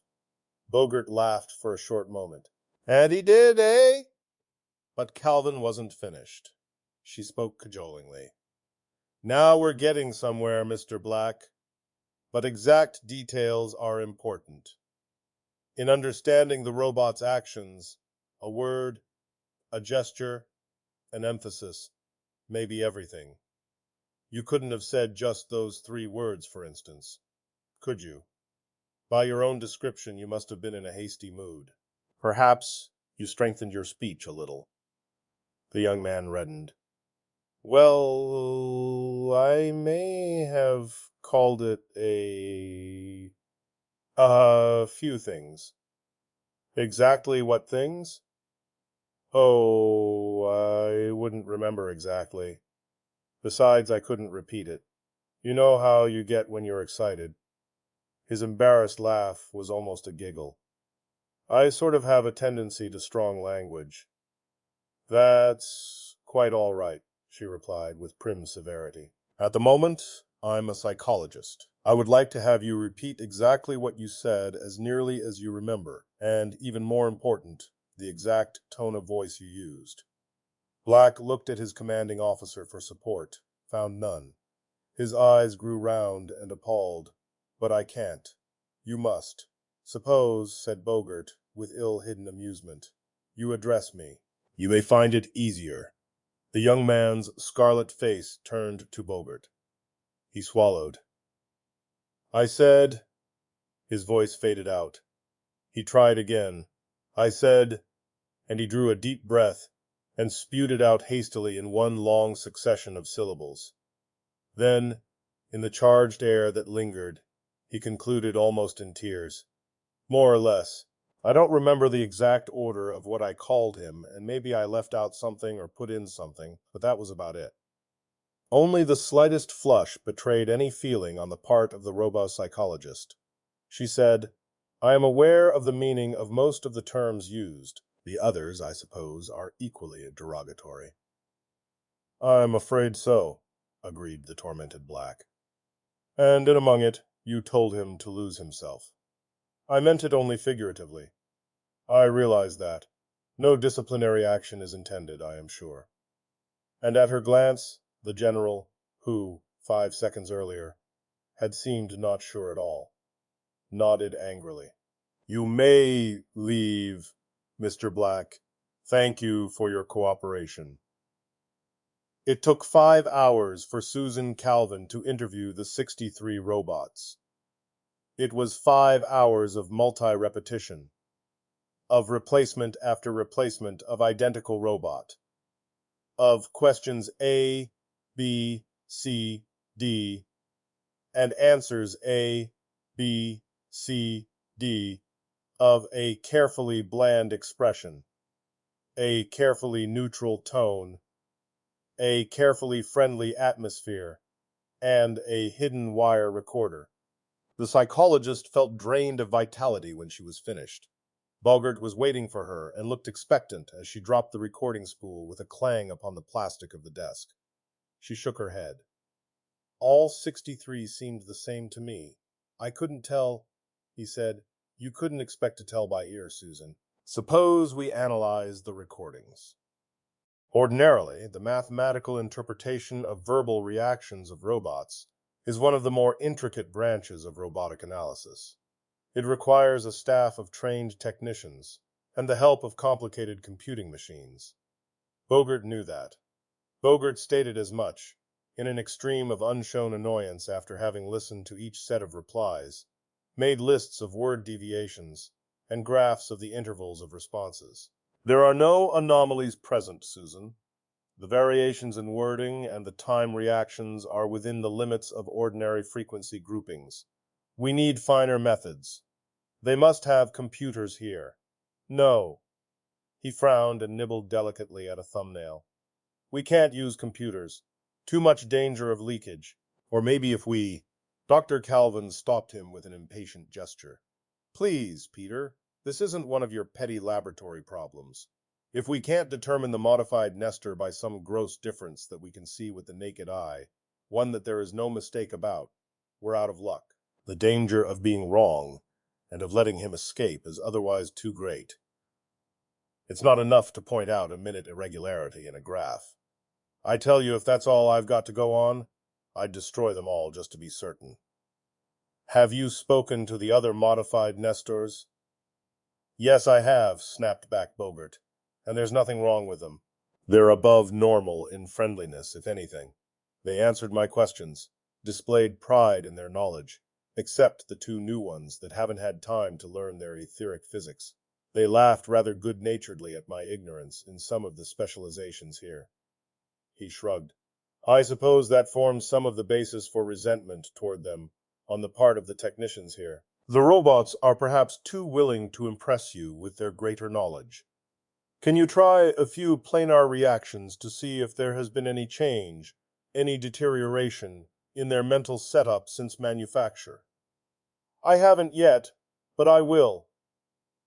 He shook a slim finger at her. You're losing your nerve, Susan. I don't see what it is you're dramatizing. They're essentially harmless. They are? Calvin took fire. They are? Do you realize one of them is lying? One of the 63 robots I have just interviewed has deliberately lied to me after the strictest injunction to tell the truth. The abnormality indicated is horribly deep-seated and horribly frightening. Peter Bogart felt his teeth harden against each other. He said, Not at all. Look. Nestor 10 was given orders to lose himself. Those orders were expressed in maximum urgency by the person most authorized to command him. You can't counteract that order either by superior urgency or superior right of command. Naturally, the robot will attempt to defend the carrying out of his orders. In fact, objectively, I admire his ingenuity. How better can a robot lose himself than to hide himself among a group of similar robots? Yes, you would admire it. I've detected amusement in you, Peter. Amusement and an appalling lack of understanding. Are you a roboticist, Peter? Those robots attach importance to what they consider superiority. You've just said as much yourself. Subconsciously, they feel humans to be inferior, and the first law which protects us from them is imperfect. They are unstable. And here we have a young man ordering a robot to leave him, to lose himself, with every verbal appearance of revulsion, disdain, and disgust. Granted, that robot must follow orders, but subconsciously there is resentment. It will become more important than ever for it to prove that it is superior despite the horrible names it was called. It may become so important that what's left of the first law won't be enough. How on Earth, or anywhere in the solar system, Susan, is a robot going to know the meaning of the assorted strong language used upon him? Obscenity is not one of the things impressioned upon his brain. Original impressionment is not everything, Calvin snarled at him. Robots have learning capacity, you fool. And Bogart knew that she had really lost her temper. She continued hastily. Don't you suppose he could tell from the tone used that the words weren't complimentary? Don't yon suppose he's heard the words used before, and noted upon what occasions? Well then, shouted Bogart, will you kindly tell me one way in which a modified robot can harm a human being, no matter how offended it is, will matter how sick with desire to prove superiority? If I tell you one way, will you keep quiet? Yes. They were leaning across the table at each other, angry eyes nailed together. The psychologist said, if a modified robot were to drop a heavy weight upon a human being, he would not be breaking the first law, if he did. So, with the knowledge that his strength and reaction speed would be sufficient to snatch the weight away before it struck the man. However, once the weight left his fingers, he would be no longer the active medium. Only the blind force of gravity would be that. The robot could then change his mind and merely by inaction allow the weight to strike. The modified first law allows that. That's an awful stretch of imagination. That's what my profession requires sometimes. Peter, let's not quarrel, let's work. You know the exact nature of the stimulus that caused the robot to lose himself. You have the records of his original mental makeup. I want you to tell me how possible it is for our robot to do the sort of thing I just talked about. Not the specific instance, mind you, but that whole class of response. And I want it done quickly. And meanwhile, we'll have to try performance tests directly on the response to first law. Gerald Black, at his own request, was supervising the mushrooming wooden partitions that were springing up in a bellying circle on the vaulted third floor of Radiation Building 2. The laborers worked, in the main, silently, but more than one was openly awonder at the 63 photocells that required installation. One of them sat down near Black, removed his hat, and wiped his forehead thoughtfully with a freckled forearm. Black nodded at him. How's it doing, Walensky? Walensky shrugged and fired a cigar. Smooth as butter. What's going on anyway, Doc? First, there's no work for 3 days, and then we have this mess of jiggers. He leaned backward on his elbows and puffed smoke. Black twitched his eyebrows. A couple of robot men came over from Earth. Remember the trouble we had with robots running into the gamma fields before we pounded it into their skulls that they weren't to do it? Yeah, didn't we get new robots? We got some replacements, but mostly it was a job of indoctrination. Anyway, the people who make them want to figure out robots that aren't hit so bad by gamma rays. Sure seems funny, though, to stop all the work on the drive for this robot deal. I thought nothing was allowed to stop the drive. Well, it's the fellows upstairs that have the say on that. Me, I just do as I'm told. Probably all a matter of pull. Yeah, the electrician jerked a smile and winked a wise eye.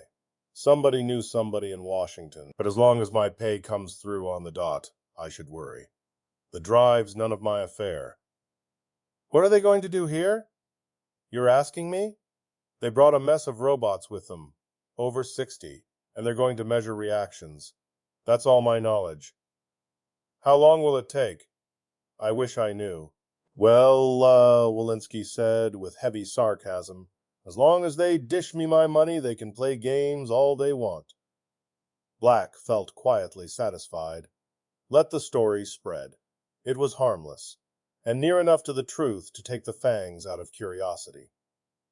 A man sat in the chair, motionless, silent. A weight dropped, crashed downward, then pounded aside at the last moment under the synchronized thump of a sudden force beam. In 63 wooden cells, watching NS2 robots dashed forward in that split second before the weight veered, and 63 photocells 5 feet ahead of their original positions jiggled the marking pen and presented a little jag on the paper. The weight rose and dropped, rose and dropped, rose and dropped, rose 10 times. 10 times the robots sprang forward and stopped as the man remained safely seated. Major General Connor had not worn his uniform in its entirety since the first dinner with the U.S. robot representatives. He wore nothing over his blue-gray shirt now. The collar was open, and the black tie was pulled loose. He looked hopefully at Bogert, who was still blandly neat, and whose inner tension was perhaps betrayed only by the trace of glister at his temples. The general said, "How does it look? What is it you're trying to see?" Bogert replied, "A difference which may turn out to be a little too subtle for our purposes, I'm afraid. For 62 of those robots, the necessity of jumping toward the apparently threatened human was what we call, in robotics, a forced reaction. You see, even when the robots knew that the human in question would not come to harm, and after the third or fourth time they must have known it, they could not prevent reacting as they did. First law requires it. Well, but the 63rd robot, the modified Nestor, had no such compulsion. He was under free action. If he had wished, he could have remained in his seat. Unfortunately, said his voice was mildly regretful, he didn't so wish. Why do you suppose? Bogart shrugged. I suppose Dr. Calvin will tell us when she gets here. Probably with a horribly pessimistic interpretation, too. She is sometimes a bit annoying. She's qualified, isn't she? Demanded the general with a sudden frown of uneasiness. Yes. Bogart seemed amused. She's qualified, all right. She understands robots like a sister. Comes from hating human beings so much, I think. It's just that, psychologist or not, she's an extreme neurotic, has paranoid tendencies. Don't take her too seriously. He spread the long row of broken line graphs out in front of him. You see, General, in the case of each robot, the time interval from moment of drop to the completion of a 5-foot movement tends to decrease as the tests are repeated. There is a definite mathematical relationship that governs such things, and failure to conform would indicate marked abnormality in the positronic brain. Unfortunately, all here appear normal. But if our Nestor 10 was not responding with a forced action, why isn't his curve different? I don't understand that. It's simple enough. Robotic responses are not perfectly analogous to human responses, more's the pity. In human beings, voluntary action is much slower than reflex action. But that's not the case with robots. With them, it is merely a question of freedom of choice. Otherwise, the speeds of free and forced action are much the same. What I had been expecting, though, was that Nestor 10 would be caught by surprise the first time and allow too great an interval to elapse before responding. And he didn't? I'm afraid not. Then we haven't gotten anywhere. The general sat back with an expression of pain. It's 5 days since you've come. At this point, Susan Calvin entered and slammed the door behind her. Put your graphs away, Peter, she cried. You know they don't show anything. She mumbled something impatiently, as Callner half rose to greet her and went on. We'll have to try something else quickly. I don't like what's happening. Bogart exchanged a resigned glance with the general. Is anything wrong? You mean specifically? No, but I don't like to have Nestor 10 continue to elude us. It's bad. It must be gratifying his swollen sense of superiority. I'm afraid that his motivation is no longer simply one of following orders. I think it's becoming more a matter of sheer neurotic necessity to outthink humans. That's a dangerously unhealthy situation. Peter, have you done what I asked? Have you worked out the instability factors of the modified NS2 along the lines I want? It's in progress, said the mathematician, without interest. She stared at him angrily for a moment, then turned to Callner. Nestor 10 is decidedly aware of what we're doing, General. He had no reason to jump for the bait in this experiment, especially after the first time, when he must have seen that there was no real danger to our subject. The others couldn't help it, but he was deliberately falsifying a reaction. What do you think we ought to do now, then, Dr. Calvin? Make it impossible for him to fake an action the next time. We will repeat the experiment, but with an addition. High-tension cables, capable of electrocuting the Nestor models, will be placed between subject and robot, enough of them to avoid the possibility of jumping over, and the robot will be made perfectly aware in advance that touching the cables will mean death. Hold on, spat out Bogart with sudden viciousness. I rule that out. We are not electrocuting $2 million worth of robots to locate Nestor 10. There are other ways. You're certain you found none? In any case, it's not a question of electrocution. We can arrange a relay which will break the current at the instant of application of weight. If the robot should place his weight on it, he won't die. But he won't know that, you see. The general's eyes gleamed into hope. Will that work? It should. Under those conditions, Nestor 10 would have to remain in his seat. He could be ordered to touch the cables and die, for the second law of obedience is superior to the third law of self-preservation. But he won't be ordered to. He will merely be left to his own devices, as will all the robots. In the case of the normal robots, the first law of human safety will drive them to their death even without orders, but not our Nestor 10.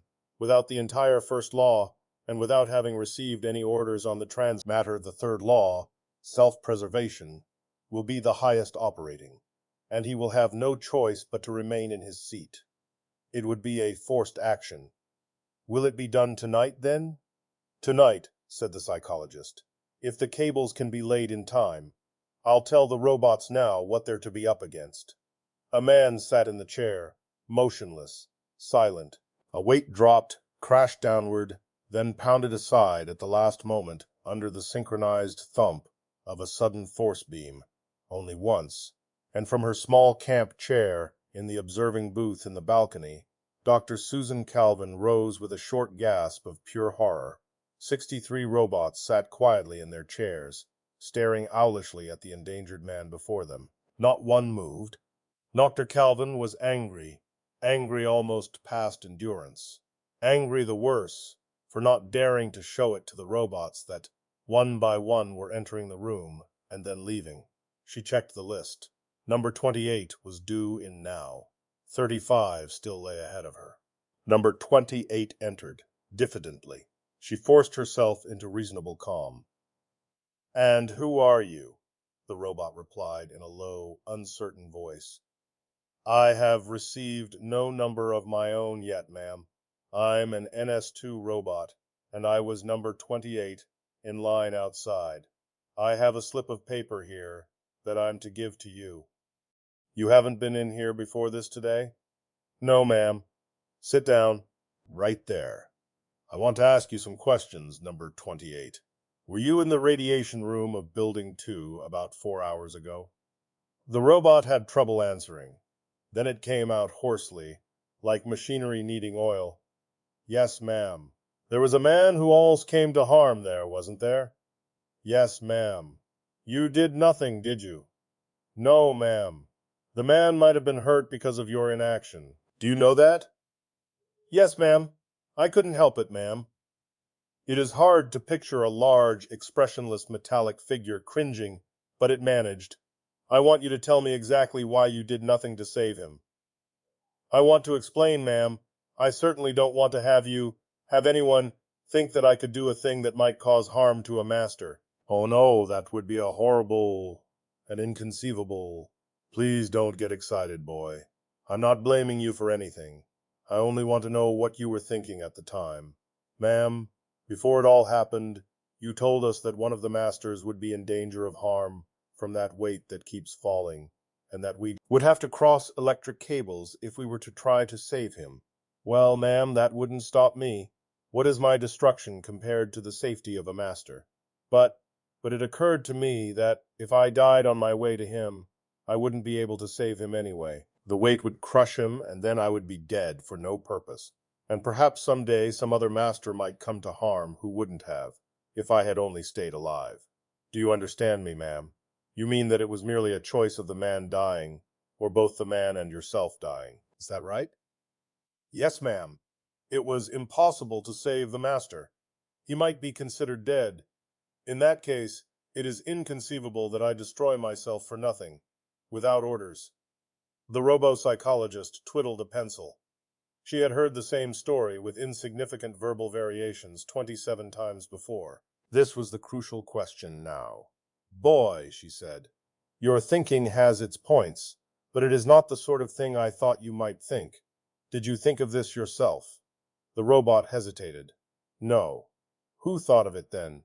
"We were talking last night, and one of us got that idea and it sounded reasonable." "Which one?" The robot thought deeply. "I don't know. Just one of us." She sighed. "That's all." Number 29 was next. 34 after that. Major General Callner, too, was angry.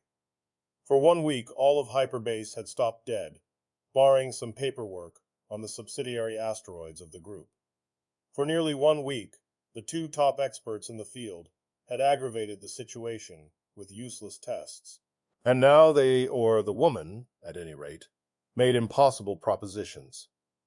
Fortunately for the general situation, Callner felt it impolitic to display his anger openly. Susan Calvin was insisting, "Why not, sir? It's obvious that the present situation is unfortunate. The only way we may reach results in the future, or what future is left us in this matter, is to separate the robots. We can't keep them together any longer."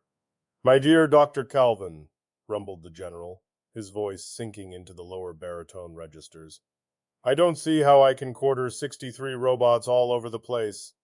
Dr. Calvin raised her arms helplessly. "I can do nothing then. Nestor 10 will either imitate what the other robots would do, or else argue them plausibly into not doing what he himself cannot do. And in any case, this is bad business.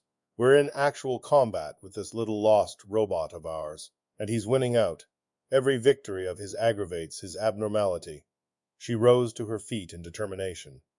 "General Callner, if you do not separate the robots as I ask, then I can only demand that all 63 be destroyed immediately."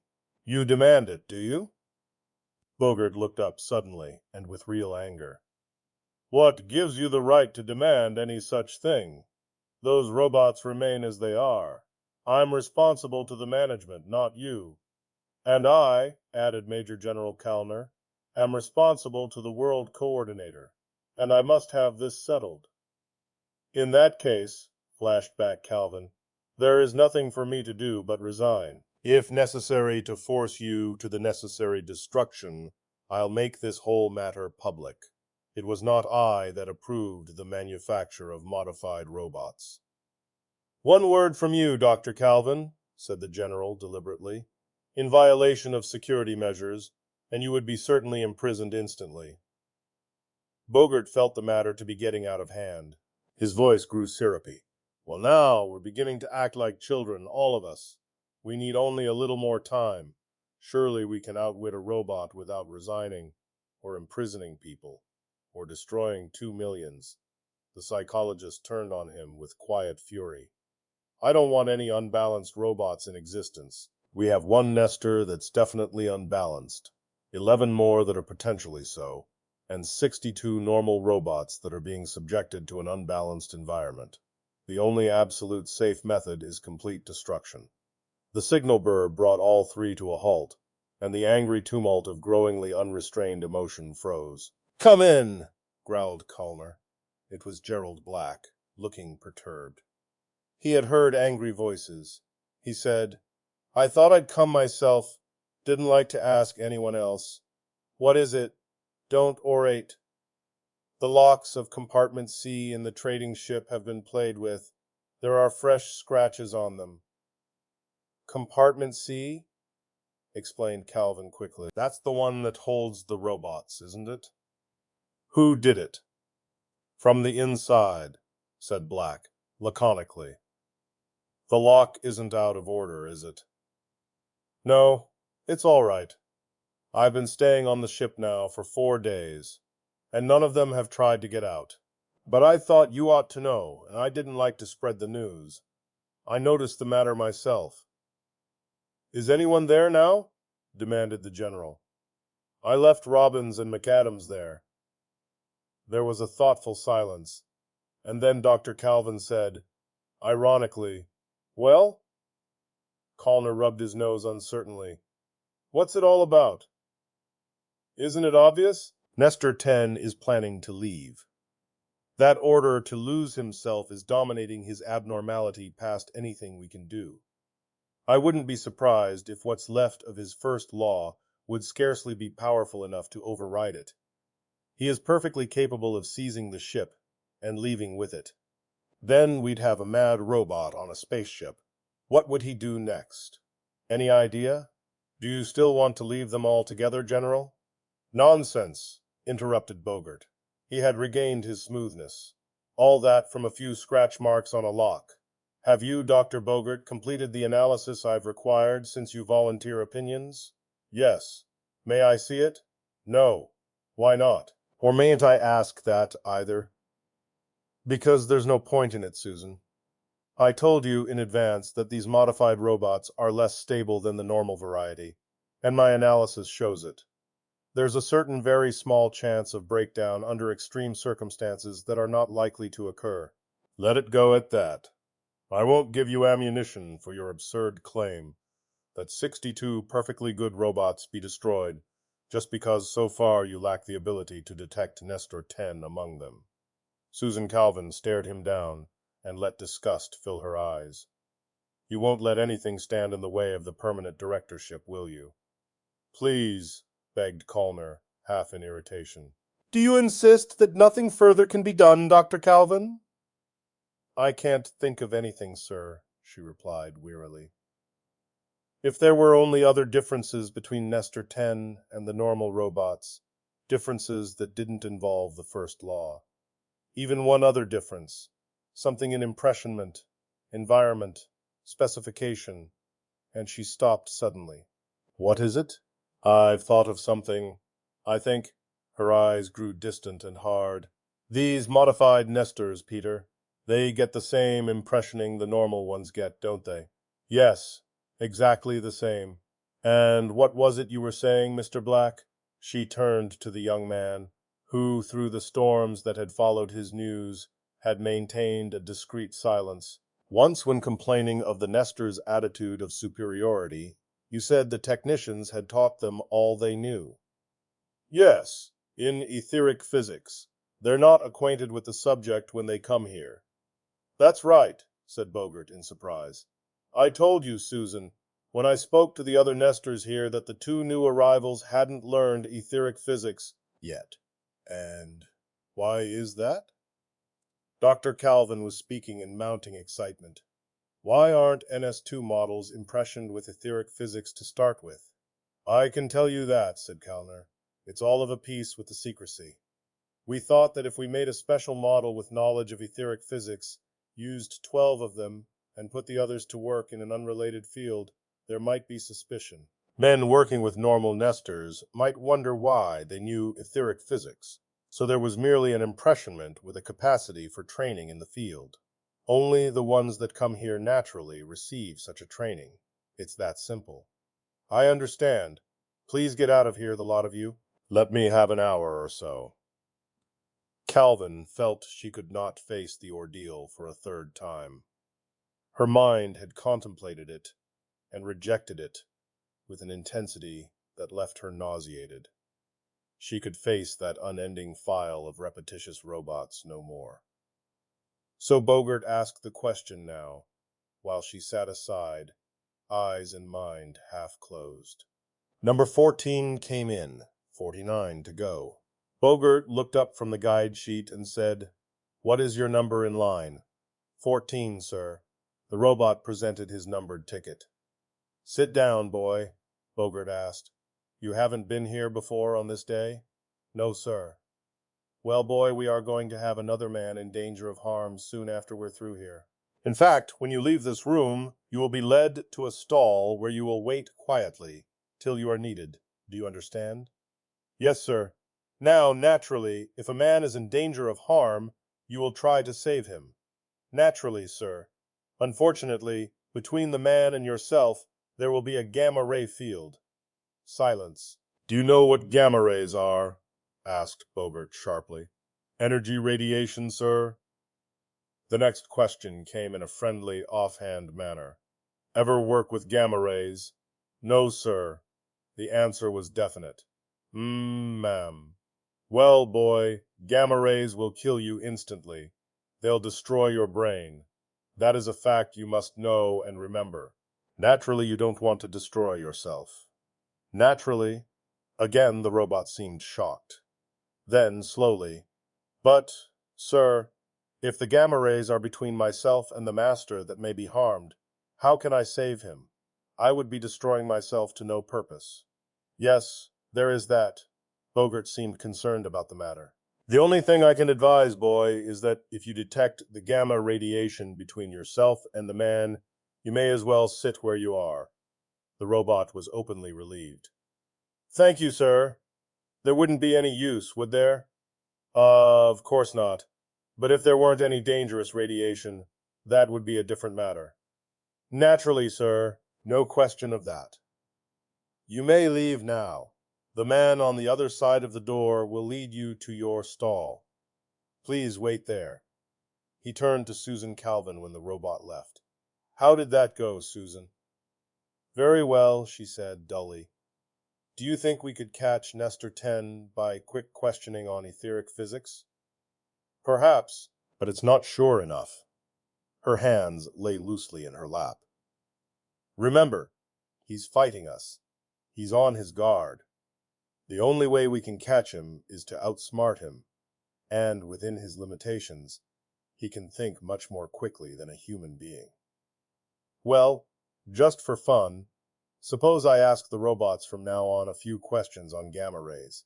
Wavelength limits, for instance. No. Dr. Calvin's eyes sparked to life. It would be too easy for him to deny knowledge, and then he'd be warned against the test that's coming up, which is our real chance. Please follow the questions I've indicated, Peter, and don't improvise. It's just within the bounds of risk to ask them if they've ever worked with gamma rays. And try to sound even less interested than you do when you ask it. Bogart shrugged and pressed the buzzer that would allow the entrance of number 15. The large radiation room was in readiness once more. The robots waited patiently in their wooden cells, all open to the center but closed off from each other. Major General Callner mopped his brow slowly with a large handkerchief, while Dr. Calvin checked the last details with Black. You're sure now, she demanded, that none of the robots have had a chance to talk with each other after leaving the orientation room? Absolutely sure, insisted Black. There's not been a word exchanged. And the robots are put in the proper stalls? Here's the plan. The psychologist looked at it thoughtfully. Mum. The general peered over her shoulder. What's the idea of the arrangement, Dr. Calvin? I've asked to have those robots that appeared even slightly out of true in the previous tests concentrated on one side of the circle. I'm going to be sitting in the center myself this time, and I wanted to watch those particularly. You're going to be sitting there, exclaimed Bogart. Why not? She demanded coldly. What I expect to see may be something quite momentary. I can't risk having anyone else as main observer. Peter, you'll be in the observing booth, and I want you to keep your eye on the opposite side of the circle. General Callner, I've arranged for motion pictures to be taken of each robot, in case visual observation isn't enough. If these are required, the robots are to remain exactly where they are until the pictures are developed and studied. None must leave, none must change place. Is that clear? Perfectly. Then let's try it this one last time. Susan Calvin sat in the chair, silent, eyes restless. A weight dropped, crashed downward, then pounded aside at the last moment under the synchronized thump of a sudden force beam. And a single robot jerked upright and took 2 steps, and stopped. Get them out quickly, and keep them out. Somewhere within reach of her ears there was noise, and the thud of hard feet upon the floor. She did not look away. Nestor 10, if it was Nestor 10, took another step, and then, under force of her imperious gesture, 2 more. He was only 10 feet away when he spoke harshly. I have been told to be lost. Another stop. I must not disobey. They have not found me so far. He would think me a failure. He told me, but it's not so. I am powerful and intelligent. The words came in spurts. Another step. I know a good deal, he would think. I mean, I've been found disgraceful. Not I. I am intelligent, and by just a master who is weak, slow. Another step, and one metal arm flew out suddenly to her shoulder, and she felt the weight bearing her down. Her throat constricted, and she felt a shriek tear through. It did not move, nor did Nestor 10, who sprawled beside her, and now faces were bending over her. Gerald Black was gasping, Are you hurt, Dr. Calvin? She shook her head feebly. They pried the arm off her and lifted her gently to her feet. What happened? Black said. I bathed the place in gamma rays for 5 seconds. We didn't know what was happening. It wasn't till the last second that we realized he was attacking you, and then there was no time for anything but a gamma field. He went down in an instant. There wasn't enough to harm you, though. Don't worry about it. I'm not worried. She closed her eyes and leaned for a moment upon his shoulder. I don't think I was attacked exactly. Nestor 10 was simply trying to do so. What was left of the first law was still holding him back. Susan Calvin and Peter Bogert, 2 weeks after their first meeting with Major General Callner, had their last. Work at Hyperbase had been resumed. The trading ship, with its 62 normal NS-2s, was gone to wherever it was bound, with an officially imposed story to explain its 2 weeks' delay. The government cruiser was making ready to carry the 2 roboticists back to Earth. Callner was once again agleam in dress uniform. His white gloves shone as he shook hands. Calvin said, "The other modified Nestors are, of course, to be destroyed." "They will be. We'll make shift with normal robots, or, if necessary, do without." "Good. But tell me, you haven't explained, how was it done?" She smiled tightly. "Oh, that. I would have told you in advance if I had been more certain of its working." You see, Nestor 10 had a superiority complex that was becoming more radical all the time. He liked to think that he and other robots knew more than human beings. It was becoming very important for him to think so. We knew that. So we warned every robot in advance that gamma rays would kill them, which it would. And we further warned them all that gamma rays would be between them and myself. So they all stayed where they were, naturally. By Nestor 10's own logic in the previous test, they had all decided that there was no point in trying to save a human being if they were sure to die before they could do it. Well, yes, Dr. Calvin, I understand that. But why did Nestor 10 himself leave his seat? That was a little arrangement between myself and your young Mr. Black. You see, it wasn't gamma rays that flooded the area between myself and the robots, but infrared rays. Just ordinary heat rays, absolutely harmless. Nestor 10 knew they were infrared and harmless, and so he began to dash out, as he expected the rest would do, under first law, compulsion. It was only a fraction of a second too late that he remembered that the normal NS-2s could detect radiation, but could not identify the type. That he himself could only identify wavelengths by virtue of the training he had received at Hyperbase, under mere human beings, was a little too humiliating to remember for just a moment. To the normal robots, the area was fatal, because we had told them it would be, and only Nestor 10 knew we were lying. And just for a moment he forgot, or didn't want to remember, that other robots might be more ignorant than human beings. His very superiority caught him. "Goodbye, General."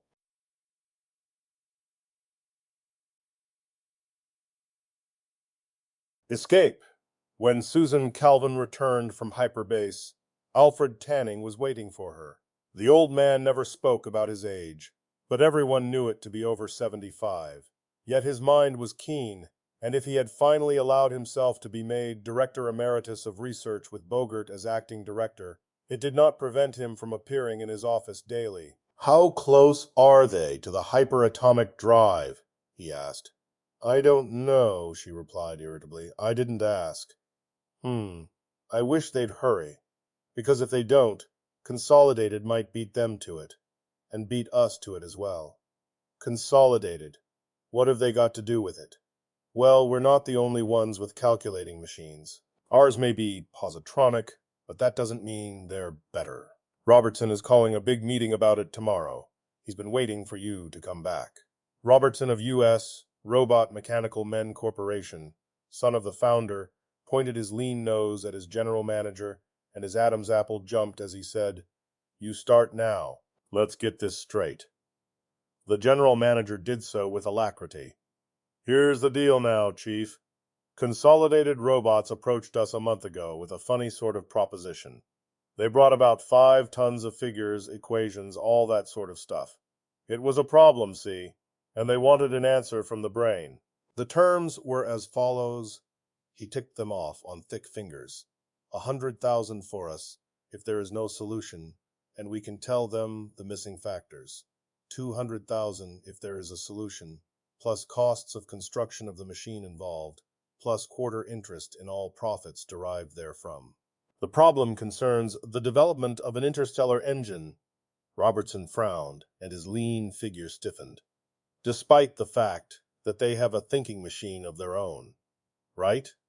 Exactly what makes the whole proposition a foul ball, Chief. Lever, take it from there.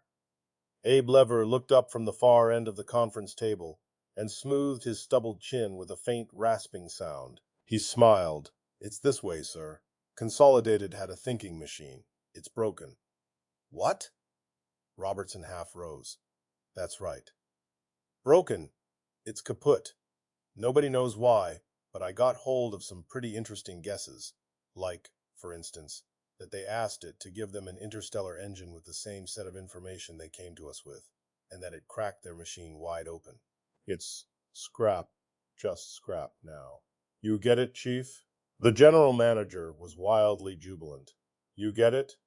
There isn't any industrial research group of any size that isn't trying to develop a space warp engine, and Consolidated and U.S. Robots have the lead on the field with our super robot brains.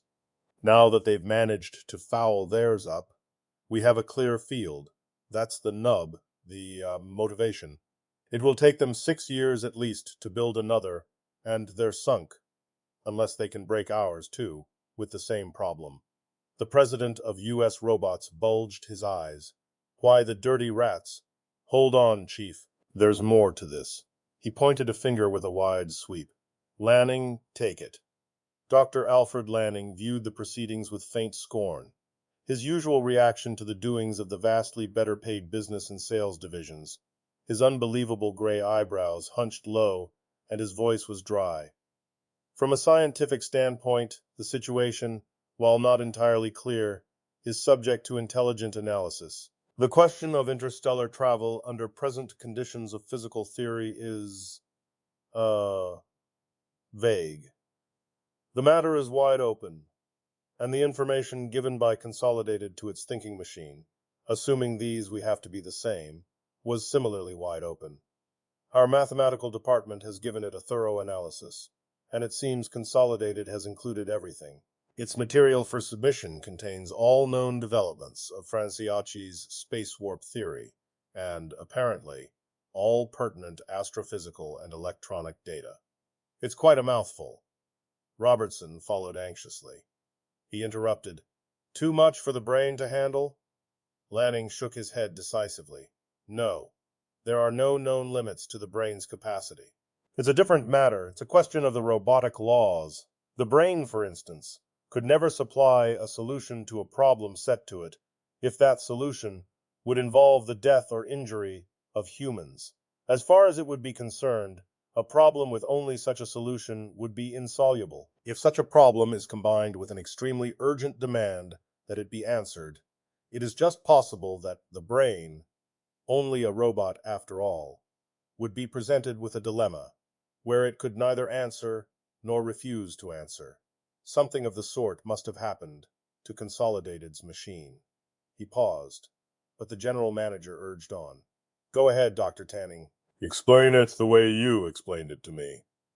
Lanning set his lips and raised his eyebrows in the direction of Dr. Susan Calvin, who lifted her eyes from her precisely folded hands for the first time. Her voice was low and colorless. The nature of a robot reaction to a dilemma is startling, she began.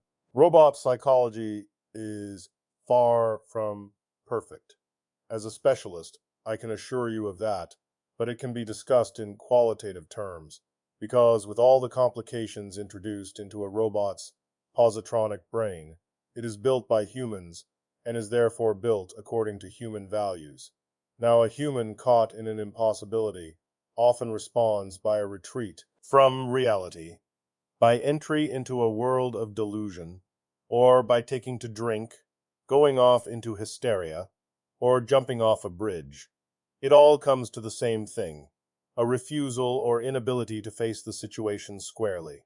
And so, the robot, a dilemma at its mildest will disorder half its relays, and at its worst it will burn out every positronic brain path past repair. I see, said Robertson, who didn't. Now, what about this information Consolidated's wishing on us? It undoubtedly involves, said Dr. Calvin, a problem of a forbidden sort. But the brain is considerably different from Consolidated's robot. That's right, Chief. That's right. The general manager was energetically interruptive. I want you to get this, because it's the whole point of the situation. Susan Calvin's eyes glittered behind the spectacles, and she continued patiently. You see, sir, Consolidated's machines, their super-thinker among them, are built without personality. They go in for functionalism, you know.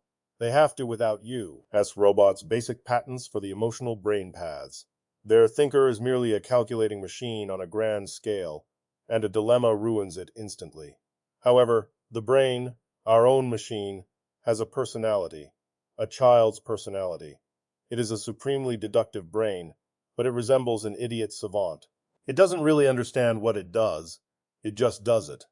And because it is really a child, it is more resilient. Life isn't so serious, you might say. The robo-psychologist continued. Here is what we're going to do. We have divided all of Consolidated's information into logical units. We are going to feed the units to the brain singly and cautiously. When the factor enters, the one that creates the dilemma, the brain's child personality will hesitate. Its sense of judgment is not mature. There will be a perceptible interval before it will recognize a dilemma as such. And in that interval, it will reject the unit automatically before its brain paths can be set in motion and ruined. Robertson's Adam's apple squirmed. Are you sure now? Dr. Calvin masked impatience. It doesn't make much sense, I admit, in lay language, but there is no conceivable use in presenting the mathematics of this. I assure you, it is as I say. The general manager was in the breach instantly and fluently. So, here's the situation, Chief. If we take the deal, we can put it through like this. The brain will tell us which unit of information involves the dilemma. From there, we can figure why the dilemma. Isn't that right, Dr. Bogert? There you are, Chief. And Dr. Bogert is the best mathematician you'll find anywhere. We give Consolidated a no-solution answer, with a reason, and collect 100,000. They're left with a broken machine. We're left with a whole one. In a year, 2 maybe, we'll have a space warp engine, or a hyper-atomic motor, some people call it. Whatever you name it, it will be the biggest thing in the world. Robertson chuckled and reached out. Let's see the contract. I'll sign it. When Susan Calvin entered the fantastically guarded vault that held the brain, one of the current shift of technicians had just asked it. If 1.5 chickens lay 1.5 eggs in 1.5 days, how many eggs will 9 chickens lay in 9 days? The brain had just answered, 54. And the technician had just said to another, See, you dope? Dr. Calvin coughed, and there was a sudden, impossible flurry of directionless energy. The psychologist motioned briefly, and she was alone with the brain. The brain was a 2-foot globe merely, one which contained within it a thoroughly conditioned helium atmosphere, a volume of space completely vibration absent and radiation free, and within that was that unheard-of complexity of positronic brain paths that was the brain. The rest of the room was crowded with the attachments that were the intermediaries between the brain and the outside world, its voice, its arms, its sense organs. Dr. Calvin said softly, How are you, brain? The brain's voice was high-pitched and enthusiastic. Swell, Miss Susan. You're going to ask me something.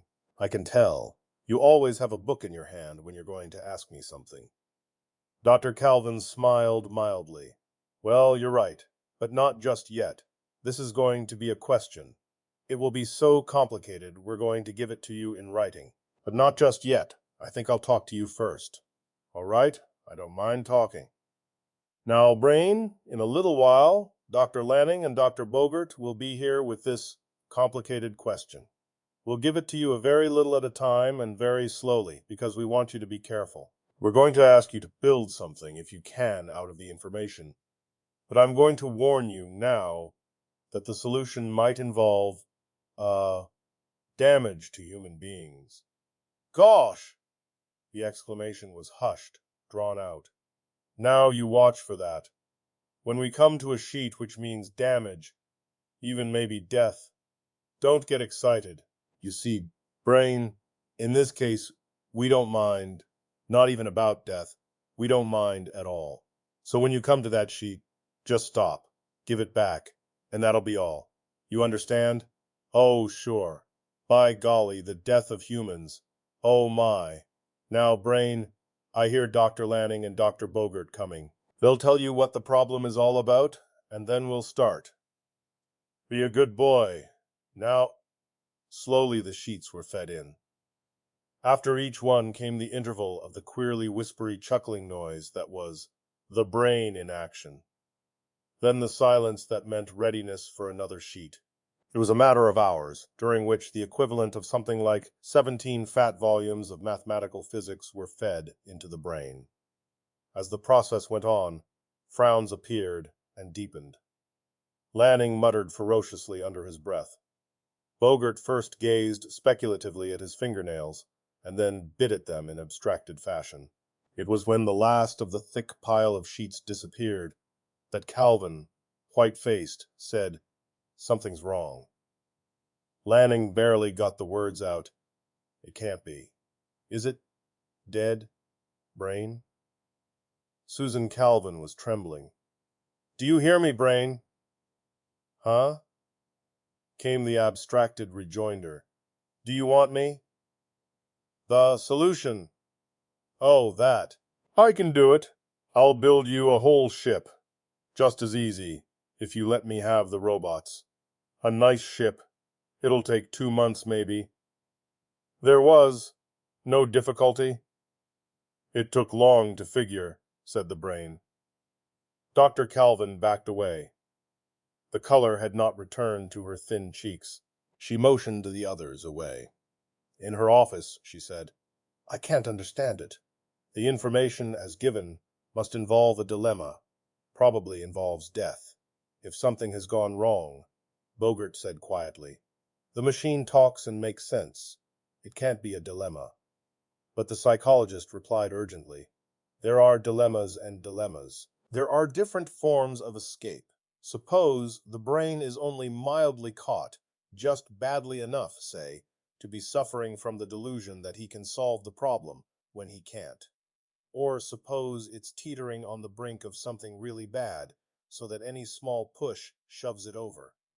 "Suppose," said Lanning, "there is no dilemma. Suppose Consolidated's machine broke down over a different question, or broke down for purely mechanical reasons." "But, even so," insisted Calvin, "we couldn't take chances. Listen, from now on, no one is to as much as breathe to the brain. I'm taking over." "All right," sighed Lanning. "Take over, then. And meanwhile, we'll let the brain build its ship. And if it does build it, we'll have to test it." He was ruminating. "We'll need our top field men for that." Michael Donovan brushed down his red hair with a violent motion of his hand and a total indifference to the fact that the unruly mass sprang to attention again immediately. He said, "Call the turn now, Greg. They say the ship is finished. They don't know what it is, but it's finished. Let's go, Greg. Let's grab the controls right now." Powell said wearily, "Cut it, Mike. There's a peculiar, overripe flavor to your humor at its freshest, and the confined atmosphere here isn't helping it." "Well, listen." Donovan took another ineffectual swipe at his hair. "I'm not worried so much about our cast-iron genius and his tin ship. There's the matter of my lost leave. And the monotony. There's nothing here but whiskers and figures. The wrong kind of figures. Oh, why do they give us these jobs?" "Because," replied Powell gently, "we're no loss if they lose us." "Okay, relax." Doc Lanning's coming this way. Lanning was coming, his gray eyebrows as lavish as ever, his aged figure unbent as yet and full of life. He walked silently up the ramp with the two men and out into the open field, where, obeying no human master, silent robots were building a ship. Wrong tense. Had built a ship. For Lanning said, the robots have stopped. Not one has moved today. It's completed then? Definitely? Asked Powell. Now how can I tell? Lanning was peevish, and his eyebrows curled down in an eye-hiding frown. It seems done. There are no spare pieces about, and the interior is down to a gleaming finish. You've been inside?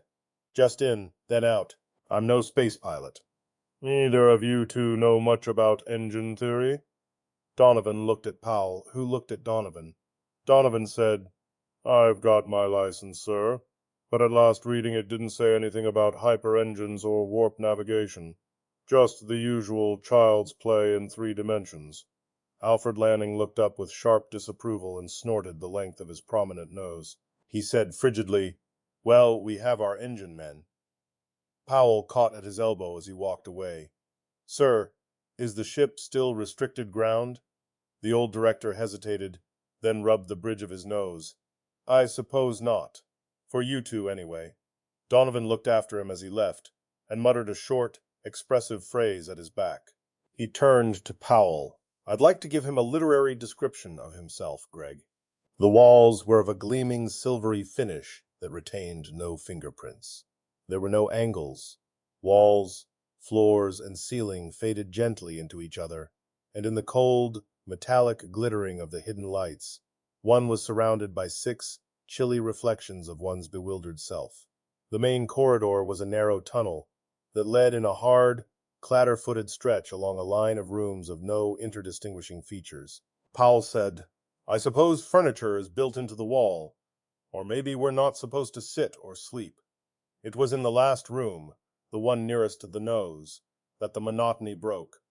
A curving window of non-reflecting glass was the first break in the universal metal, and below it was a single large dial, with a single motionless needle hard against the 0 mark. Donovan said, Look at that, and pointed to the single word on the finely marked scale. It said, parsecs, and the tiny figure at the right end of the curving graduated meter said, 1,000,000. There were 2 chairs, heavy, wide-flaring, uncushioned. Powell seated himself gingerly, and found it molded to the body's curves, and comfortable. Powell said, What do you think of it? For my money, the brain has brain fever. Let's get out. Sure you don't want to look it over a bit? I have looked it over. I came. I saw. I'm through. Donovan's red hair bristled into separate wires. Greg, let's get out of here. I quit my job 5 seconds ago, and this is a restricted area for non-personnel. Powell smiled in an oily, self-satisfied manner and smoothed his mustache. Okay, Mike, turn off that adrenaline tap you've got draining into your bloodstream. I was worried too, but no more. No more, huh? How come no more? Increased your insurance? Mike, this ship can't fly. How do you know? Well, we've been through the entire ship, haven't we? Seems so. Take my word for it, we have. Did you see any pilot room except for this one port and the one gauge here in parsecs? Did you see any controls? No. And did you see any engines? Holy Joe, no.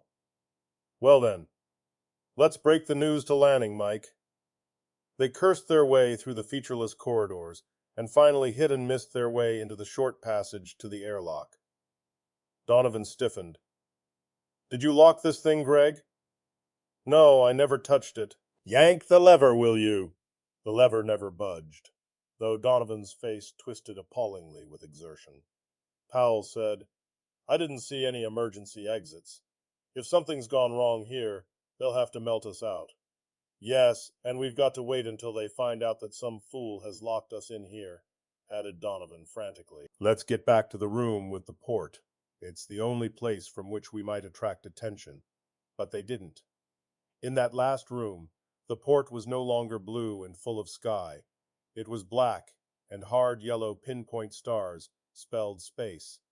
There was a dull, double thud as two bodies collapsed separately into two chairs. Alfred Lanning met Dr. Calvin just outside his office. He lit a nervous cigar and motioned her in.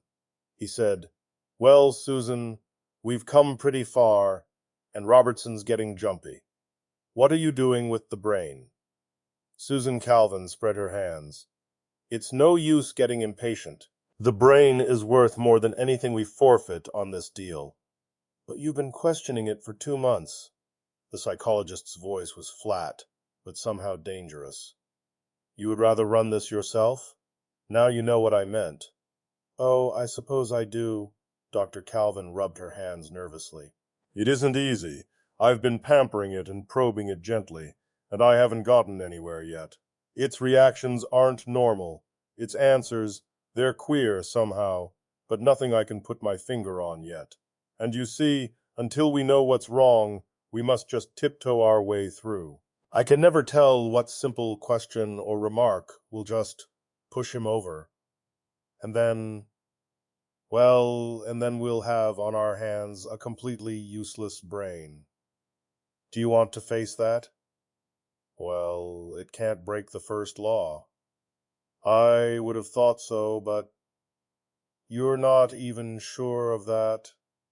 Lanning was profoundly shocked. "Oh, I can't be sure of anything, Alfred." The alarm system raised its fearful clangor with a horrifying suddenness. Lanning clicked on communications with an almost paralytic spasm. The breathless words froze him. He said, "Susan, you heard that. The ship's gone. I sent those 2 field men inside half an hour ago. You'll have to see the brain again." Susan Calvin said with enforced calm, "Brain, what happened to the ship?" The brain said happily, "The ship I built, Miss Susan." "That's right. What has happened to it?"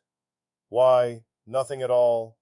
The 2 men that were supposed to test it were inside, and we were all set. So I sent it off." "Oh, well, that's nice." The psychologist felt some difficulty in breathing. "Do you think they'll be all right?" "Right as anything, Miss Susan. I've taken care of it all. It's a beautiful ship." "Yes, Brain, it is beautiful, but you think they have enough food, don't you?" "They'll be comfortable?" "Plenty of food. This business might be a shock to them, Brain. Unexpected, you know." The Brain tossed it off. "They'll be all right. It ought to be interesting for them." "Interesting? How?" "Just interesting," said the Brain slyly. "Susan," whispered Lanning in a fuming whisper, "ask him if death comes into it. Ask him what the dangers are." Susan Calvin's expression contorted with fury. "Keep quiet." In a shaken voice, she said to the Brain, "We can communicate with the ship. Can't we, Brain? Oh, they can hear you if you call by radio. I've taken care of that. Thanks. That's all for now." Once outside, Lanning lashed out ragingly. "Great galaxy, Susan. If this gets out, it will ruin all of us. We've got to get those men back." "Why didn't you ask it if there was danger of death? Straight out?" "Because," said Calvin with a weary frustration, "that's just what I can't mention. If it's got a case of dilemma, it's about death. Anything that would bring it up badly might knock it completely out." "Will we be better off then?" "Now look, it said we could communicate with them. Let's do so, get their location, and bring them back. They probably can't use the controls themselves. The Brain is probably handling them remotely. Come." It was quite a while before Powell shook himself together. "Mike," he said, out of cold lips, "did you feel an acceleration?" Donovan's eyes were blank. "Huh? No, no, no." And then the redhead's fists clenched, and he was out of his seat with sudden frenzied energy and up against the cold, wide curving glass. There was nothing to see but stars. He turned. "Greg, they must have started the machine while we were inside. Greg, it's a put-up job. They fixed it up with the robot to jerry us into being the tryout boys in case we were thinking of backing out. Powell said, "What are you talking about? What's the good of sending us out if we don't know how to run the machine? How are we supposed to bring it back? No, this ship left by itself and without any apparent acceleration." He rose and walked the floor slowly. The metal walls dinned back the clangor of his steps. He said tonelessly, "Mike, this is the most confusing situation we've ever been up against." "That," said Donovan bitterly, "is news to me. I was just beginning to have a very swell time when you told me." Powell ignored that. "No acceleration, which means the ship works on a principle different from any known. Different from any we know, anyway. Different from any known. There are no engines within reach of manual control. Maybe they're built into the walls. Maybe that's why they're thick as they are." "What are you mumbling about?" demanded Donovan. "Why not listen? I'm saying that whatever powers this ship is enclosed, and evidently not meant to be handled. The ship is running by remote control." "The brain's control? Why not?" "Then you think we'll stay out here till the brain brings us back?" "It could be. If so, let's wait quietly. The brain is a robot. It's got to follow the first law. It can't hurt a human being." Donovan sat down slowly. "You figure that?" Carefully, he flattened his hair. "Listen, this junk about the space warp knocked out Consolidated's robot, and the long hairs said it was because interstellar travel killed humans. Which robot are you going to trust?" "Ours had the same data, I understand." Powell was yanking madly at his mustache. "Don't pretend you don't know your robotics, Mike. Before it's physically possible in any way for a robot to even make a start to breaking the first law, so many things have to break down that it would be a ruined mess of scrap 10 times over. There's some simple explanation to this." "Oh, sure, sure. Just have the butler call me in the morning. It's all just too simple for me to bother about before my beauty nap." "Well, Jupiter Mike, what are you complaining about so far? The brain is taking care of us. This place is warm, it's got light, it's got air. There wasn't even enough of an acceleration jar to muss your hair if it were smooth enough to be mussable in the first place." "Yeah? Greg, you must have taken lessons. No one could put Pollyanna that far out of the running without. What do we eat? What do we drink? Where are we? How do we get back? And in case of accident, to what exit and in what spacesuit do we run, not walk? I haven't even seen a bathroom in the place, or those little conveniences that go along with bathrooms. Sure, we're being taken care of, but good?" The voice that interrupted Donovan's tirade was not Powell's. It was nobody's. It was there, hanging in open air, stentorian and petrifying in its effects. "Gregory Powell! Michael Donovan! Gregory Powell! Michael Donovan! Please report your present positions. If your ship answers controls, please return to base. Gregory Powell! Michael Donovan!" The message was repetitious, mechanical, broken by regular, untiring intervals. Donovan said, "Where's it coming from?" "I don't know." Paul's voice was an intense whisper. "Where do the lights come from? Where does anything come from? Well, how are we going to answer?" They had to speak in the intervals between the loudly echoing, repeating message. The walls were bare and as unbroken as smooth, curving metal can be. Powell said, "Shout an answer." They did. They shouted in turns, and together, "Position unknown, ship out of control, condition desperate." Their voices rose and cracked. The short, businesslike sentences became interlarded and adulterated with screaming and emphatic profanity, but the cold, calling voice repeated and repeated and repeated unwearyingly. "They don't hear us!" gasped Donovan. "There's no sending mechanism, just a receiver." His eyes focused blindly at a random spot on the wall. Slowly the din of the outside voice softened and receded. They called again when it was a whisper, and they called again, hoarsely, when there was silence. Something like 15 minutes later, Powell said lifelessly, "Let's go through the ship again. There must be something to eat somewheres."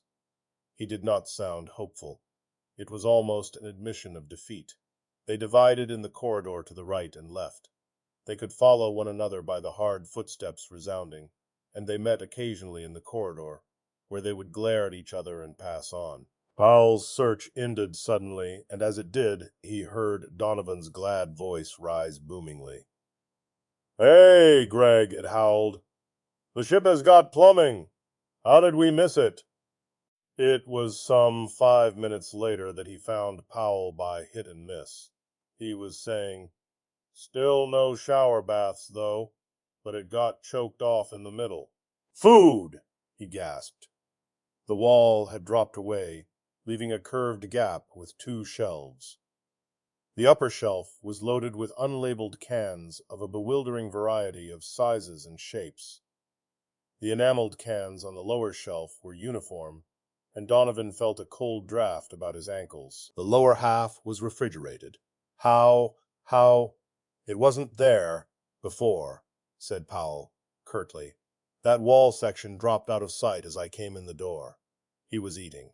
The can was the preheating type, with enclosed spoon, and the warm odor of baked beans filled the room. "Grab a can, Mike." Donovan hesitated. "What's the menu? How do I know? Are you finicky?" "No, but all I eat on ships are beans. Something else would be first choice." His hand hovered and selected a shining elliptical can, whose flatness seemed reminiscent of salmon or similar delicacy. It opened at the proper pressure. "Beans!" howled Donovan, and reached for another. Powell hauled at the slack of his pants. "Better eat that, sonny boy. Supplies are limited, and we may be here a long, long time." Donovan drew back sulkily. "Is that all we have? Beans?" "Could be. What's on the lower shelf?" "Milk? Just milk?" Donovan cried in outrage. "Looks it." The meal of beans and milk was carried through in silence, and as they left, the strip of hidden wall rose up and formed an unbroken surface once more. Powell sighed. "Everything automatic. Everything just so. Never felt so helpless in my life. Where's your plumbing?" "Right there." And that wasn't among those present when we first looked, either. 15 minutes later they were back in the glassed-in room, staring at each other from opposing seats. Powell looked gloomily at the one gauge in the room. It still said parsecs. The figures still ended in 1,000,000, and the indicating needle was still pressed hard against the zero mark. "In innermost offices of the U.S. Robot Mechanical Men Corp." Alfred Lanning was saying wearily. "They won't answer. We've tried every wavelength, public, private, coded, straight, even this subather stuff they have now." "And the brain still won't say anything?" He shot this at Dr. Calvin. "It won't amplify on the matter, Alfred," she said emphatically. "It says they can hear us, and when I try to press it, it becomes sullen. And it's not supposed to. Whoever heard of a sullen robot?" "Suppose you tell us what you have, Susan," said Bogert. "Here it is. It admits it controls the ship itself entirely. It is definitely optimistic about their safety, but without details. I don't dare press it.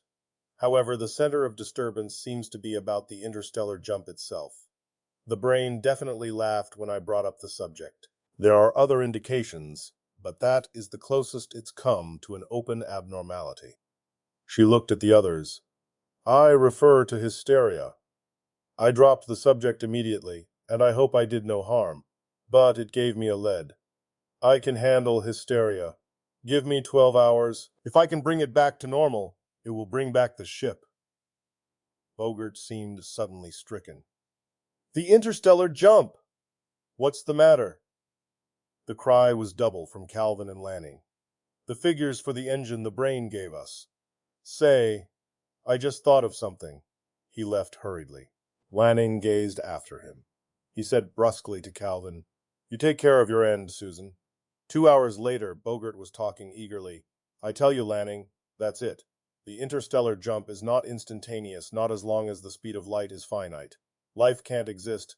Matter and energy as such can't exist in the space warp. I don't know what it would be like, but that's it.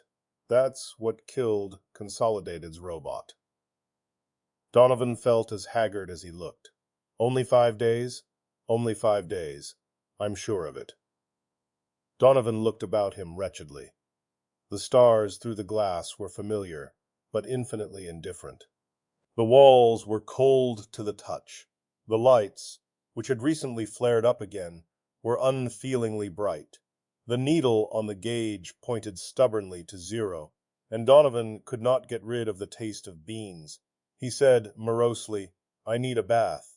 Powell looked up briefly and said, "So do I. You needn't feel self-conscious. But unless you want to bathe in milk and do without drinking, we'll do without drinking eventually, anyway. Greg, where does this interstellar travel come in? You tell me. Maybe we just keep on going. We'd get there eventually. At least the dust of our skeletons would, but isn't our death the whole point of the brain's original breakdown?" Donovan spoke with his back to the other. "Greg, I've been thinking. It's pretty bad. There's not much to do, except walk around or talk to yourself. You know those stories about guys marooned in space?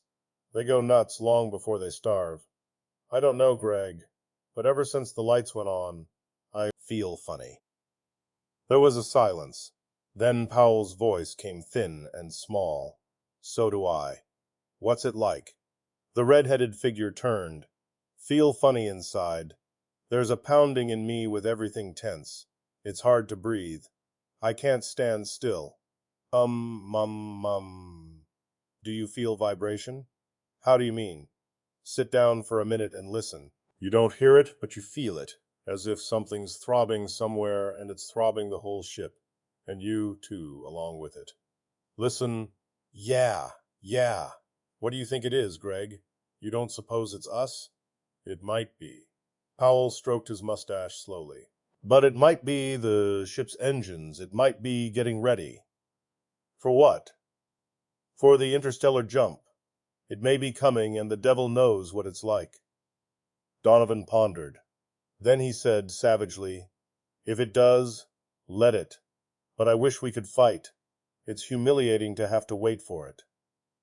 An hour later, perhaps, Powell looked at his hand on the metal chair arm and said with frozen calm, "Feel the wall, Mike."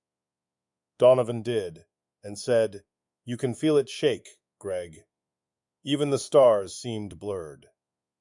From somewhere came the vague impression of a huge machine gathering power with the walls, storing up energy for a mighty leap, throbbing its way up the scales of strength. It came with a suddenness and a stab of pain.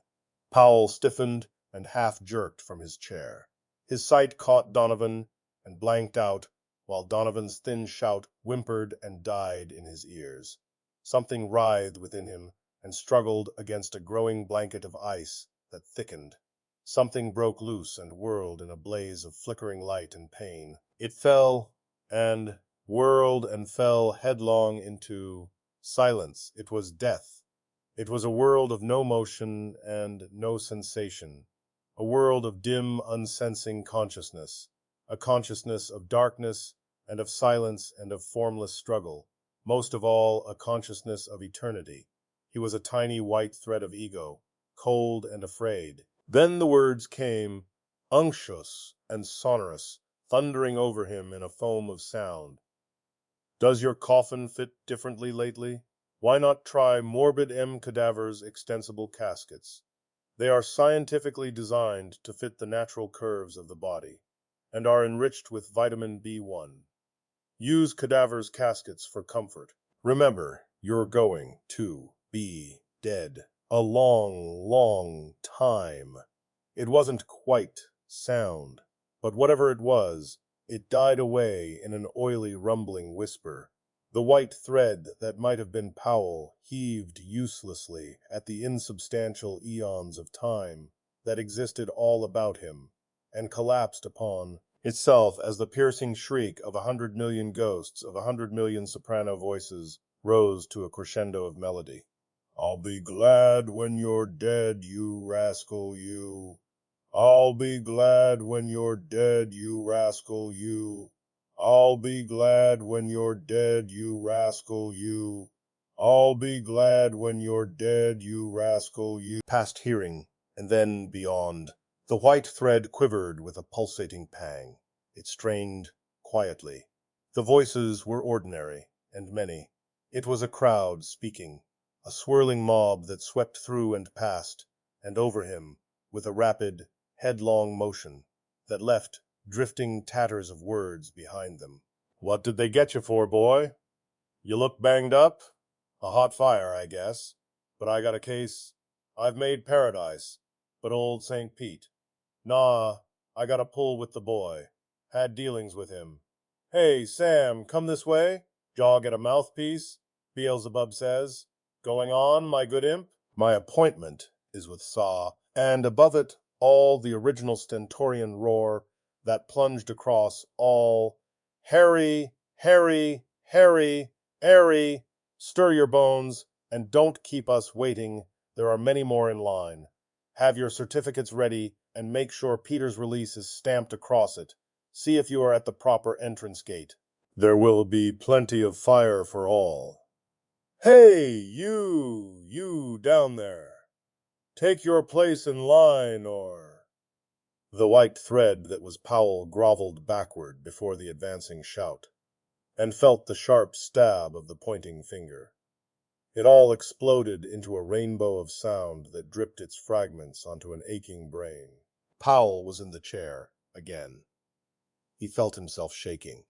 Donovan's eyes were opening into two large popping bowls of glazed blue.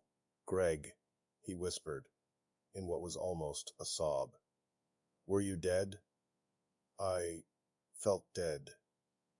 He did not recognize his own croak. Donovan was obviously making a bad failure of his attempt to stand up. "Are we alive now? Or is there more?" "I feel alive." It was the same hoarseness. Powell said cautiously, "Did you hear anything when you were dead?" Donovan paused, and then very slowly nodded his head. "Did you?" "Yes." "Did you hear about coffins, and females singing, and the lines forming to get into hell?" "Did you?" Donovan shook his head. "Just one voice. Loud? No? Soft? But rough like a file over the fingertips. It was a sermon, you know. About hellfire. He described the tortures of... Well, you know, I once heard a sermon like that. Almost." He was perspiring. They were conscious of sunlight through the port. It was weak, but it was blue-white, and the gleaming pea that was the distant source of light was not Old Sol. And Powell pointed a trembling finger at the single gauge. The needle stood stiff and proud at the hairline, whose figure read 300,000 parsecs. Powell said, "Mike, if it's true, we must be out of the galaxy altogether." Donovan said, "Blazed Greg, we'd be the first men out of the solar system." "Yes, that's just it. We've escaped the sun. We've escaped the galaxy. Mike, this ship is the answer. It means freedom for all humanity. Freedom to spread through to every star that exists. Millions and billions and trillions of them." And then he came down with a hard thud.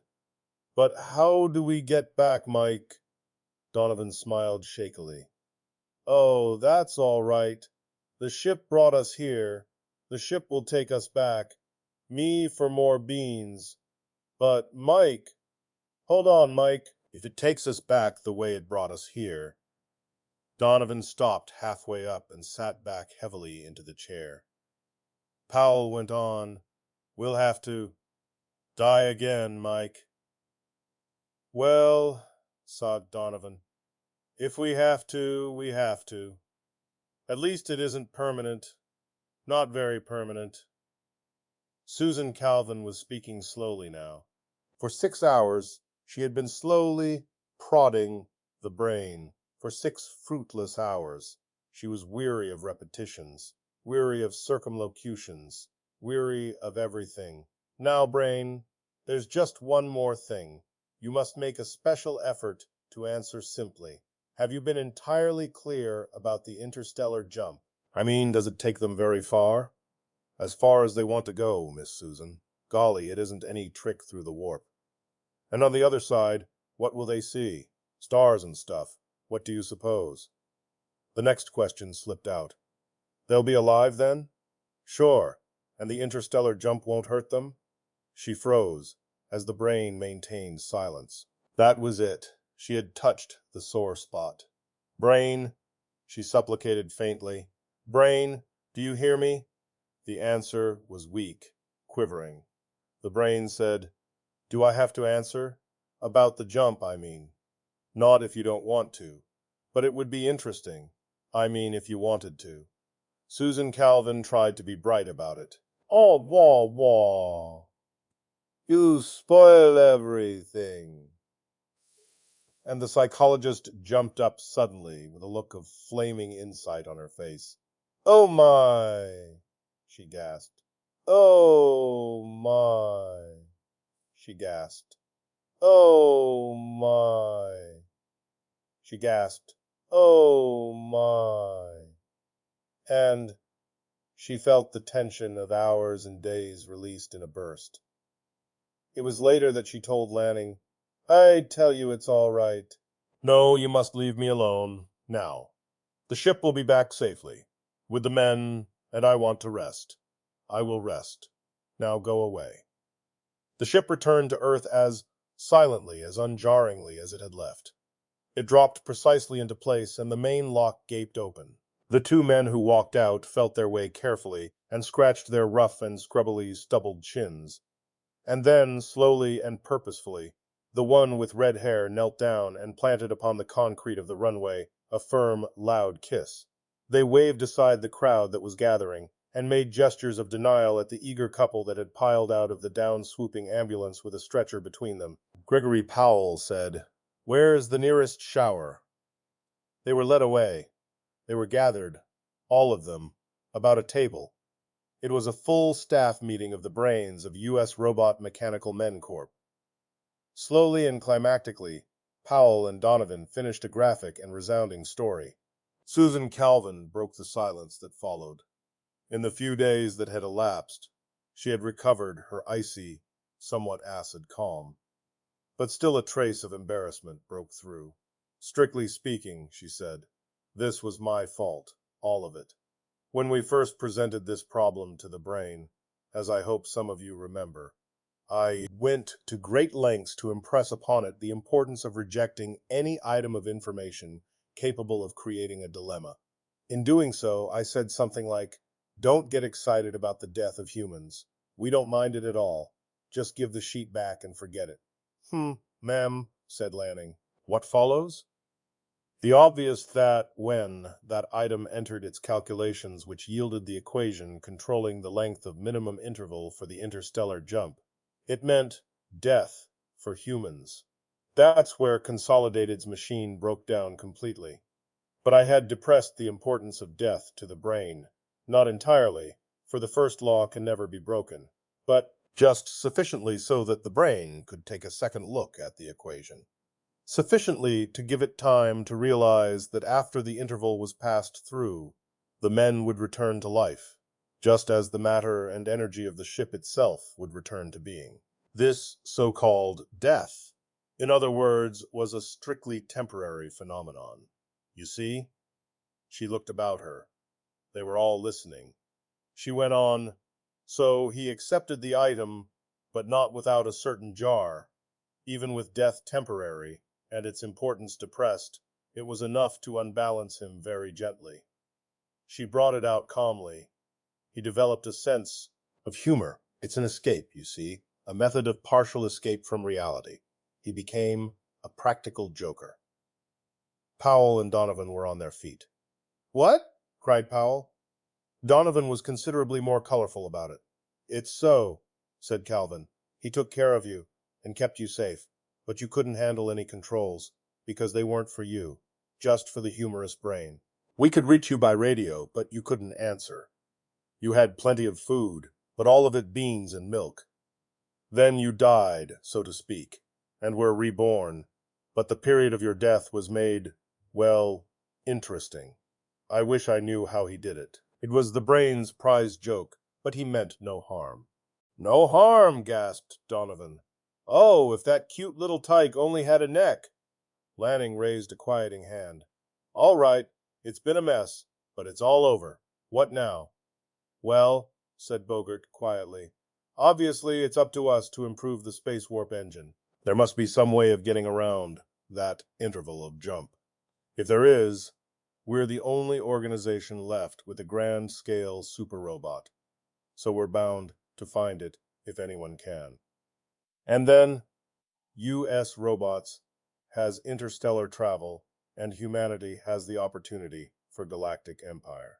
What about Consolidated? Said Lanning. Hey, interrupted Donovan suddenly.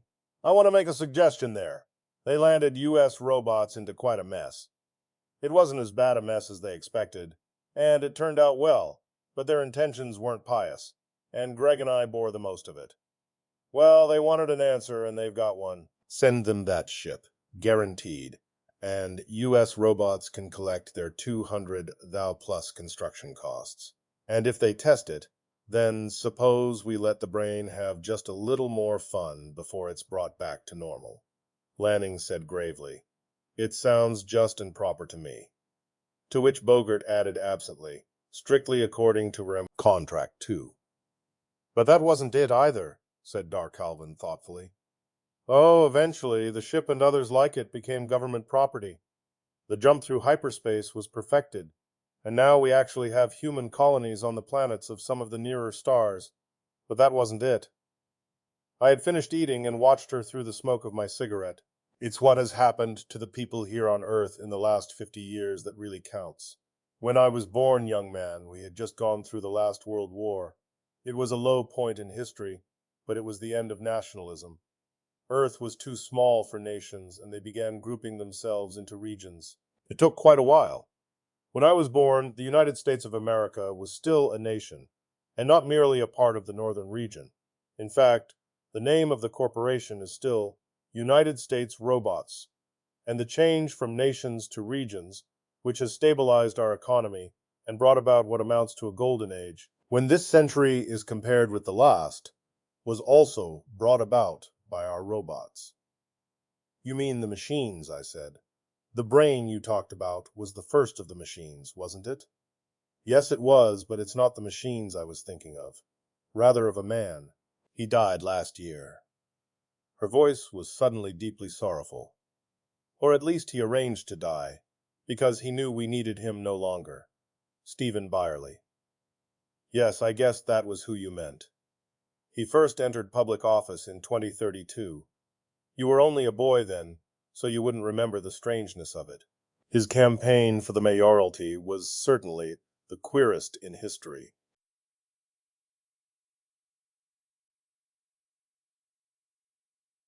Evidence Francis Quinn was a politician of the new school.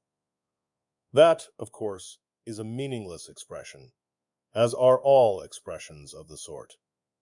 Most of the new schools we have were duplicated in the social life of ancient Greece, and perhaps, if we knew more about it, in the social life of ancient Sumeria, and in the lake dwellings of prehistoric Switzerland as well.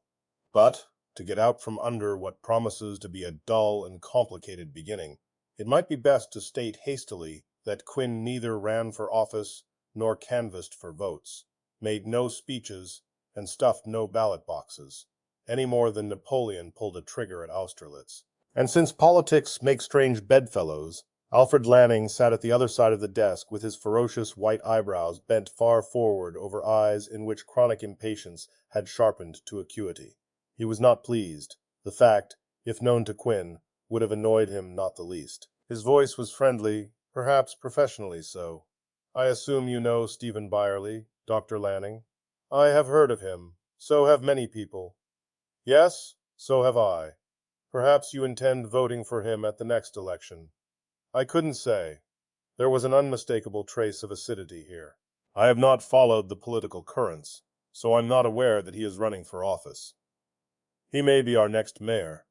Of course, he is only a lawyer now, But great oaks— Yes, interrupted Lanning.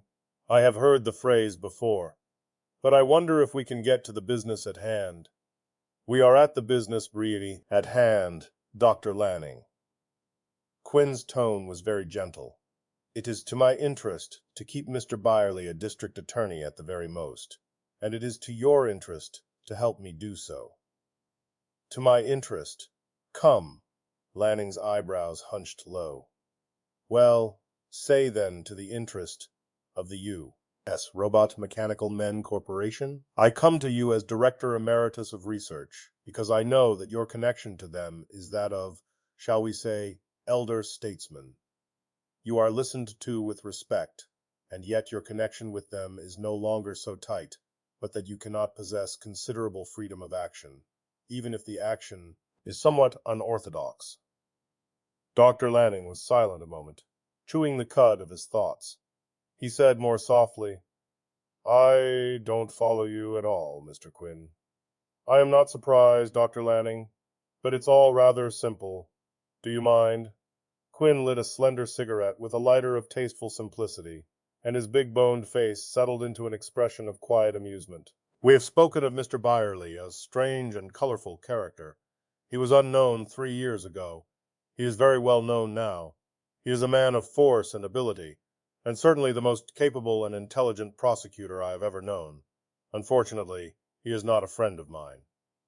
I understand, said Lanning mechanically. He stared at his fingernails.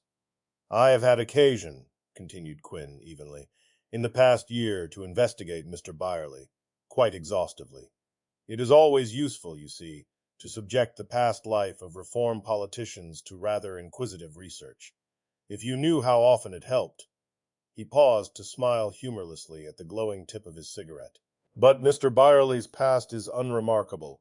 A quiet life in a small town, a college education, a wife who died young, an auto accident with a slow recovery, law school, coming to the metropolis, an attorney. Francis Quinn shook his head slowly, then added, but his present life, that is remarkable. Our district attorney never eats. Lanning's head snapped up, old eyes surprisingly sharp. Pardon me?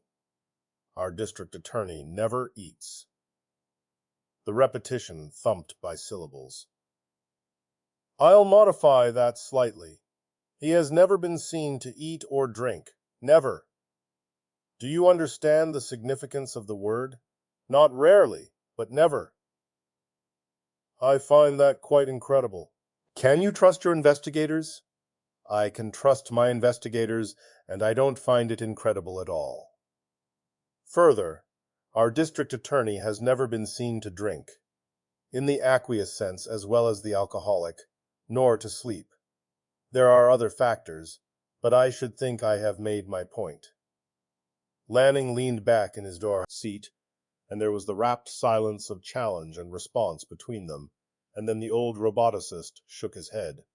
No, there is only one thing you can be trying to imply, if I couple your statements with the fact that you present them to me, and that is impossible. But the man is quite inhuman, Dr. Lanning. If you told me he were Satan in masquerade, there would be a faint chance that I might believe you. I tell you he is a robot, Dr. Lanning. I tell you it is as impossible a conception as I have ever heard, Mr. Quinn. Again the combative silence. Nevertheless, and Quinn stubbed out his cigarette with elaborate care, you will have to investigate this impossibility with all the resources of the corporation. I'm sure that I could undertake no such thing, Mr. Quinn.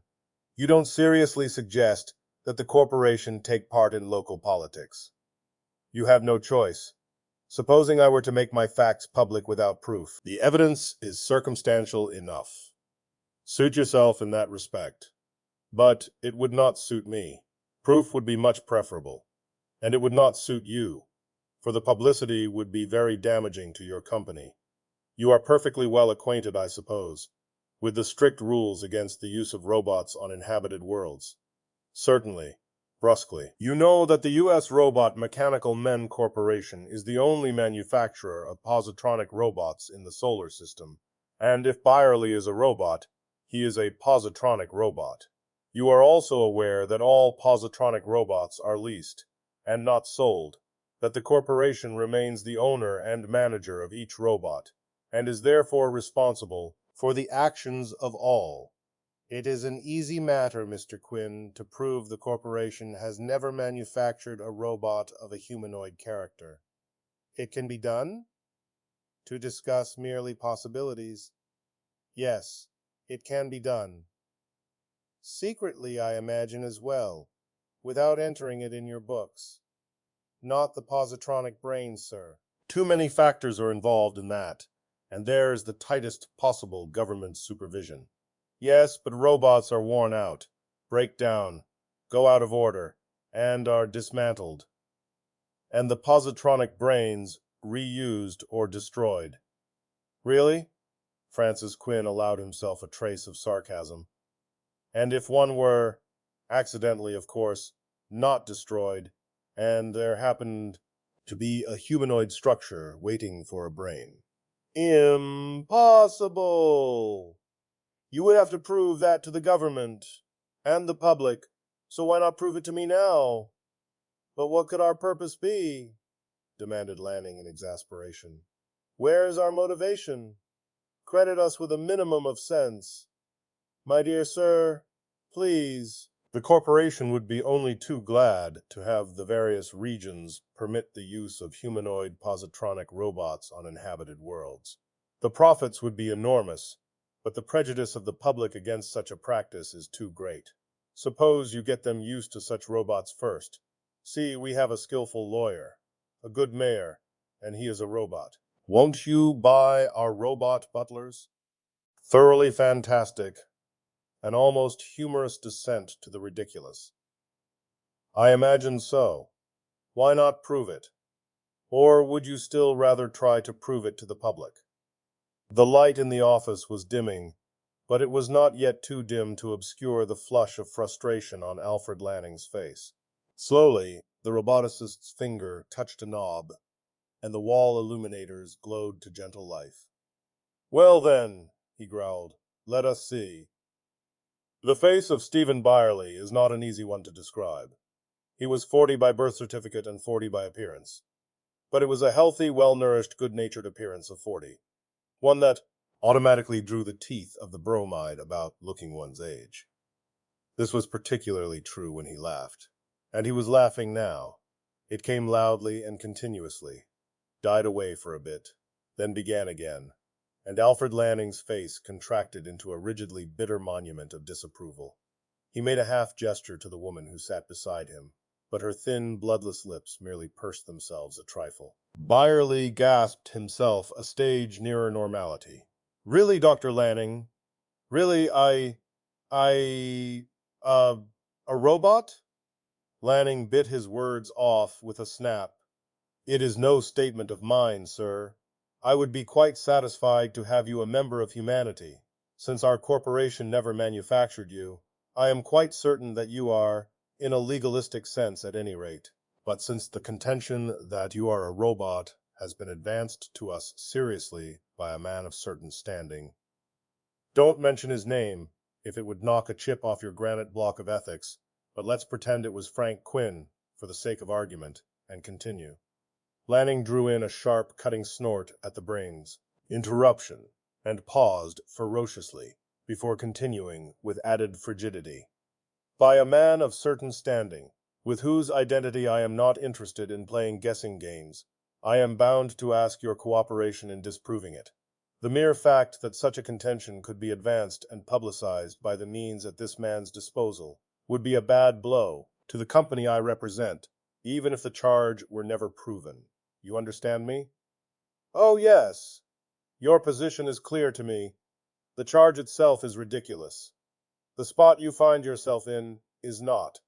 I beg your pardon if my laughter offended you. It was the first I laughed at, not the second. How can I help you? It could be very simple. You have only to sit down to a meal at a restaurant in the presence of witnesses, have your picture taken, and eat. Lanning sat back in his chair, the worst of the interview over. The woman beside him watched Byerly with an apparently absorbed expression, but contributed nothing of her own. Stephen Byerly met her eyes for an instant, was caught by them, then turned back to the roboticist. For a while his fingers were thoughtful over the bronze paperweight that was the only ornament on his desk. He said quietly, "I don't think I can oblige you." He raised his hand. "Now wait, Dr. Lanning. I appreciate the fact that this whole matter is distasteful to you, that you have been forced into it against your will, that you feel you are playing an undignified and even ridiculous part. Still, the matter is even more intimately concerned with myself, so be tolerant. First, what makes you think that Quinn, this man of certain standing, wasn't hoodwinking you in order to get you to do exactly what you are doing? Why, it seems scarcely likely that a reputable person would endanger himself in so ridiculous a fashion if he weren't convinced he were on safe ground." There was little humor in Byerly's eyes. "You don't know Quinn. He could manage to make safe ground out of a ledge a mountain sheep could not handle. I suppose he showed the particulars of the investigation he claims to have made of me, enough to convince me that it would be too troublesome to have our corporation attempt to disprove them, when you could do so more easily. Then you believe him when he says I never eat. You are a scientist, Dr. Lanning. Think of the logic required. I have not been observed to eat, therefore I never eat QED. After all, you are using prosecution tactics to confuse what is really a very simple situation. On the contrary, I am trying to clarify what you and Quinn between you are making a very complicated one. You see, I don't sleep much, that's true, and I certainly don't sleep in public. I have never cared to eat with others, an idiosyncrasy which is unusual and probably neurotic in character, but which harms no one. Look, Dr. Lanning, let me present you with a supposititious case. Supposing we had a politician who is interested in defeating a reform candidate at any cost, and while investigating his private life, came across oddities, such as I have just mentioned. Suppose further that in order to smear the candidate effectively, he comes to your company as the ideal agent. Do you expect him to say to you, "So-and-so is a robot because he hardly ever eats with people, and I have never seen him fall asleep in the middle of a case, and once when I peeped into his window, in the middle of the night, there he was, sitting up with a book, and I looked in his Frigidaire, and there was no food in it"? If he told you that, you would send for a straitjacket.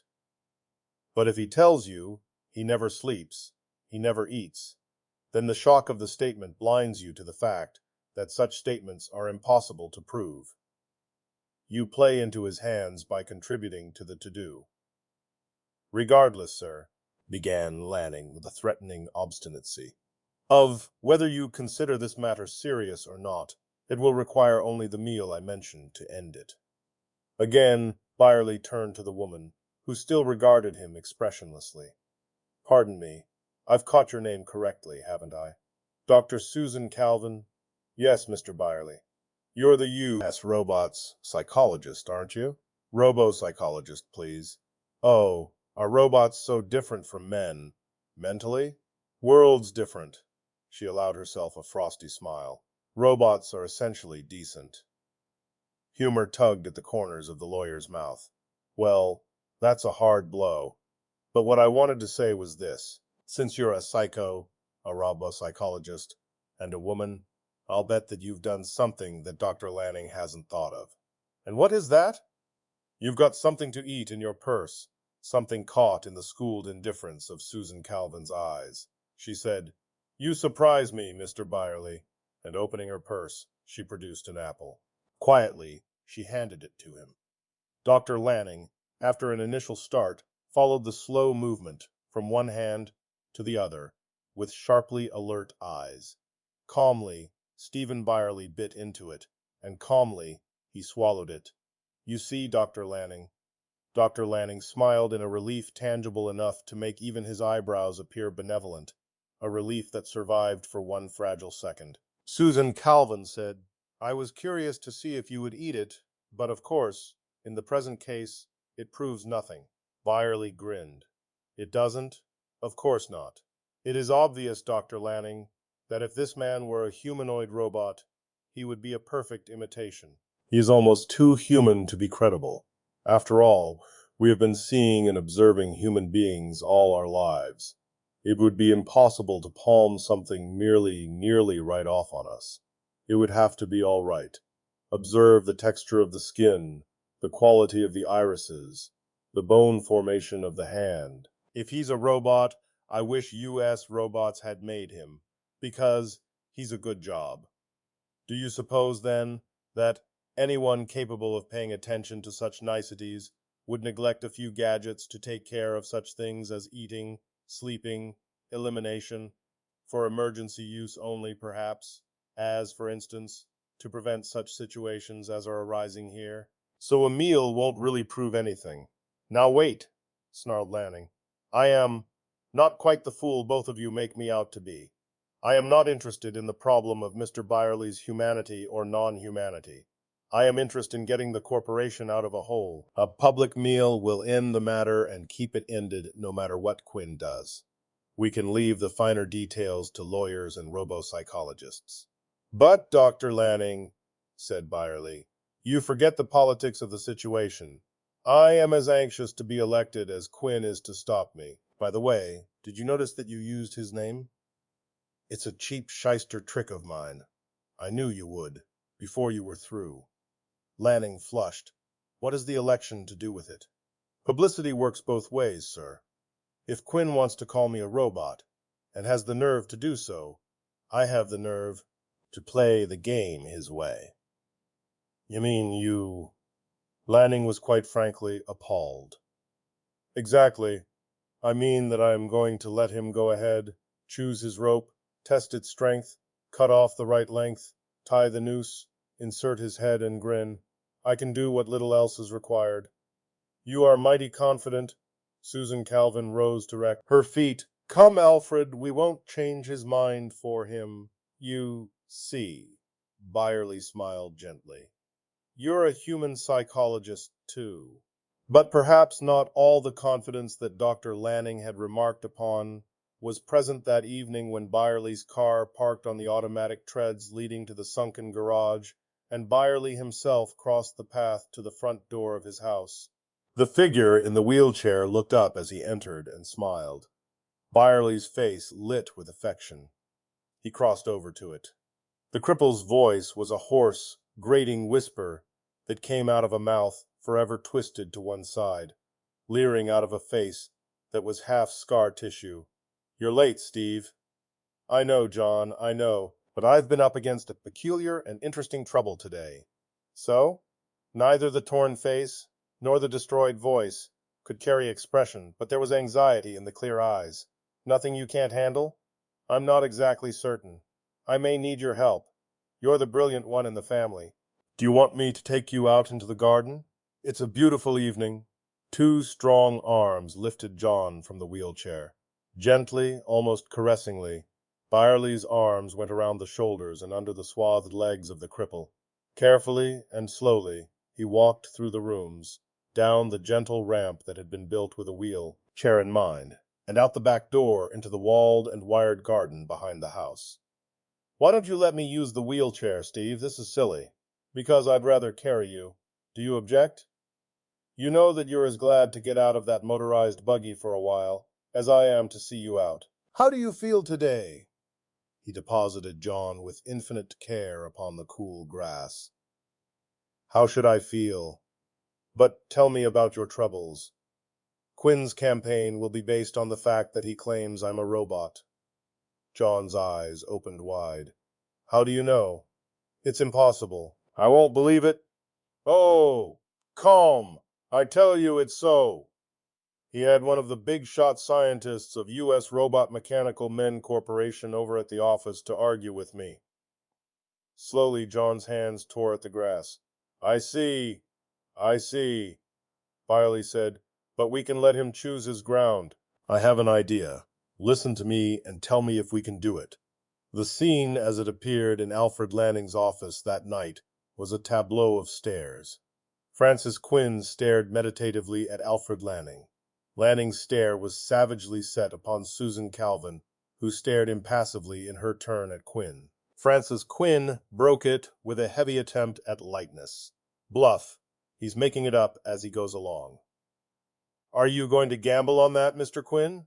asked Dr. Calvin, indifferently. "Well, it's your gamble, really." "Look here." Lanning covered definite pessimism with bluster. "We've done what you asked. We witnessed the man eat. It's ridiculous to presume him a robot." "Do you think so?" Quinn shot toward Calvin. "Lanning said you were the expert."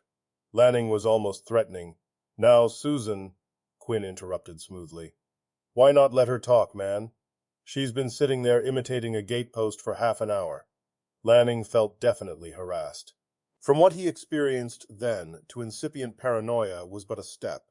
He said, "Very well. Have your say, Susan. We won't interrupt you." Susan Calvin glanced at him humorlessly, then fixed cold eyes on Mr. Quinn. "There are only two ways of definitely proving Byerly to be a robot, sir. So far, you are presenting circumstantial evidence with which you can accuse, but not prove, and I think Mr. Byerly is sufficiently clever to counter that sort of material. You probably think so yourself, or you wouldn't have come here. The two methods of proof are the physical and the psychological. Physically, you can dissect him or use an X-ray. How to do that would be your problem. Psychologically, his behavior can be studied, for if he is a positronic robot, he must conform to the three rules of robotics. A positronic brain cannot be constructed without them. You know the rules, Mr. Quinn?" She spoke them carefully, clearly, quoting word for word the famous bold print on page 1 of the Handbook of Robotics. "I've heard of them," said Quinn, carelessly. "Then the matter is easy to follow," responded the psychologist dryly. "If Mr. Byerly breaks any of those three rules, he is not a robot. Unfortunately, this procedure works in only one direction. If he lives up to the rules, it proves nothing one way or the other." Quinn raised polite eyebrows. "Why not, Doctor?" "Because, if you stop to think of it, the three rules of robotics are the essential guiding principles of a good many of the world's ethical systems. Of course, every human being is supposed to have the instinct of self-preservation. That's Rule 3 to a robot. Also, every good human being, with a social conscience and a sense of responsibility, is supposed to defer to proper authority, to listen to his doctor, his boss, his government, his psychiatrist, his fellow man, to obey laws, to follow rules, to conform to custom, even when they interfere with his comfort or his safety. That's Rule 2 to a robot. Also, every good human being is supposed to love others as himself, protect his fellow man, risk his life to save another. That's Rule 1 to a robot. To put it simply, if Byerly follows all the rules of robotics, he may be a robot, and may simply be a very good man." "But," said Quinn, "you're telling me that you can never prove him a robot?" "I may be able to prove him not a robot. That's not the proof I want. You'll have such proof as exists. You are the only one responsible for your own wants." Here Lanning's mind leaped suddenly to the sting of an idea. "Has it occurred to anyone," he ground out, "that district attorney is a rather strange occupation for a robot? The prosecution of human beings, sentencing them to death, bringing about their infinite harm." Quinn grew suddenly keen. "No, you can't get out of it that way. Being district attorney doesn't make him human. Don't you know his record? Don't you know that he boasts that he has never prosecuted an innocent man, that there are scores of people left untried because the evidence against them didn't satisfy him, even though he could probably have argued a jury into atomizing them? That happens to be so." Lanning's thin cheeks quivered. "No, Quinn, no. There is nothing in the rules of robotics that makes any allowance for human guilt. A robot may not judge whether a human being deserves death. It is not for him to decide. He may not harm a human, variety skunk or variety angel." Susan Calvin sounded tired. "Alfred," she said, "don't talk foolishly. What if a robot came upon a madman about to set fire to a house with people in it? He would stop the madman, wouldn't he? Of course. And if the only way he could stop him was to kill him, there was a faint sound in Lanning's throat. Nothing more. The answer to that, Alfred, is that he would do his best not to kill him. If the madman died, the robot would require psychotherapy because he might easily go mad at the conflict presented him of having broken Rule 1 to adhere to Rule 1 in a higher sense. But a man would be dead and a robot would have killed him. Well, is Byerly mad? Demanded Lanning, with all the sarcasm he could muster. No, but he has killed no man himself. He has exposed facts which might represent a particular human being to be dangerous to the large mass of other human beings we call society. He protects the greater number, and thus adheres to Rule 1 at maximum potential. That is as far as he goes. It is the judge who then condemns the criminal to death or imprisonment, after the jury decides on his guilt or innocence. It is the jailer who imprisons him, the executioner who kills him, and Mr. Byerly has done nothing but determine truth and aid society. As a matter of fact, Mr. Quinn, I have looked into Mr. Byerly's career since you first brought this matter to our attention. I find that he has never demanded the death sentence in his closing speeches to the jury. I also find that he has spoken on behalf of the abolition of capital punishment and contributed generously to research institutions engaged in criminal neurophysiology. He apparently believes in the cure rather than the punishment of crime. I find that significant. You do? Quinn smiled. Significant of a certain odor of roboticity, perhaps? Perhaps. Why deny it? Actions such as his could come only from a robot, or from a very honorable and decent human being. But you see, you just can't differentiate between a robot and the very best of humans. Quinn sat back in his chair. His voice quivered with impatience. Dr. Lanning, it's perfectly possible to create a humanoid robot that would perfectly duplicate a human in appearance, isn't it? Lanning harumphed and considered. It's been done experimentally by U.S. robots, he said reluctantly, without the addition of a positronic brain, of course. By using human ova and hormone control, one can grow human flesh and skin over a skeleton of porous silicone plastics that would defy external examination. The eyes, the hair, the skin would be really human, not humanoid. And if you put a positronic brain and such other gadgets as you might desire inside, you have a humanoid robot. Quinn said shortly, How long would it take to make one? Lanning considered. If you had all your equipment, the brain, the skeleton, the ovum, the mall, proper hormones and radiations, say 2 months. The politician straightened out of his chair. Then we shall see what the insides of Mr. Byerly look like. It will mean publicity for U.S. robots, but I gave you your chance. Lanning turned impatiently to Susan Calvin when they were alone. Why do you insist? And with real feeling she responded sharply and instantly, Which do you want? The truth, or my resignation? I won't lie for you. U.S. robots can take care of itself. Don't turn coward. What? Said Lanning. If he opens up Byerly, and wheels and gears fall out, what then? He won't open Byerly, said Calvin, disdainfully. Byerly is as clever as Quinn, at the very least. The news broke upon the city a week before Byerly was to have been nominated, but broke is the wrong word. It staggered upon the city, shambled, crawled. Laughter began, and wit was free. And as the far-off hand of Quinn tightened its pressure in easy stages, the laughter grew forced. An element of hollow uncertainty entered, and people broke off to wonder. The convention itself had the stir of a restive stallion. There had been no contest planned. Only Byerly could possibly have been nominated a week earlier. There was no substitute even now. They had to nominate him, but there was complete confusion about it. It would not have been so bad if the average individual were not torn between the enormity of the charge, if true, and its sensational folly, if false. The day after Byerly was nominated perfunctorily, hollowly, A newspaper finally published the gist of a long interview with Dr. Susan Calvin, world-famous expert on robot psychology and positronics. What broke loose is popularly and succinctly described as hell. It was what the fundamentalists were waiting for.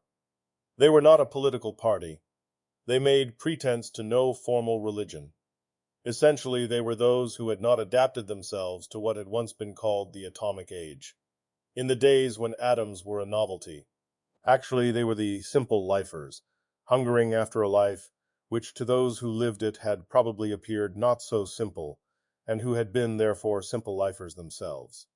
The fundamentalists required no new reason to detest robots and robot manufacturers, but a new reason such as the Quinn accusation and the Calvin analysis was sufficient to make such detestation audible. The huge plants of the U.S. Robot Mechanical Men Corporation was a hive that spawned armed guards. It prepared for war. Within the city, the house of Stephen Byerly bristled with police. The political campaign, of course, lost all other issues, and resembled a campaign only in that it was something filling the hiatus between nomination and election. Stephen Byerly did not allow the fussy little man to distract him. He remained comfortably unperturbed by the uniforms in the background.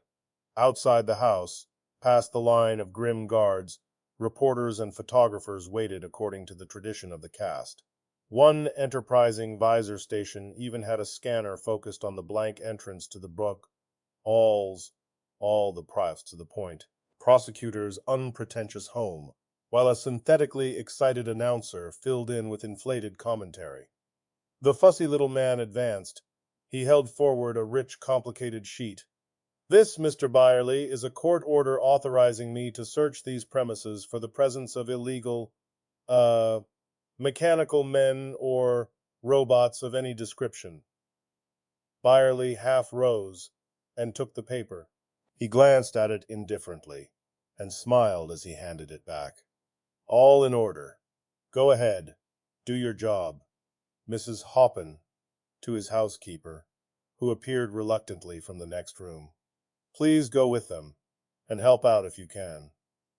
The little man, whose name was Haraway, hesitated, produced an unmistakable blush, failed completely to catch Byerly's eyes, and muttered, "Come on," to the two policemen. He was back in 10 minutes. "Through?" questioned Byerly, in just the tone of a person who is not particularly interested in the question or its answer. Haraway cleared his throat, made a bad start in falsetto, and began again, angrily. "Look here, Mr. Byerly, our special instructions were to search the house very thoroughly. And haven't you? We were told exactly what to look for. Yes? In short, Mr. Byerly, and not to put too fine a point on it, we were told to search you." "Me?" said the prosecutor with a broadening smile. "And how do you intend to do that?" "We have a Pennant radiation unit. Then I'm to have my X-ray photograph taken, hey?" "You have the authority?" "You saw my warrant. May I see it again?" Haraway, his forehead shining with considerably more than mere enthusiasm, passed it over a second time. Byerly said evenly, "I read here as the description of what you are to search. I quote, 'The dwelling place belonging to Stephen Allen Byerly, located at 355 Willow Grove, Evanstrawn, together with any garage, storehouse, or other structures or buildings thereto appertaining, together with all grounds thereto appertaining, and so on.' Quite in order. But, my good man, it doesn't say anything about searching my interior. I am not part of the premises. You may search my clothes if you think I've got a robot hidden in my pocket." Haraway had no doubt on the point of to whom he owed his job. He did not propose to be backward, given a chance to earn a much better, i.e., more highly paid, job. He said, in a faint echo of bluster, "Look here, I'm allowed to search the furniture in your house, and anything else I find in it." "You are in it, aren't you?" "A remarkable observation. I am in it. But I'm not a piece of furniture. As a citizen of adult responsibility, I have the psychiatric certificate proving that I have certain rights under the regional articles. Searching me would come under the heading of violating my right of privacy. That paper isn't sufficient. Sure, but if you're a robot, you don't have right of privacy. True enough, but that paper still isn't sufficient. It recognizes me implicitly as a human being. Where? Haraway snatched at it. Where it says, the dwelling place belonging to, and so on. A robot cannot own property.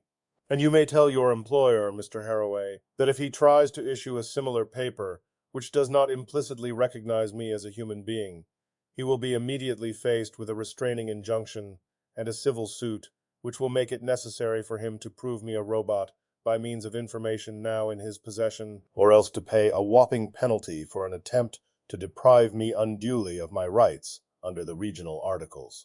You'll tell him that, won't you? Haraway marched to the door. He turned. You're a slick lawyer. His hand was in his pocket.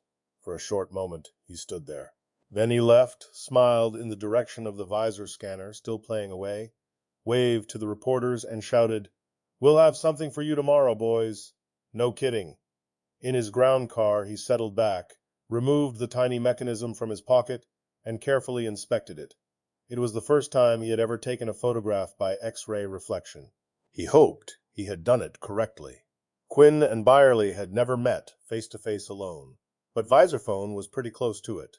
In fact, accepted literally, perhaps the phrase was accurate, even if to each the other were merely the light and dark pattern of a bank of photocells. It was Quinn who had initiated the call. It was Quinn who spoke first, and without particular ceremony, "Thought you would like to know, Byerly, that I intend to make public the fact that you're wearing a protective shield against Pennant radiation.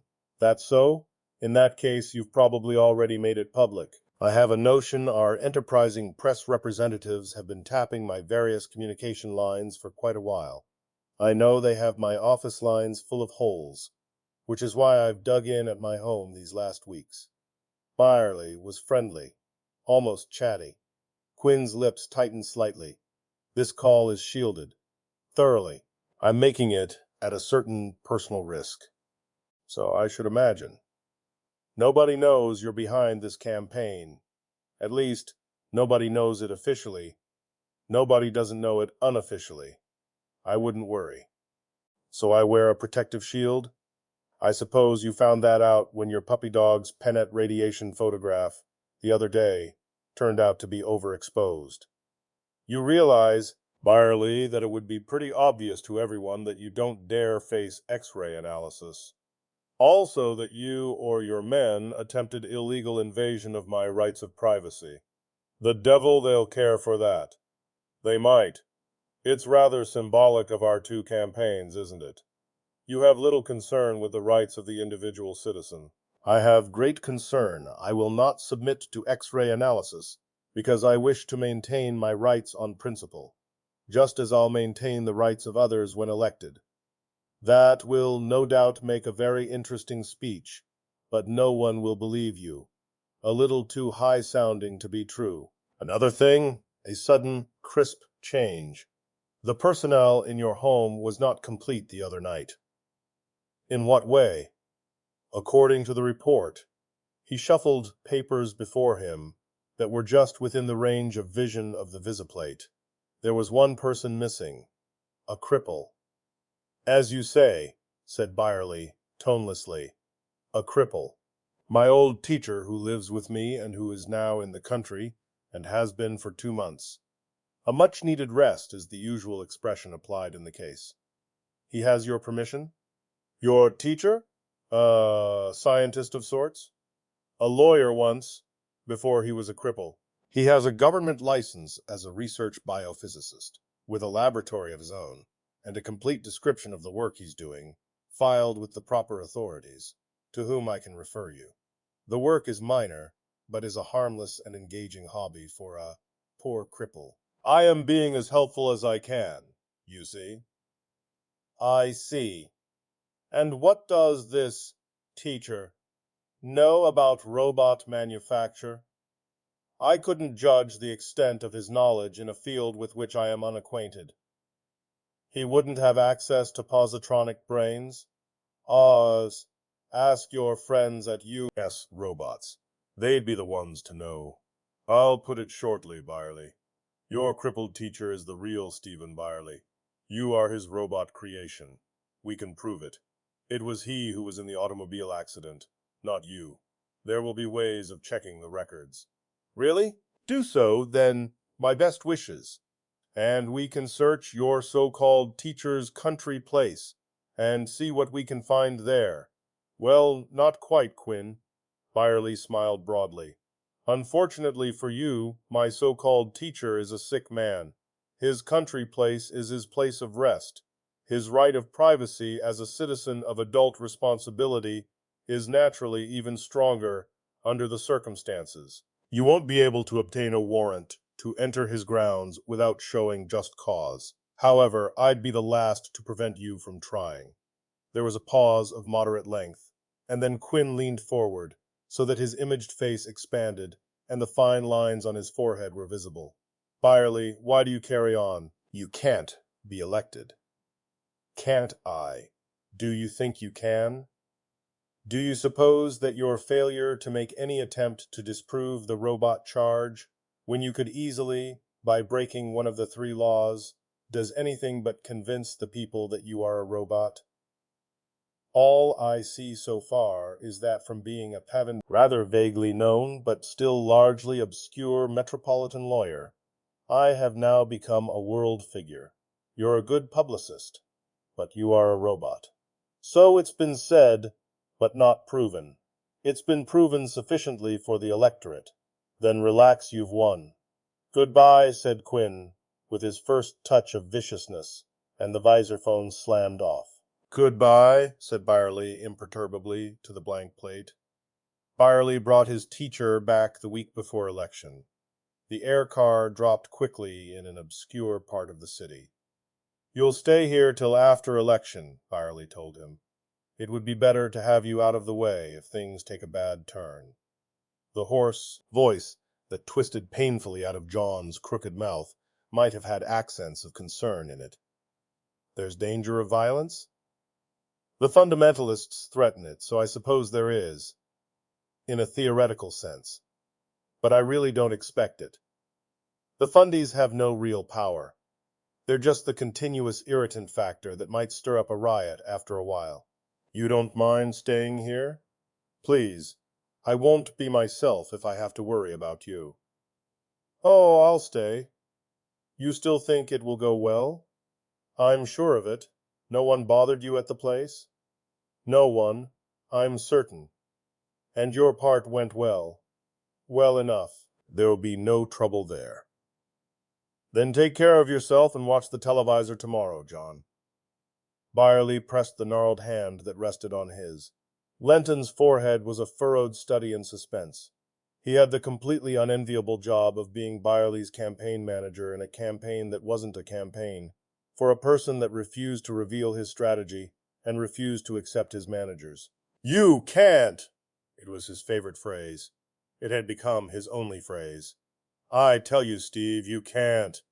He threw himself in front of the prosecutor, who was spending his time leafing through the typed pages of his speech. Put that down, Steve. Look, that mob has been organized by the fundies. You won't get a hearing. You'll be stoned, more likely. Why do you have to make a speech before an audience? What's wrong with a recording? A visual recording. You want me to win the election, don't you? Asked Byerly, mildly. Win the election. You're not going to win, Steve. I'm trying to save your life. Oh, I'm not in danger. He's not in danger. He's not in danger. Lenton made a queer, rasping sound in his throat. You mean you're getting out on that balcony in front of 50,000 crazy crackpots and try to talk sense to them on a balcony like a medieval dictator? Byerly consulted his watch. In about 5 minutes, as soon as the televisor lines are free. Lenton's answering remark was not quite transliterable.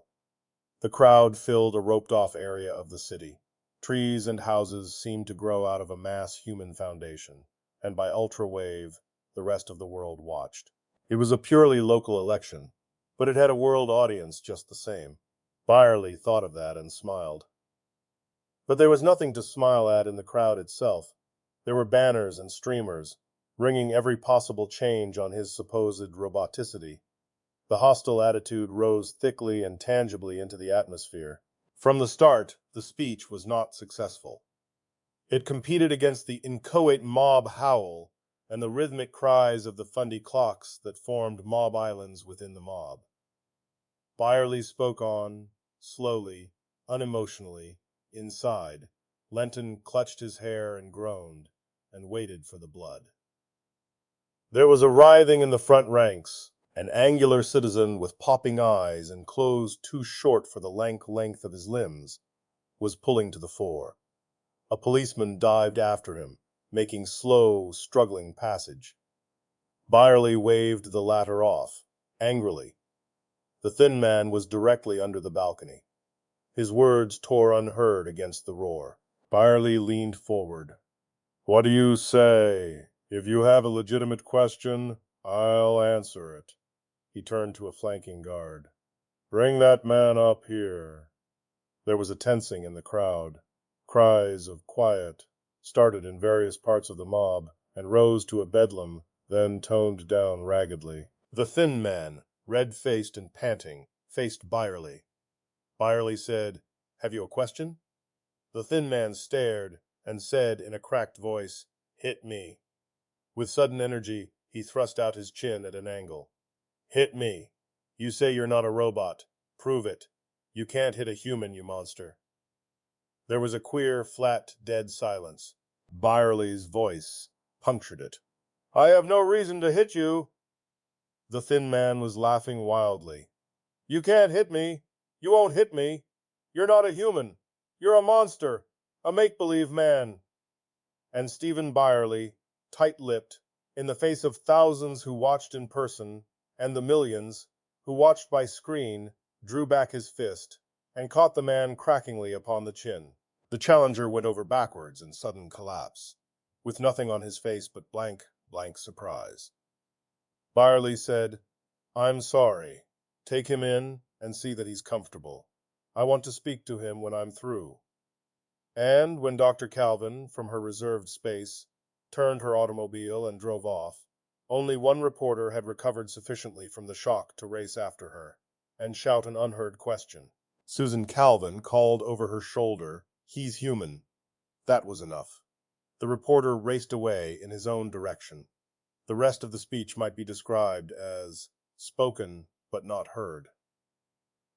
Dr. Calvin and Stephen Byerly met once again, a week before he took the oath of office as mayor. It was late, past midnight. Dr. Calvin said, "You don't look tired." The mayor-elect smiled. "I may stay up for a while. Don't tell Quinn." "I shan't. But that was an interesting story of Quinn's, since you mention him. It's a shame to have spoiled it. I suppose you knew his theory." "Parts of it. It was highly dramatic." Stephen Byerly was a young lawyer, a powerful speaker, a great idealist, and with a certain flair for biophysics. "Are you interested in robotics, Mr. Byerly?" "Only in the legal aspects." This Stephen Byerly was. But there was an accident. Byerly's wife died. He himself. Worse. His legs were gone. His face was gone. His voice was gone. His voice was gone.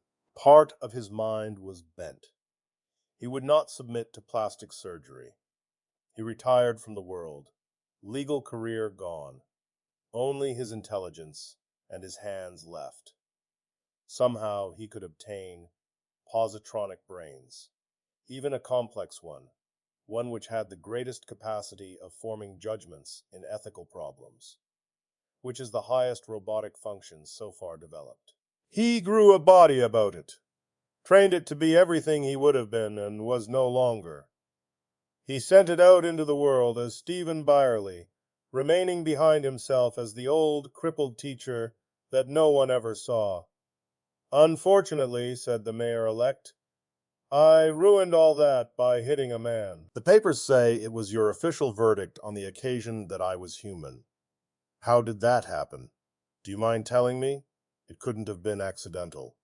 It wasn't entirely. Quinn did most of the work. My men started quietly spreading the fact that I had never hit a man, that I was unable to hit a man, that to fail to do so under provocation would be sure proof that I was a robot. So I arranged for a silly speech in public, with all sorts of publicity overtones, and almost inevitably, some fool fell for it. In its essence, it was what I call a shyster trick, one in which the artificial atmosphere which has been created does all the work. Of course, the emotional effects made my election certain, as intended. The robo-psychologist nodded. I see you intrude on my field, as every politician must, I suppose, but I'm very sorry it turned out this way. I like robots. I like them considerably better than I do human beings. If a robot can be created capable of being a civil executive, I think he'd make the best one possible. By the laws of robotics, he'd be incapable of harming humans, incapable of tyranny, of corruption, of stupidity, of prejudice. And after he had served a decent term, he would leave, even though he were immortal, because it would be impossible for him to hurt humans by letting them know that a robot had ruled them. It would be most ideal. Except that a robot might fail due to the inherent inadequacies of his brain. The positronic brain has never equaled the complexities of the human brain. He would have advisors. Not even a human brain is capable of governing without assistance. Byerly considered Susan Calvin with grave interest. Why do you smile, Dr. Calvin? I smile because Mr. Quinn didn't think of everything. You mean there could be more to that story of his? Only a little. For the 3 months before election, this Stephen Byerly that Mr. Quinn spoke about, this broken man, was in the country for some mysterious reason. He returned in time for that famous speech of yours. And after all, what the old cripple did once, he could do a second time, particularly where the second job is very simple in comparison to the first. I don't quite understand. Dr. Calvin rose and smoothed her dress. She was obviously ready to leave. I mean, there is one time when a robot may strike a human being without breaking the first law. Just one time. And when is that? Dr. Calvin was at the door. She said quietly, "When the human to be struck is merely another robot." She smiled broadly, her thin face glowing. "Goodbye, Mr. Byerly. I hope to vote for you 5 years from now. For coordinator." Stephen Byerly chuckled. "I must reply that that is a somewhat far-fetched idea." The door closed behind her. I stared at her with a sort of horror. "Is that true?" "All of it," she said. "And the great Byerly was simply a robot." "Oh, there's no way of ever finding out. I think he was, but when he decided to die, he had himself atomized, so that there will never be any legal proof. Besides, what difference would it make?" "Well, you share a prejudice against robots, which is quite unreasoning. He was a very good mayor. 5 years later, he did become regional coordinator. And when the regions of Earth formed their federation in 2044, he became the first world coordinator. By that time, it was the machines that were running the world anyway." "Yes, but—" "No buts. The machines are robots, and they are running the world. It was 5 years ago that I found out all the truth. It was 2052. Byerly was completing his second term as world coordinator.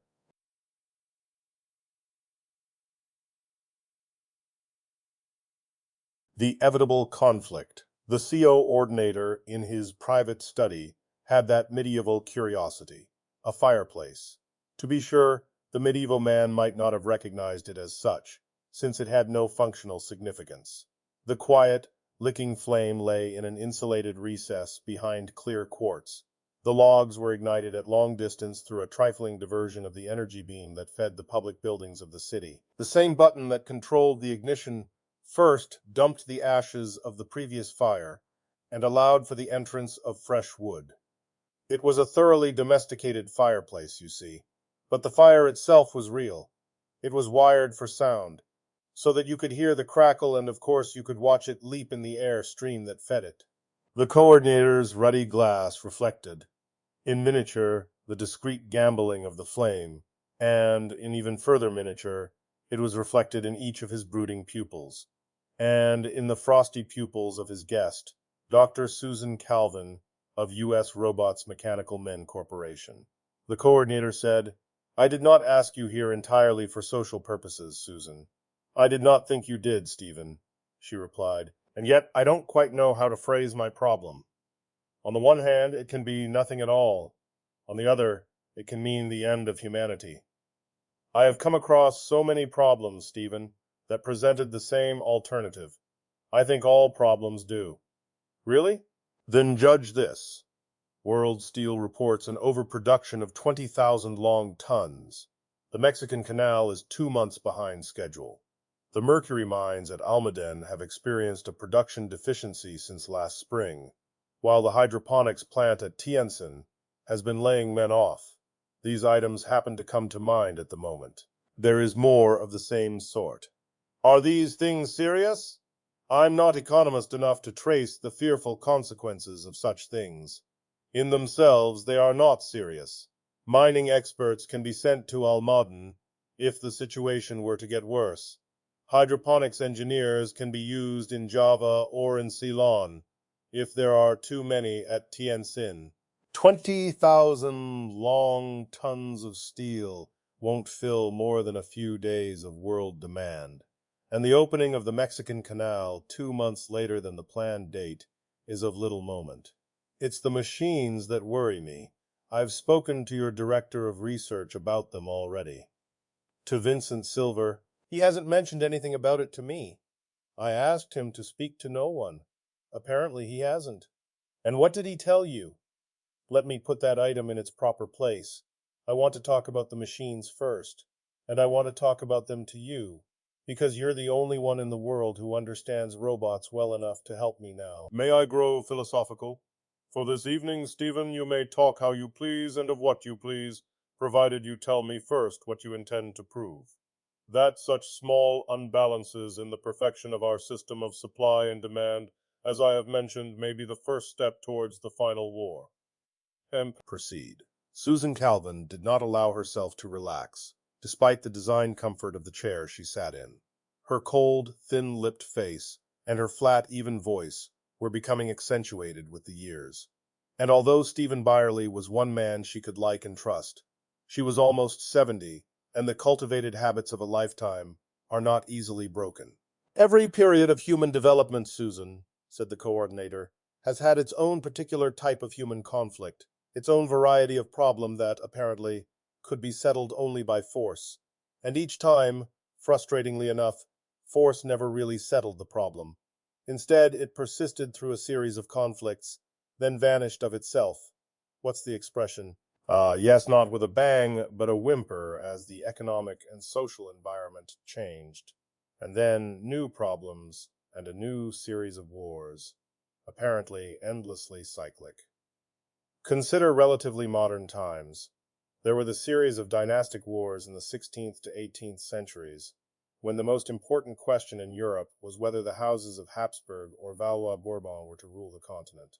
It was one of those inevitable conflicts, since Europe could obviously not exist half one and half the other, except that it did, and no war ever wiped out the one and established the other until the rise of a new social atmosphere in France in 1789 tumbled first the Bourbons and eventually the Habsburgs down the dusty chute to history's incinerator. And in those same centuries there were the more barbarous religious wars, which revolved about the important question of whether Europe was to be Catholic or Protestant. Half and half she could not be. It was inevitable that the sword decide, except that it didn't. In England, a new industrialism was growing, and on the continent, a new nationalism. Half and half Europe remains to this day, and no one cares much.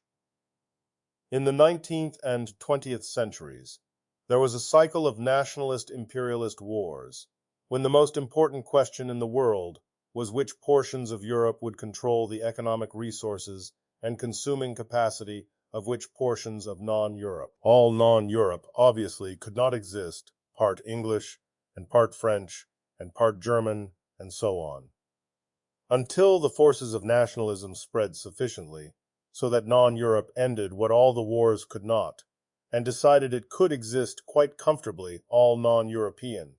And so we have a pattern. Yes? Stephen, you make it plain, said Susan Calvin. These are not very profound observations.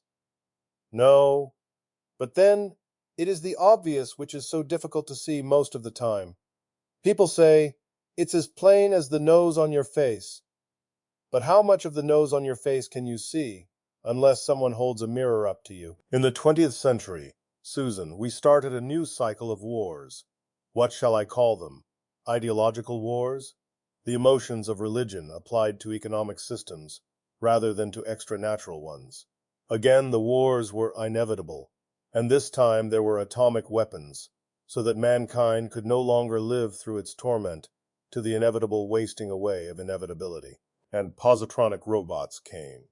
They came in time, and with it and alongside it, interplanetary travel, so that it no longer seemed so important whether the world was Adam Smith or Karl Marx. Neither made very much sense under the new circumstances. Both had to adapt, and they ended in almost the same place. A deus ex machina, then, in a double sense, said Dr. Calvin dryly. The coordinator smiled gently.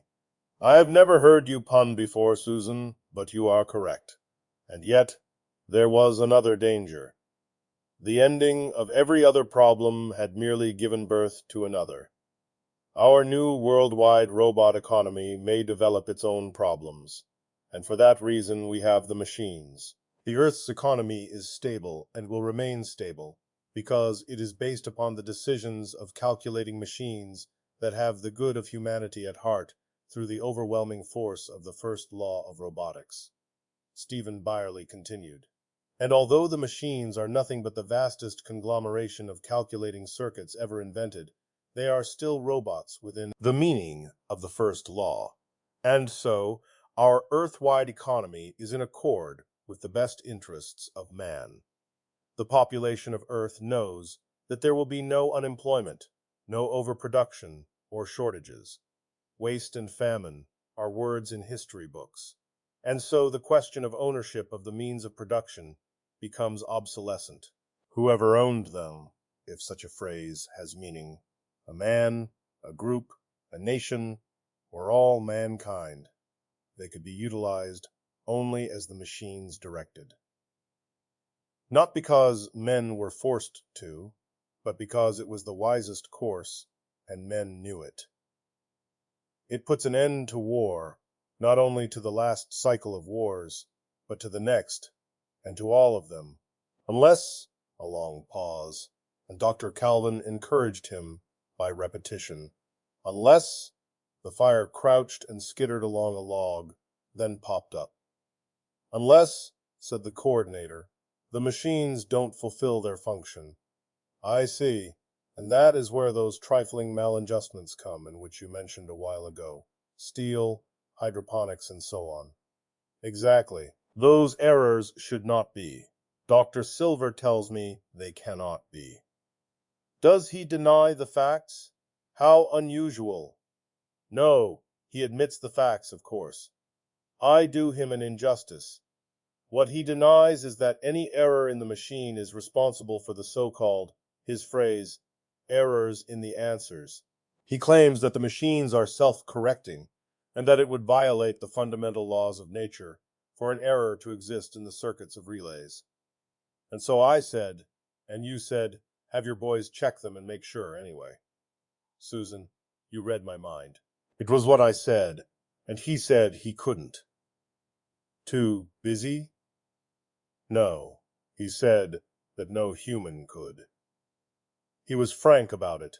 He told me, and I hope I understand him properly, that the machines are a gigantic extrapolation, Thus, a team of mathematicians worked several years calculating a positronic brain equipped to do certain similar acts of calculation. Using this brain, they make further calculations to create a still more complicated brain, which they use again to make one still more complicated, and so on. According to Silver, what we call the machines are the result of 10 such steps. Yes, that sounds familiar. Fortunately, I'm not a mathematician. Poor Vincent. He is a young man. The directors before him, Alfred Lanning and Peter Bogart, are dead, and they had no such problems. Nor had I. Perhaps roboticists as a whole should now die, since we can no longer understand our own creations. Apparently not. The machines are not super brains in Sunday supplement sense, although they are so pictured in the Sunday supplements.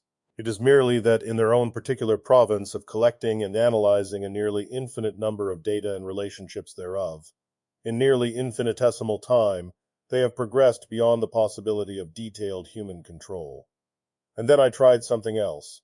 I actually asked the machine. In the strictest secrecy, we fed it the original data involved in the Steele decision, its own answer, and the actual development since, the overproduction, that is, and asked for an explanation of the discrepancy. Good. And what was its answer? I can quote you that word for word. The matter admits of no explanation. And how did Vincent interpret that? In two ways. Either we had not given the machine enough data to allow a definite answer, which was unlikely. Dr. Silver admitted that. Or else, it was impossible for the machine to admit that it could give any answer to data which implied that it could harm a human being. This, naturally, is implied by the first law. And then Dr. Silver recommended that I see you. Susan Calvin looked very tired. I'm old, Stephen. When Peter Bogart died, they wanted to make me director of research, and I refused. I wasn't young then, either, and I did not wish the responsibility. They let young Silver have it, and that satisfied me. But what good is it, if I am dragged into such messes? Stephen, let me state my position. My researches do indeed involve the interpretation of robot behavior in the light of the three laws of robotics. Here, now, we have these incredible calculating machines. They are positronic robots, and therefore obey the laws of robotics. But they lack personality. That is, their functions are extremely limited. Must be, since they are so specialized. Therefore, there is very little room for the interplay of the laws, and my one method of attack is virtually useless. In short, I don't know that I can help you, Stephen. The coordinator laughed shortly. Nevertheless, let me tell you the rest. Let me give you my theories, and perhaps you will then be able to tell me whether they are possible in the light of robo-psychology. By all means, go ahead. Well, since the machines are giving the wrong answers, then, assuming that they cannot be in error, there is only one possibility. They are being given the wrong data. In other words, the trouble is human and not robotic. So I took my recent planetary inspection tour, from which you have just returned to New York. Yes, it was necessary, you see, since there are 4 machines, one handling each of the planetary regions, and all 4 are yielding imperfect results. Oh, but that follows, Stephen. If any one of the machines is imperfect, that will automatically reflect in the result of the other 3, since each of the others will assume as part of the I's data on which they base their own decisions the perfection of the imperfect fourth. With a false assumption, they will yield false answers. Uh-huh. So it seemed to me. Now, I have here the records of my interviews with each of the regional vice coordinators. Would you look through them with me? Oh, and first, have you heard of the Society for Humanity? Yes. They are an outgrowth of the fundamentalists who have kept U.S. robots from ever employing positronic robots on the grounds of unfair labor competition, and so on. The Society for Humanity itself is anti-machine, is it not? Yes, but, well, you will see. Shall we begin? We'll start with the eastern region. As you say, the eastern region, Ching So-lin's great-grandfather had been killed in the Japanese invasion of the old Chinese Republic, and there had been no one beside his dutiful children to mourn his loss, or even to know he was lost. Ching So-lin's grandfather had survived the Civil War of the late 40s, but there had been no one beside his dutiful children to know or care of that.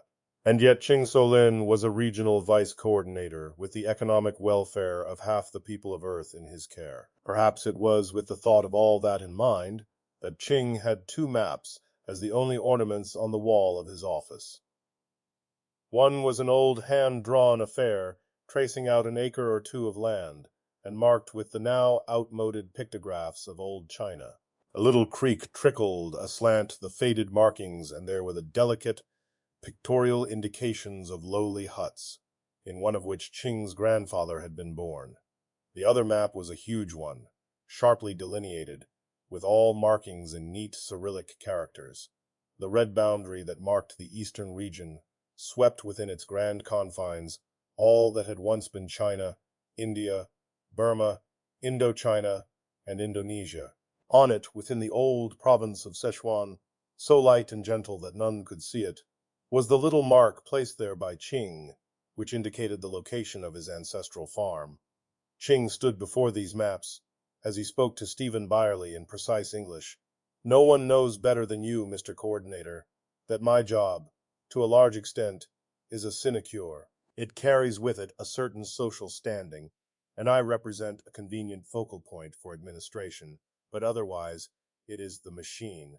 The machine does all the work.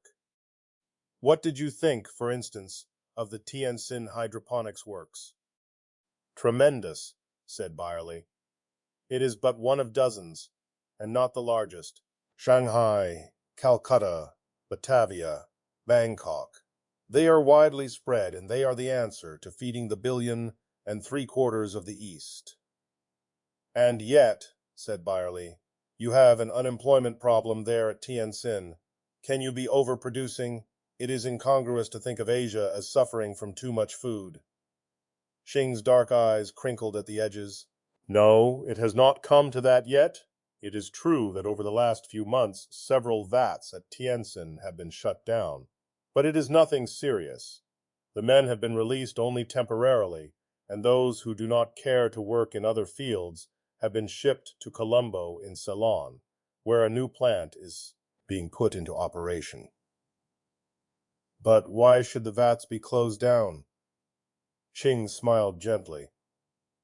You do not know much of hydroponics, I see. Well, that is not surprising.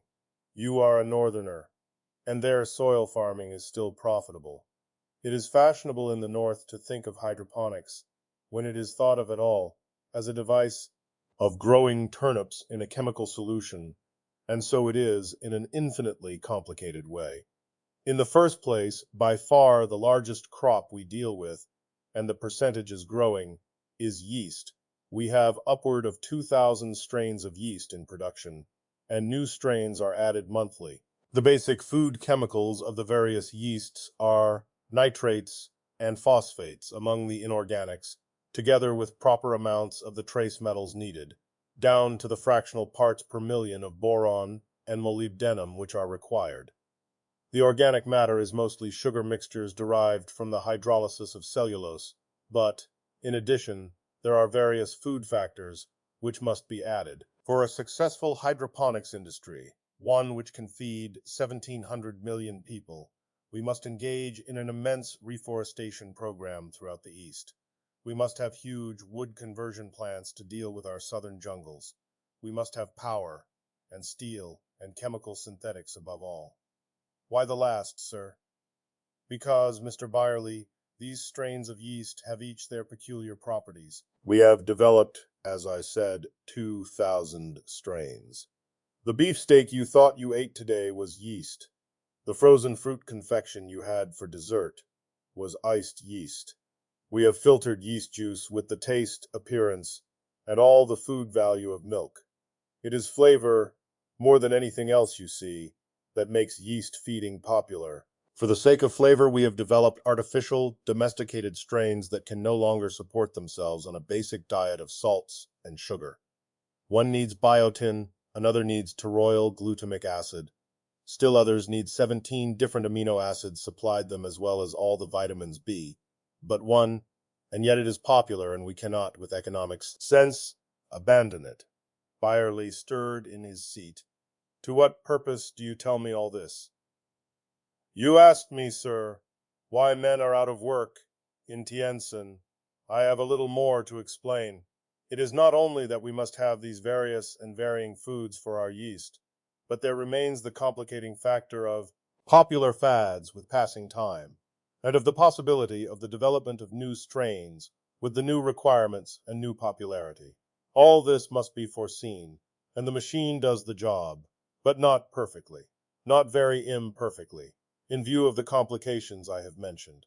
Well then, a few thousand workers in Tientsin are temporarily out of a job. But consider this.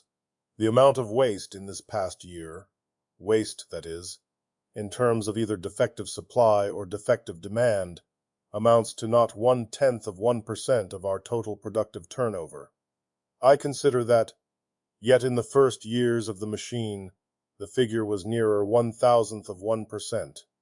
Ah, but in the decade since, the machine began its operations in real earnest.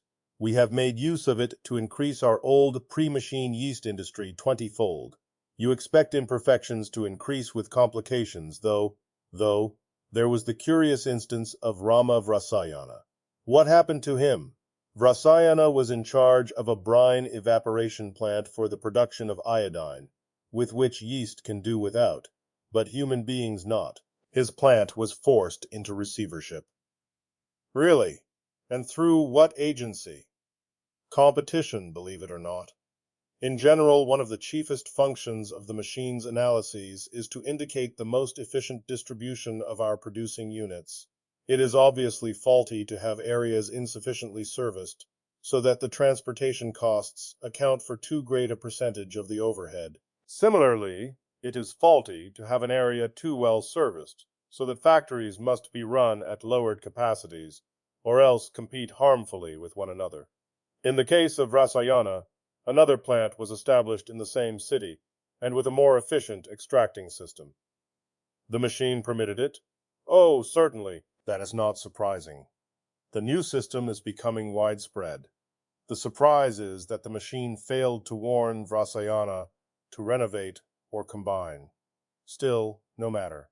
Vrasayana accepted a job as engineer in the new plant, and if his responsibility and pay are now less, he is not actually suffering. The workers found employment easily. The old plant has been converted to something or other, something useful. We left it all to the machine. And otherwise you have no complaints. None! The tropic region. The map in Lincoln and Goma's office was far from the model of neat precision of the one in Qing's Shanghai Dominion. The boundaries of Ngoma's tropic region were stenciled in dark, wide brown and swept about a gorgeous interior labeled jungle and desert, and here be elephants and all manner of strange beasts. It had much to sweep, for in land area the tropic region enclosed most of 2 continents, all of South America north of Argentina, and all of Africa south of the Atlas. It included North America, south of the Rio Grande as well, and even Arabia and Iran in Asia. It was the reverse of the eastern region, where the ant hives of the Orient crowded half of humanity into 15% of the landmass. The tropics stretched its 15% of humanity over nearly half of all the land in the world. But it was growing. It was the one region whose population increase through immigration exceeded that through births. And for all who came, it had use. To Ngoma, Stephen Byerly seemed like one of these immigrants, a pale searcher for the creative work of carving a harsh environment into the softness necessary for man, and he felt some of that automatic contempt of the strong man born to the strong tropics, for the unfortunate pallards of the colder suns. The tropics had the newest capital city on earth, and it was called simply that, capital city, in the sublime confidence of youth. It spread brightly over the fertile uplands of Nigeria and outside Ngoma's windows. Far below was life and color, the bright, bright sun and the quick, drenching showers. Even the squawking of the rainbowed birds was brisk, and the stars were hard pinpoints in the sharp night. Ngoma laughed. He was a big, dark man, strong-faced and handsome. "Sure," he said, and his English was colloquial and mouth-filling. "The Mexican Canal is overdue. What the hell? It will get finished just the same, old boy. It was doing well up to the last half-year." Nama looked at Byerly and slowly crunched his teeth over the end of a big cigar, spitting out one end and lighting the other. "Is this an official investigation, Byerly?" "What's going on?" Nothing at all. It's just my function as coordinator to be curious." "Well, if it's just that you are filling in a dull moment, the truth is that we're always short on labor. There's lots going on in the tropics. The canal is only one of them. But doesn't your machine predict the amount of labor available for the canal, allowing for all the competing projects?" Noma placed one hand behind his neck and blew smoke rings at the ceiling. "It was a little off." "Is it often a little off?" "Not oftener than you would expect. We don't expect too much of it, Byerly. We feed it data, we take its results, we do what it says. But it's just a convenience, just a labor-saving device. We could do without it, if we had to. Maybe not as well, maybe not as quickly, but we'd get there. We've got confidence out here, Byerly, and that's the secret." "Confidence!" "We've got new land that's been waiting for us for thousands of years, while the rest of the world was being ripped apart in the lousy fumblings of pre-atomic time. We don't have to eat yeast like the Eastern boys, and we don't have to worry about the stale dregs of the last century like you Northerners. We've wiped out the Tsetse fly and the Anopheles mosquito, and people find they can live in the sun and like it now. We've thinned down the jungles and found soil. We've watered the deserts and found gardens. We've got coal and oil in untouched fields, and minerals out of count. Just step back. That's all we ask the rest of the world to do. Step back and let us work." Byerly said prosaically, "But the canal, it was on schedule 6 months ago. What happened?" Ngoma spread his hands. "Labor troubles." He felt through a pile of papers skeltered about his desk and gave it up. "Had something on the matter here," he muttered, "but never mind. There was a work shortage somewhere in Mexico once on the question of women. There weren't enough women in the neighborhood. It seemed no one had thought of feeding sexual data to the machine." He stopped to laugh, delightedly, then sobered. "Wait a while. I think I've got it. Villafranca. Francisco Villafranca. He was the engineer in charge. Now let me straighten it out. Something happened, and there was a cave-in. Right. Right. That was it. Nobody died, as I remember. But it made a hell of a mess. Quite a scandal." "Oh?" "There was some mistake in his calculations. Or at least, the machines said so. They fed through Villafranca's data, assumptions, and so on. The stuff he had started with, the answers came out differently. It seems the answers Villafranca had used didn't take account of the effect of a heavy rainfall on the contours of the cut, or something like that. I'm not an engineer, you understand. Anyway, Villafranca put up a devil of a squawk. He claimed the machine's answer had been different the first time, that he had followed the machine faithfully. Then he quit. We offered to hold him on reasonable doubt, previous work satisfactory, and all that. In a subordinate position, of course. Had to do that much. Mistakes can't go unnoticed. Bad for discipline. Where was I? You offered to hold him on. Oh, yes. He refused. Well, take all in all, we're 2 months behind. Hell, that's nothing. Byerly stretched out his hand and let the fingers tap lightly on the desk. Villafranca blamed the machine. Did he? Well, he wasn't going to blame himself, was he? Let's face it, human nature is an old friend of ours. Besides, I remember something else now. Why the hell can't I find documents when I want them? My filing system isn't worth a damn This Villafranca was a member of one of your northern organizations. Mexico is too close to the north. That's part of the trouble. Which organization are you speaking of? The Society of Humanity, they call it. He used to attend the annual conference in New York. Villafranca did. Bunch of crackpots, but harmless. They don't like the machines, claim they're destroying human initiative. So naturally, Villafranca would blame the machine. Don't understand that group myself. Does Capital City look as if the human race were running out of initiative? And Capital City stretched out in golden glory under a golden sun, the newest and youngest creation of Homo Metropolis. The European region. The European region was an anomaly in several ways. In area, it was far the smallest, not 1/5 the size of the tropic region in area, and not 1/5 the size of the eastern region in population. Geographically, it was only somewhat similar to pre-atomic Europe, since it excluded what had once been European Russia and what had once been the British Isles, while it included the Mediterranean coasts of Africa and Asia, and, in a queer jump across the Atlantic, Argentina, Chile, and Uruguay as well.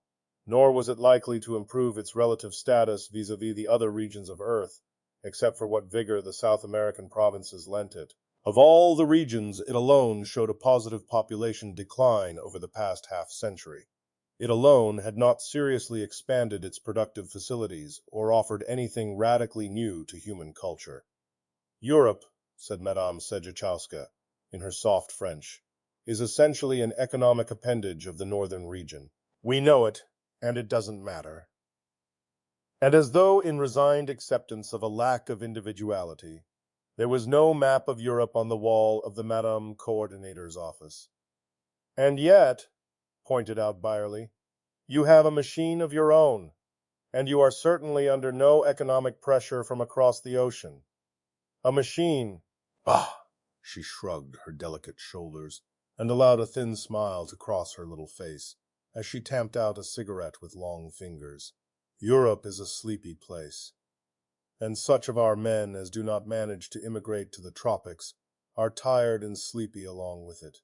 You see for yourself that it is myself, a poor woman, to whom falls the task of being vice coordinator. Well, fortunately, it is not a difficult job, and not much is expected of me. As for the machine, what can it say but do this, and it will be best for you? But what is best for us? Why, to be an economic appendage of the northern region. And is it so terrible? No wars. We live in peace, and it is pleasant after 7,000 years of war. We are old, monsieur. In our borders, we have the regions where Occidental civilization was cradled. We have Egypt and Mesopotamia, Crete and Syria, Asia Minor and Greece. But old age is not necessarily an unhappy time. It can be a fruition. Perhaps you are right, said Byerly affably. At least the tempo of life is not as intense as in the other regions. It is a pleasant atmosphere. Is it not? Tea is being brought, monsieur. If you will indicate your cream and sugar preference, please. Thank you. She sipped gently, then continued. It is pleasant. The rest of Earth is welcome to the continuing struggle. I find a parallel here, a very interesting one. There was a time when Rome was master of the world. It had adopted the culture and civilization of Greece, a Greece which had never been united, which had ruined itself with war, and which was ending in a state of decadent squalor. Rome united it, brought it peace, and let it live a life of secure non-glory. It occupied itself with its philosophies and its art, far from the clash of growth and war. It was a sort of death, but it was restful, and it lasted with minor breaks for some 400 years. And yet, said Byerly, Rome fell eventually, and the opium dream was over. There are no longer barbarians to overthrow civilization. We can be our own barbarians. Madame Segajowska. Oh, I meant to ask you. The Almaden mercury mines have fallen off quite badly in production. Surely the ores are not declining more rapidly than anticipated? The little woman's gray eyes fastened shrewdly on Byerly. Barbarians. The fall of civilization. Possible failure of the machine. Your thought processes are very transparent, monsieur. Are they? Byerly smiled. I see that I should have had men to deal with as hitherto. You consider the Almaden affair to be the fault of the machine. Not at all, but I think you do. You, yourself, are a native of the northern region. The Central Coordination Office is at New York. And I have noticed for quite a while that you northerners lack somewhat of faith in the machine. We do? There is your Society for Humanity, which is strong in the north, but naturally fails to find many recruits in tired old Europe, which is quite willing to let feeble humanity alone for a while. Surely, you are one of the confident North, and not one of the cynical old continent. This has a connection with Almaden? Oh, yes, I think so. The mines are in the control of Consolidated Cinnabar, which is certainly a northern company, with headquarters at Nikolaev. Personally, I wonder if the board of directors have been consulting the machine at all. They said they had in our conference last month, and of course, we have no evidence that they did not. But I wouldn't take the word of a northerner in this matter, no offense intended, under any circumstances. Nevertheless, I think it will have a fortunate ending. In what way, my dear madam? You must understand that the economic irregularities of the last few months, which, although small as compared with the great storms of the past, are quite disturbing to our peace-drenched spirits, have caused considerable restiveness in the Spanish province. I understand that Consolidated Cinnabar is selling out to a group of native Spaniards. It is consoling.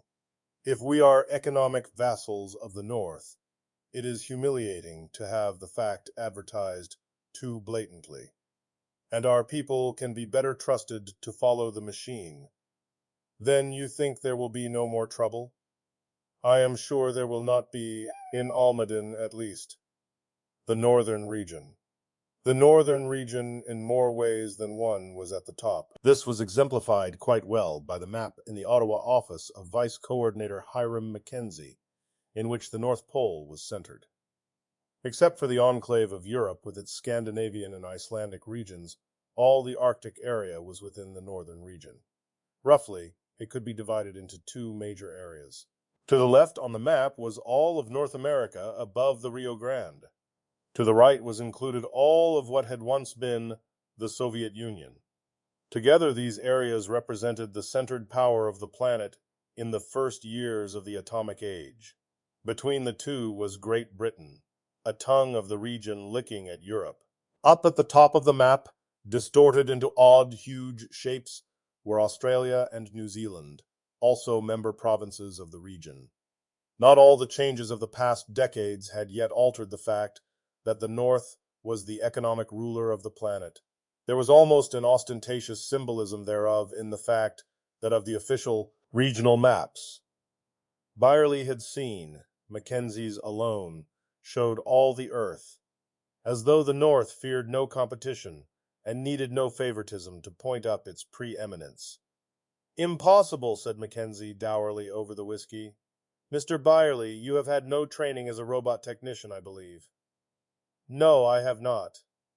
Well, it is, in my opinion, a sad thing that Ching, Ngoma, and Sajachowska haven't either. There is too prevalent an opinion among the peoples of Earth that a coordinator need only be a capable organizer, a broad generalizer, and an amiable person. These days he should know his robotics as well, no offense intended. None taken. I agree with you. I take it, for instance, from what you have said already, that you worry about the recent trifling dislocation in world economy. I don't know what you suspect, but it has happened in the past that people, who should have known better, wondered what would happen if false data were fed into the machine. And what would happen, Mr. Mackenzie? Well, the Scotsman shifted his weight and sighed. All collected data goes through a complicated screening system which involves both human and mechanical checking, so that the problem is not likely to arise. But let us ignore that. Humans are fallible, also corruptible, and ordinary mechanical devices are liable to mechanical failure.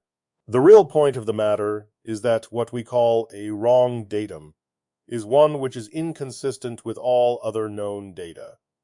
It is our only criterion of right and wrong. It is the machine's as well. Order it, for instance, to direct agricultural activity on the basis of an average July temperature in Iowa of 57 degrees Fahrenheit. It won't accept that. It will not give an answer. Not that it has any prejudice against that particular temperature, or that an answer is impossible, but because, in the light of all the other data fed it over a period of years, it knows that the probability of an average July temperature of 57 is virtually nil. It rejects that datum. The only way a wrong datum can be forced on the machine is to include it as part of a self-consistent whole, all of which is subtly wrong in a manner either too delicate for the machine to detect or outside the machine's experience. The former is beyond human capacity, and the latter is almost so, and is becoming more nearly so as the machine's experience increases by the second. Stephen Byerly placed 2 fingers to the bridge of his nose. Then the machine cannot be tampered with. And how do you account for recent errors, then? My dear Byerly, I see that you instinctively follow that great error, that the machine knows all. Let me cite you a case from my personal experience. The cotton industry engages experienced buyers who purchase cotton. Their procedure is to pull a tuft of cotton out of a random bale of a lot. They will look at that tuft and feel it, tease it out, listen to the crackling perhaps as they do so, touch it with their tongue, and through this procedure they will determine the class of cotton the bales represent. There are about a dozen such classes. As a result of their decisions, purchases are made at certain prices, blends are made in certain proportions. Now these buyers cannot yet be replaced by the machine. Why not? Surely the data involved is not too complicated for it? Probably not. But what data is this you refer to? No textile chemist knows exactly what it is that the buyer tests when he feels a tuft of cotton. Presumably there's the average length of the threads, their feel, the extent and nature of their slickness, the way they hang together, and so on. Several dozen items subconsciously weighed out of years of experience. But the quantitative nature of these tests is not known. Maybe even the very nature of some of them is not known. So we have nothing to feed the machine. Nor can the buyers explain their own judgment. They can only say, well, look at it. Can't you tell it's class such and such? I see. There are innumerable cases like that. The machine is only a tool, after all, which can help humanity progress faster by taking some of the burdens of calculations and interpretations off its back. The task of the human brain remains what it has always been, that of discovering new data to be analyzed, and of devising new concepts to be tested. A pity the Society for Humanity won't understand that. They are against the machine. They would be against mathematics or against the art of writing if they had lived at the appropriate time. These reactionaries of the Society claim the machine robs man of his soul. I notice that capable men are still at a premium in our society. We still need the man who is intelligent enough to think of the proper questions to ask.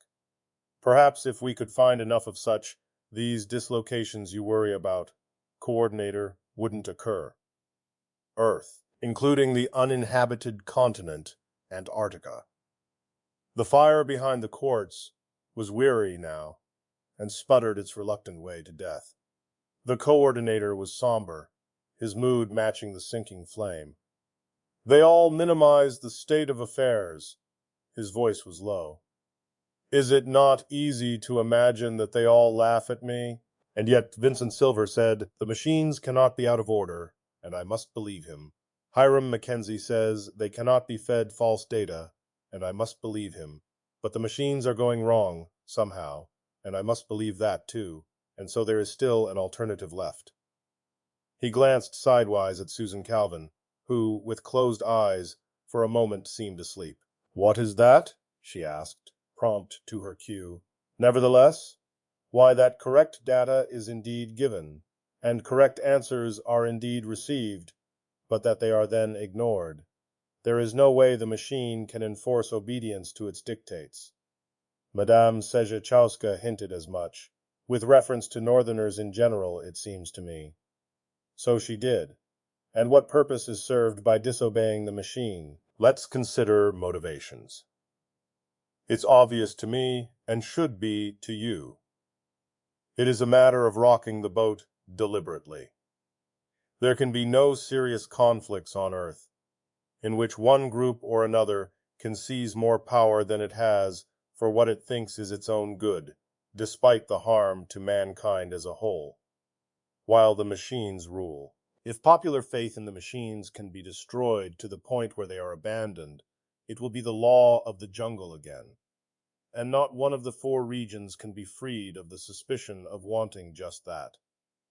The East has half of humanity within its borders, and the tropics more than half of Earth's resources. Each can feel itself the natural rulers of all Earth, and each has a history of humiliation by the North, for which it can be human enough to wish a senseless revenge. Europe has a tradition of greatness, on the other hand. It once did rule the Earth, and there is nothing so eternally adhesive as the memory of power. Yet, in another way, it's hard to believe. Both the East and the tropics are in a state of enormous expansion within their own borders. Both are climbing incredibly. They cannot have the spare energy for military adventures. And Europe can have nothing but its dreams. It is a cipher, militarily. So, Stephen, said Susan, you leave the North. Yes, said Byerly energetically. I do. The North is now the strongest, and has been for nearly a century, or its component parts have been. But it is losing relatively, now. The tropic regions may take their place in the forefront of civilization for the first time since the Pharaohs, and there are Northerners who fear that. The Society for Humanity is a Northern organization, primarily, you know, and they make no secret of not wanting the machines. Susan, they are few in numbers, but it is an association of powerful men, heads of factories, directors of industries and agricultural combines, who hate to be what they call the machine's office boy, belong to it. Men with ambition belong to it. Men who feel themselves strong enough to decide for themselves what is best for themselves, and not just to be told what is best for others. In short, just those men who, by together refusing to accept the decisions of the machine, can, in a short time, turn the world topsy-turvy. Just those belong to the society. Susan, it hangs together. 5 of the directors of World Steel are members, and World Steel suffers from overproduction. Consolidated Cinnabar, which mined mercury at Almaden, was a northern concern. Its books are still being investigated, but one at least of the men concerned was a member. Francisco Villafranca, who single-handed delayed the Mexican Canal for 2 months, was a WAC member, we know already, and so was Rama Vrasayana. I was not at all surprised to find out, Susan said quietly. These men, I might point out, have all done badly. But naturally, interjected Byerly, to disobey the machine's analyses is to follow a non-optimal path. Results are poorer than they might be. It's the price they pay. They will have it rough now, but in the confusion that will eventually follow. Just what do you plan doing, Stephen? There is obviously no time to lose. I am going to have the society outlawed, every member removed from any responsible post, and all executive and technical positions, henceforward, can be filled only by applicants signing a non-society oath. It will mean a certain surrender of basic civil liberties, but I am sure the Congress... It won't work. Why not? I will make a prediction. If you try any such thing, you will find yourself hampered at every turn. You will find it impossible to carry out. You will find your every move in that direction will result in trouble. Byerly was taken aback. Why do you say that? I was rather hoping for your approval in this matter. You can't have it as long as your actions are based on a false premise. You admit the machine can't be wrong, and can't be fed wrong data. I will now show you that it cannot be disobeyed either, as you think is being done by the society. That I don't see at all. Then listen. Every action by any executive which does not follow the exact directions of the machine he is working with becomes part of the data for the next problem. The machine, therefore, knows that the executive has a certain tendency to disobey. He can incorporate that tendency into that data, even quantitatively, that is, judging exactly how much and in what direction disobedience would occur. Its next answers would be just sufficiently biased so that after the executive concerned disobeyed, he would have automatically corrected those answers to optimal directions. The machine knows, Stephen. You can't be sure of all this. You are guessing. It is a guess based on a lifetime's experience with robots. You had better rely on such a guess, Stephen. But then what is left? The machines themselves are correct, and the premises they work on are correct. That we have agreed upon. Now you say that it cannot be disobeyed. Then what is wrong? You have answered yourself. Nothing is wrong. Think about the machines for a while, Stephen. They are robots, and they follow the first law.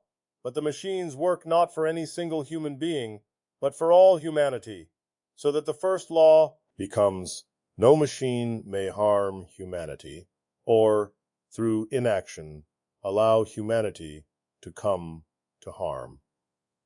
Very well then, Stephen. What harms humanity? Economic dislocations, most of all, from whatever cause. Wouldn't you say so? I would. And what is most likely in the future to cause economic dislocations? Answer that, Stephen. I should say, replied Byerly, unwillingly, the destruction of the machines. And so should I say, and so should the machines say. Their first care, therefore, is to preserve themselves for us. And so they are quietly taking care of the only elements left that threaten them. It is not the Society for Humanity which is shaking the boat so that the machines may be destroyed. You have been looking at the reverse of the picture.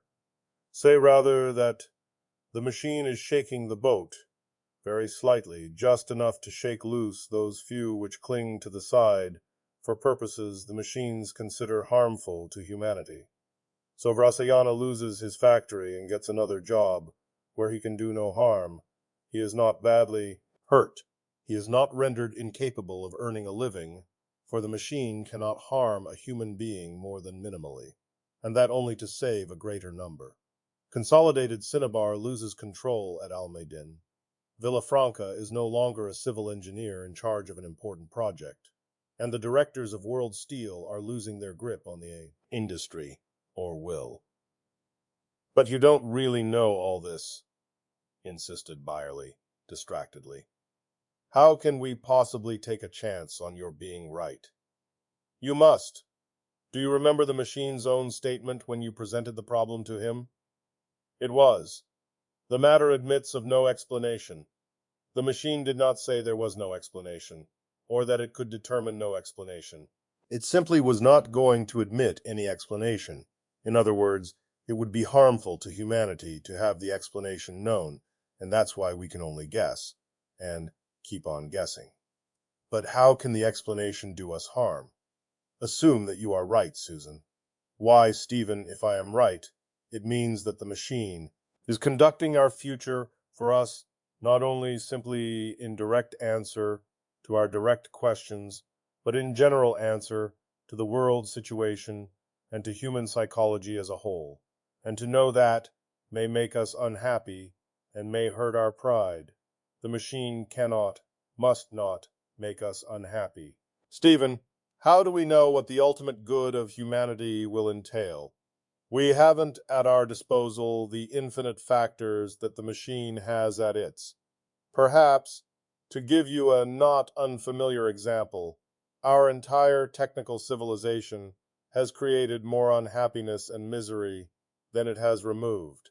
Perhaps an agrarian or pastoral civilization with less culture and less people would be better. If so, the machines must move in that direction, preferably without telling us, since in our ignorant prejudices we only know that what we are used to is good, and we would then fight change. Or perhaps a complete urbanization, or a completely caste-ridden society, or complete anarchy is the answer. We don't know. Only the machines know, and they are going there and taking us with them. But you are telling me, Susan, that the Society for Humanity is right, and that mankind has lost its own say in its future. It never had any, really. It was always at the mercy of economic and sociological forces it did not understand, at the whims of climate and the fortunes of war. Now the machines understand them, and no one can stop them, since the machines will deal with them as they are dealing with the society, having as they do the greatest of weapons at their disposal, the absolute control of our economy. How horrible, perhaps how wonderful. Think that for all time, all conflicts are finally evitable. Only the machines, from now on, are inevitable. And the fire behind the quartz went out, and only a curl of smoke was left to indicate its place. "And that is all," said Dr. Calvin, rising. "I saw it from the beginning, when the poor robots couldn't speak, to the end, when they stand between mankind and destruction. I will see no more. My life is over. You will see what comes next." I never saw Susan Calvin again. She died last month, at the age of 82.